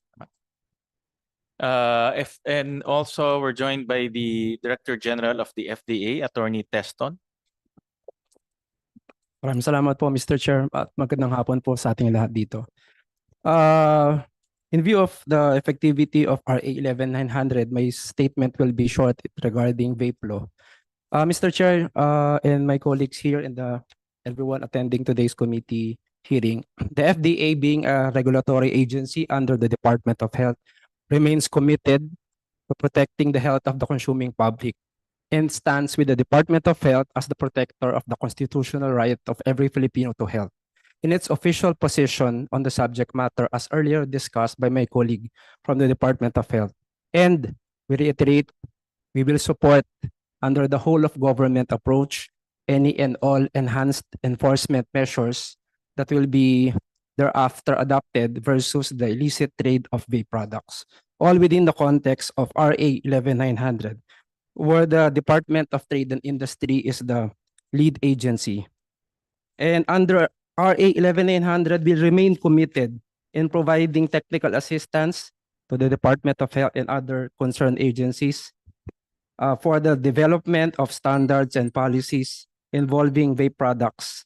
And we will remain vigilant in the monitoring of products, vape products in particular, with approved therapeutic claims. Because these products pursuant to RA 11900 remains within the jurisdiction of the Food and Drug Administration. That's it, Your Honor, for the Food and Drug Administration. Thank you po. Thank you. Thank you for that. We've already exhausted all the resource persons. Are there any more who wants to enrich the records? We call on Dr. Dance and then Dr. Limpin and then si Mr. Dulay. Okay. Thank you, Mr. Chair. Kasi marami hong hindi totoo na nakakalat eh. Gusto lang sana naming point out yung mga ito. Apat ho yung nasa listahan ko. Una, may nagsabi ho na ang pagtaas ng presyo ng sigarilyo walang effect sa paninigarilyo. Hindi po yan totoo. Napakarami na ng ebidensya. Isa po tayo riyan. Nung tinaas po ang tobacco tax noong 2012, bumagsak ang daming ng Pilipinong naninigarilyo from 31% at one point bumagsak pa to below 20%, no? Dahil sa pagtaas ng presyo. Marami tayo hong natanggap na recognition and awards sa iba-ibang bahagi ng mundo dahil nagawa natin ito, no? Pangalawa ho, hindi totoo na pag binaba ang buwis, mababawasan ang smuggling. Masyado pong malaki ang kaibahan ng presyo ng smuggled at saka legal tobacco para maapektuhan nitong napakaliit na pagbawas sa presyo ng tobacco. At marami hong lumabas na literature na ho, pwede ho naming share sa committee to show that lowering tax rates will not curb illicit trade. Ang major strategy to fight illicit trade, which we all are on the same side in this issue, the main strategy is tighter regulation. At nasabi nyo na rin po yun, Sang-ayon po sa inyo ang healthcare workers na kasama namin. Pangatlo, hindi po totoo that vape is less harm. Let me explain. Sinabi na ni Dr. Limpin na marami hong mga substances na sa vape that can also cause disease. Pero pangalawa po, less harm siya maari kung ikaw ay dating naninigarilyo. Kasi kung ikaw ay dating naninigarilyo, pwedeng under supervision and prescription of doctors, vape can sometimes be used to make you stop smoking. Ang problema, karamihan ng vapor, non-smoker. No? So, baliktad ho ang effect sa non-smoker. When a non-smoker vapes, tumataas ang posibilidad na siya'y manigarilyo in the future. No? Pangatlong dahilan po, nicotine. Nicotine is the most harmful substance in tobacco. And it is still in vape. Bakit po ko nasabi yan? Kasi kung wala hong nicotine ang sigarilyo, walang maninigarilyo. Yan ho ang substance sa sigarilyo nagiging cause ng addiction. So, dahil yan ay nasa ating vape products, it will propagate nicotine addiction, especially sa mga kabataan. Pang-apat po, hindi po totoo na ang kaisa-isang magiging determinant ng ating revenue ay yung tax rate. Yun po yung sinasabi ng Laffer curve. No? Meron siyang sa x-axis yung tax rate, ang revenue sa y-axis. Yun po sa science tinatawag namin univariate relationship. No? Ang Laffer curve ay katawa-tawa. Baka kaya siya tinawag na Laffer curve. Hindi lang tax rate ang determinant ng revenue. Kung gusto natin malaman ang impact ng tax rate sa revenue, kailangan isama natin ano bang inflation, no? Ano ba ang dami ng population? Ano ba ang purchasing power natin, no? Napakaraming kailangan isama. So hindi ho totoo yung Laffer curve. Theoretical concept po siya. Hindi natin magamit siya para malaman ano ba ang tamang tax rate. Kaya ang ginagamit namin a more scientific, more sophisticated model developed by Walbeck, no? To determine what the proper tax rate must be. Pero ang nakikita ko, kung ignore na lang natin yung mga hindi to na kumakalat, isa ho lang ang mag-agree tayo na problema ang smuggling.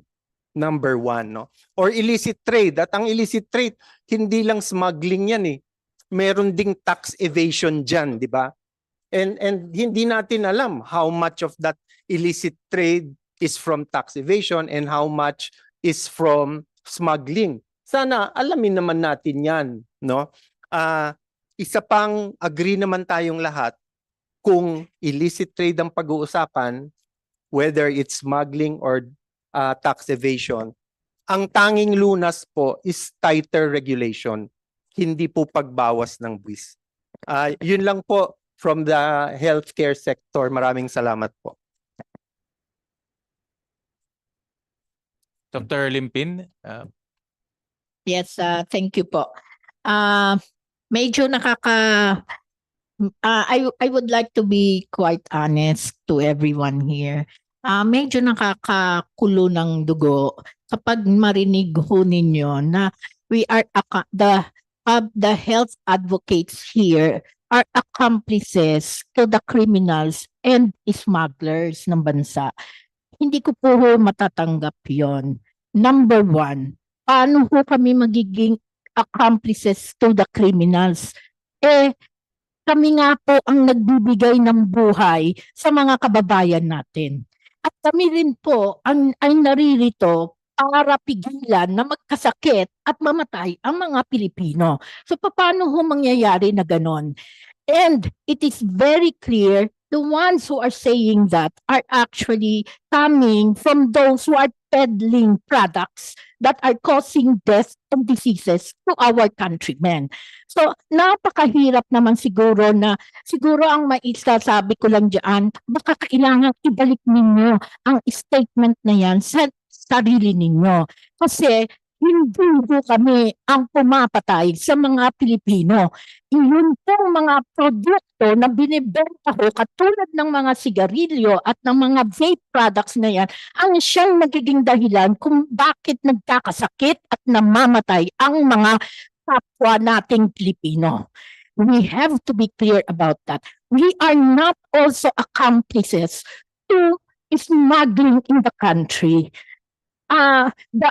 Sinasabi ninyo dahil sa pagtaas ng buwis, yan ang driver for smuggling.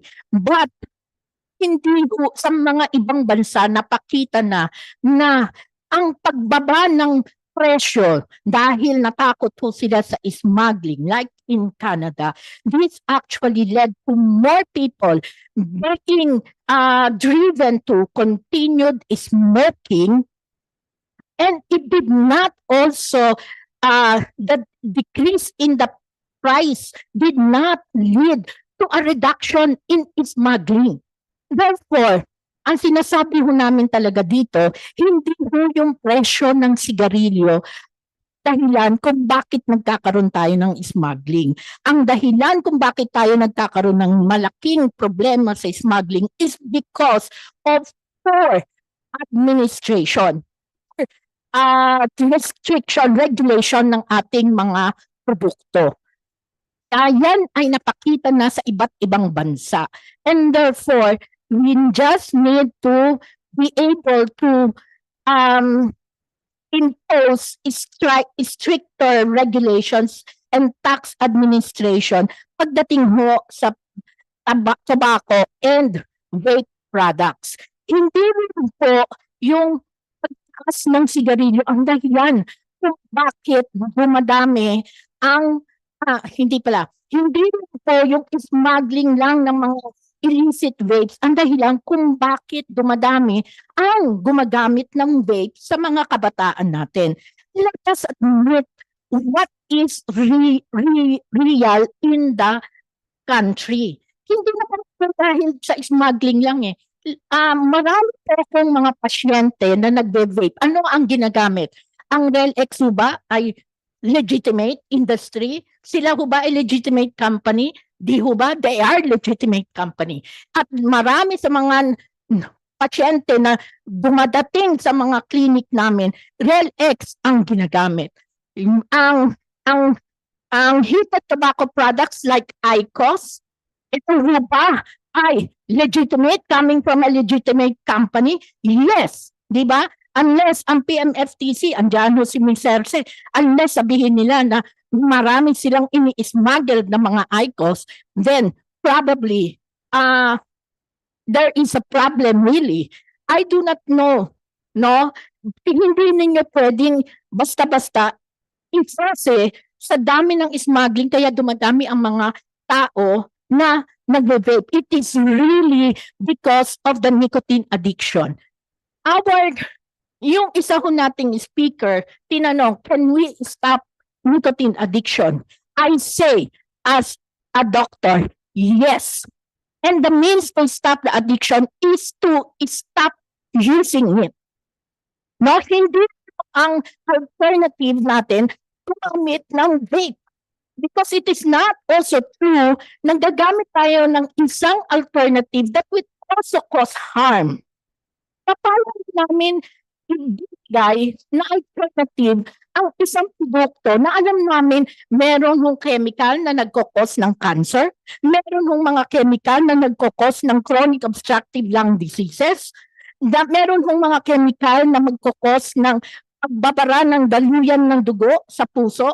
How can anyone who knows science and who knows medicine be able to recommend a product that we will know will end up healing a person? Yan ho ang sinasabi naming precautionary principle. At makikita ho ninyo, I am very emotional because I am hearing lies. Lies from people who does not know what science is all about. And yung sinasabi nilang public health England saying 95% less harmful, alam ho ba ninyo kung sino-sino ang gumawa ng consensus na yun? There were only 12 people who made that consensus. And guess what? 2 of the 12 came from tobacco and vaping organizations. So paano ho ninyo sasabihin sa amin na yung statement na ginawa ng Public Health England has no element of conflict of interest? And since there is definitely an element of conflict of interest, then we accept the statement that it is 95 less harmful. And when they were asked, these people, in the ones who made that consensus, when they were asked, where did they get that 95% less harmful? They could not even present any evidence.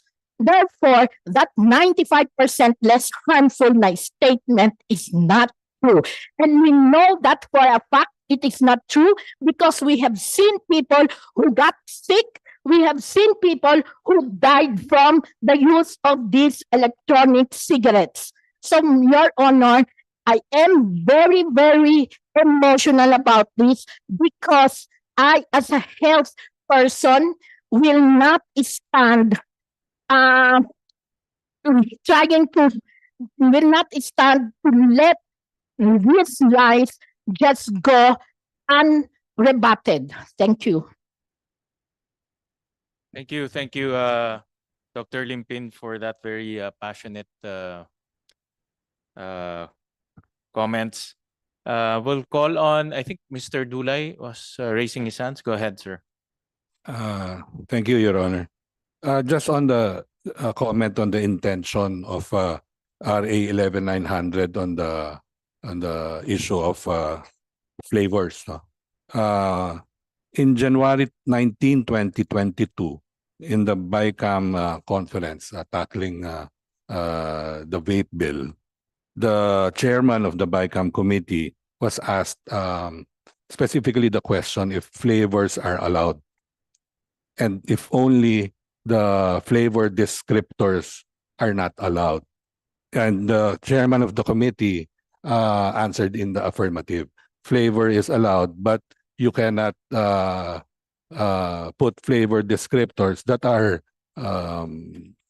nakakaakit sa mga minor de edad.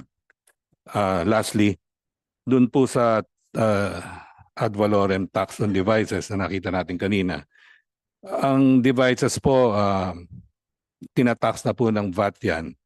So, pag dinagdagan po natin ng tax yan, parang double taxation na. Hindi naman po siya talagang parang essential, no? Na i-tax kasi yung consumable naman parati ang tinatax. Sa sigarilyo po, if you compare it with cigarettes, ang sigarilyo lang naman po ang tinatax, hindi po yung lighter or kung ano man yung ginagamit yung posporo, hindi naman yung tinataxan. Same taxes lang po din, baka VAT lang din sila. We fully support taxes on consumable products. Yun lang po naman, Your Honor. Thank you for that. Where's meron pang si Mr. Tistor ng anong grupo po? Good afternoon, Senator Gatchalian. I'm Saturnino Tistor, National President ng Philippine Tobacco Growers Association and also a farmer leader. I'm representing about 100,000 tobacco farmers in different regions. So, ang masasabi ko lang dito, talo ang tobacco natin, Philippine tobacco, sa ating foreign tobacco na ginagawa nilang illicit trade. So, sana makita rin natin ito ang epekto sa aming mga magsasaka at nagtatanim ng tabako. Salamat po. Thank you. Thank you for that. I see, sorry, AER first, and then I think Mr. Oplas was raising his hand after. Yes, thank you, Mr. Chair. If we may go back to the slides, I was not able to present one of the slides. I wanted to address one of the concerns of the industry because they've been saying that if we increase the taxes, it's going to kill the industry. But in fact, Mr. Chair, we collected data from the Philippine Statistics Authority on retail prices of cigarettes. And we found evidence that the tobacco industry has actually successfully increased prices, retail prices, more than legislated tax rates and VAT. So what does that evidence tell you? It tells you that they actually had room to increase their prices more than the tax rates. That it's not true that the tax rates are killing them. In fact, I showed a slide earlier on their profits. This is what Dr. Javier has been mentioning earlier. By overshifting, this is a concept called overshifting. They're able to game the market and actually make a killing of the cigarettes, killing literally by killing people and killing in terms of profits. So I just wanted to share that. We can send the slides directly to your office.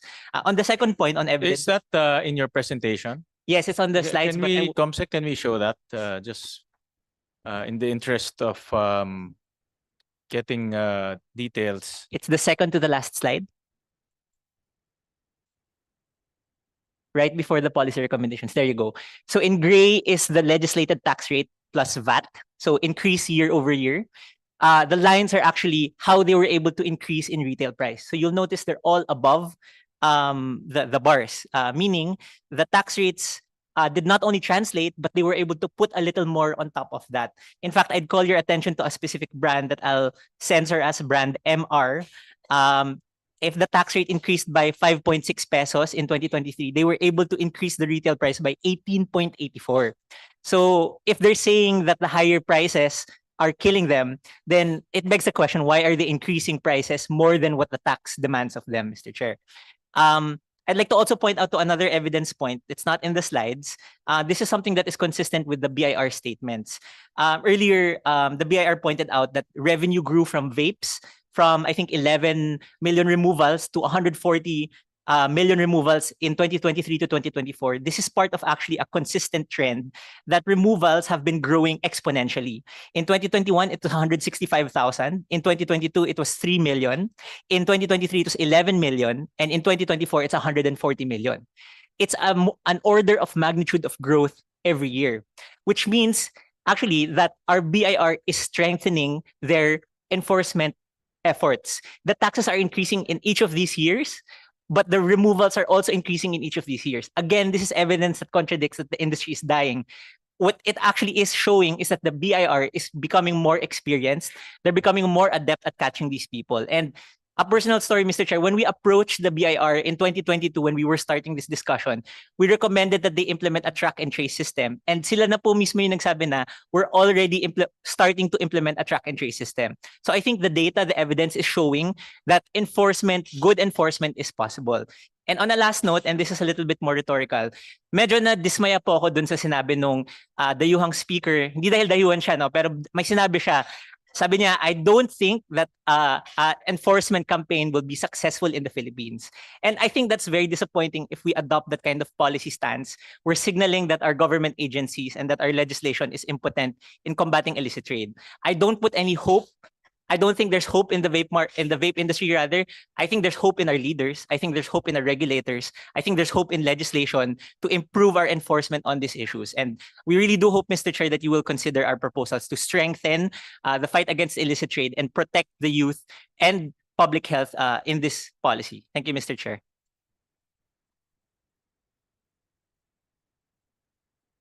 Mr. Oplas first, and then si Mr. Principe. Thank you, Mr. Chair. 3 points, Mr. Chair. First, yung sinabi ni Dr. Dans na katawa tayo Laffer curve. I think it's economic ignorance to say that, no? The Laffer curve was developed by Arthur Laffer sometime in 1980s, okay? The US income tax at that time was about 50-60%, and Reagan wanted to cut it. And Arthur Laffer was, I think, the chairman of the Council of Economic Advisors, and said that if you do that, 50% is not optimizing revenues for the government. So that's why Reagan brought it down to 35%, and US revenues have have generally increased, no? So the Laffer curve is also an explanation why there is no income country in the world, even socially country, which have 100% income tax. Because after some time, if you impose an income tax of 80%, people will stop working. Okay? Bakit ka magtatrabaho? Kukunin lahat ng gobyerno, papakainin ka lang naman, di ba? So the Laffer curve, the main application Laffer curve is income tax. Secondary na lang application. So it is ignorance, economic ignorance to say this katawa-tawa. Point number 1. Point number 2, Dr. Limpin, I'm sorry that I triggered you, but I'm sorry. Sa akin ang galingan. But if you read carefully, I said unintentional, not intentional, okay? Unintentional. No, it's not the same. It's not the same. And third, I think that we are going to a society na yung maraming bawal. Lang lockdown, you know, lockdown, dictatorship was at negative 9.5% contraction. It was the worst contraction in the whole of Asia, and it was the worst Philippine economic contraction since World War II. And a lot of the dictatorship and lockdown was triggered by medical tyranny. Okay? Bawal umalis ng walang bawal walang mask, bawal walang vaccination card, bawal walang ang daming bawal. Sabi nga ng Eraserhead, ang daming bawal sa mundo, sinasakal nila tayo. Pati dito, bawal, maraming bawal. I think that in a free society, in an unfree society, everything is not allowed unless government tolerates it. No, in a free society, everything is allowed except for a few exceptional. No, bawal pumatay, bawal mag-rape. Kunti lang yung bawal. Ngayon dumadami yung bawal eh. So I think that kung kasi sabi ko kay Dr. dito kung ang issue dito karamihan hindi ways and means eh. Dapat hindi taxation ng argument ninyo. Zero dapat. Zero. You're not talking about whether the tax rate is 30 pesos or 50 pesos. It should be zero smoking, zero vaping. Dapat ganun ang argument ninyo. And I think that the committee is not good. It's not for your concern. It should be a committee on health, not ways and means, because ways and means you're talking about money. Billions, no? It's not about bawal. Thank you. Thank you. Mr. Principe? Okay. Tama ba? Sir, I would just like to comment on the effect of taxation for e-cigarettes. I think it would be unfair to put it in the same basket as cigarettes in terms of taxation for vapes. Simply because the barrier of entry would be is higher in vapes rather than cigarettes.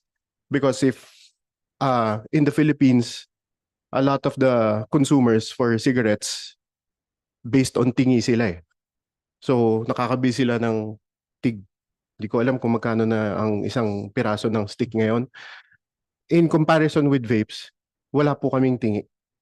Meaning you have to buy the whole system, which is an all-in-one system na kumbaga the barrier of entry is very, very high. At this point already, the barrier of entry is high.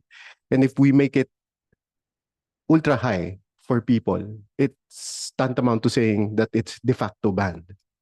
Na wag na kayong, kumbaga, hindi na sila makakagamit ng vape talaga. And another thing that I would like to comment on is the advertisement. Since the start of regulation, which is RA 11900, a lot of the legitimate, well, even before, as a core member of Philippine E-Cigarette Association, we do not promote vaping as something that is shown kanina sa mga sinasabi nila na ina-advertise namin. A lot of the content in the internet, especially in social media, are user-generated.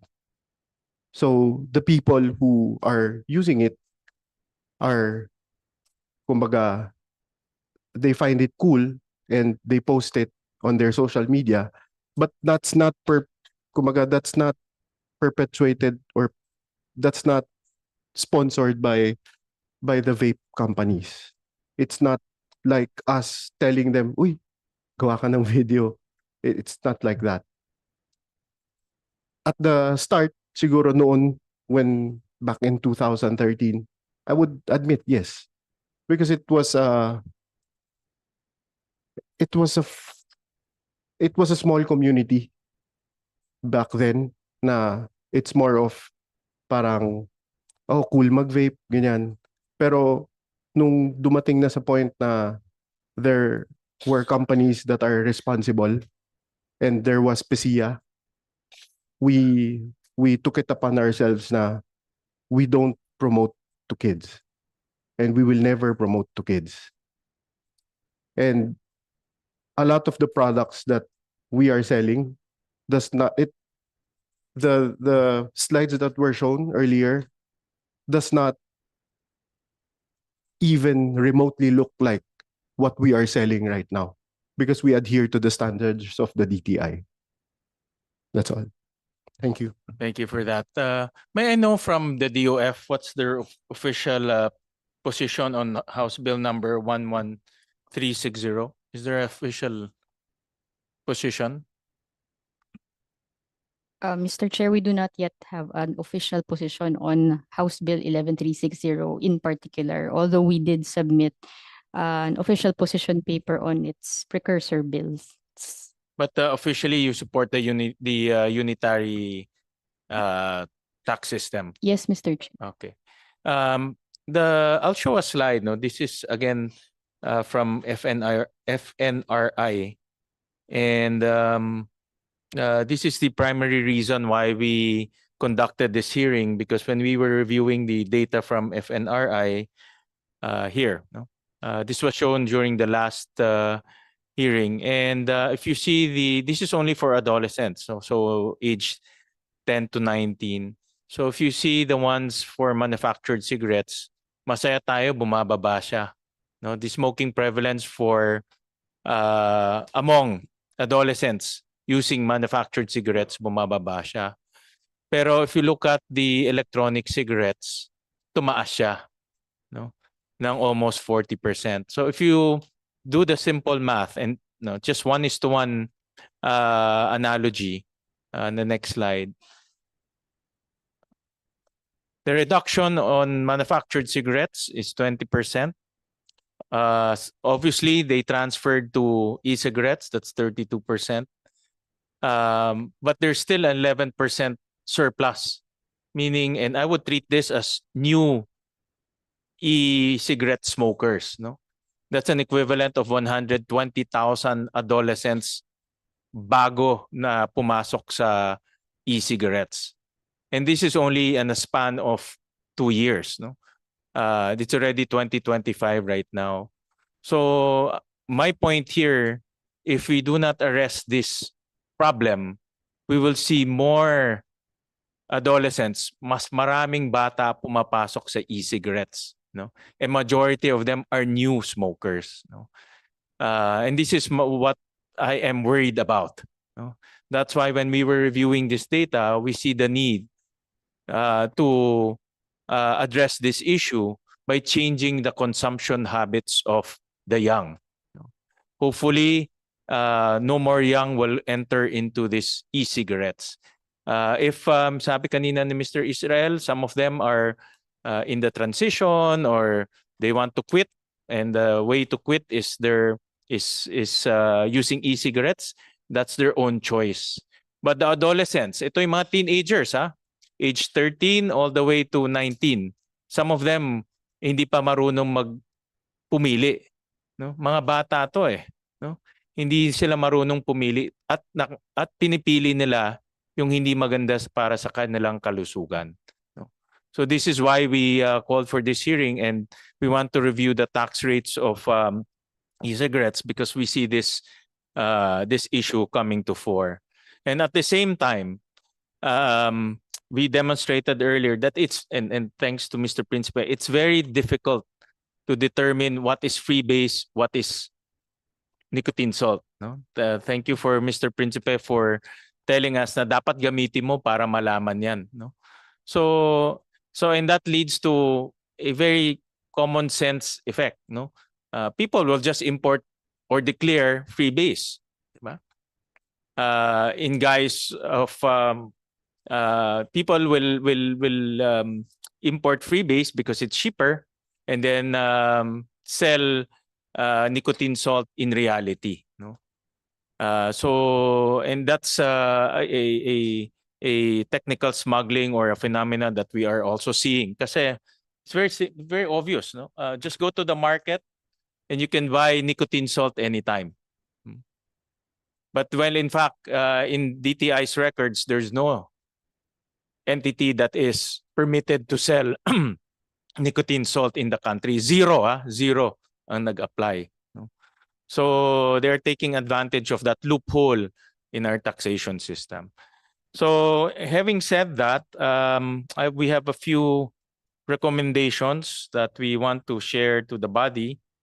And I think the bottom line here, and I think everyone is in agreement, we might not agree on some of the comments of each other, but we all agree that illicit trade is a thriving business in our country, both in cigarettes and vaping, and enforcement is very weak in our country. Let's just admit it. Aminin na natin, it's very weak. So we have a few recommendations. We'll just flash it on the screen. And this is primarily to DTI. No? And time again, we are saying to enhance enforcement of regulations under the vape law. Number 2, implement the flavor ban under Republic Act number 11467 and the Department of Justice opinion number 8. I think we should already work as one government. I know it's an opinion, but it's an opinion that is in favor of a healthy populace. No, so with that in mind, let's implement that opinion. If somebody wants to challenge that, then let them challenge it. No? But in the eyes of the government, we want to protect the youth.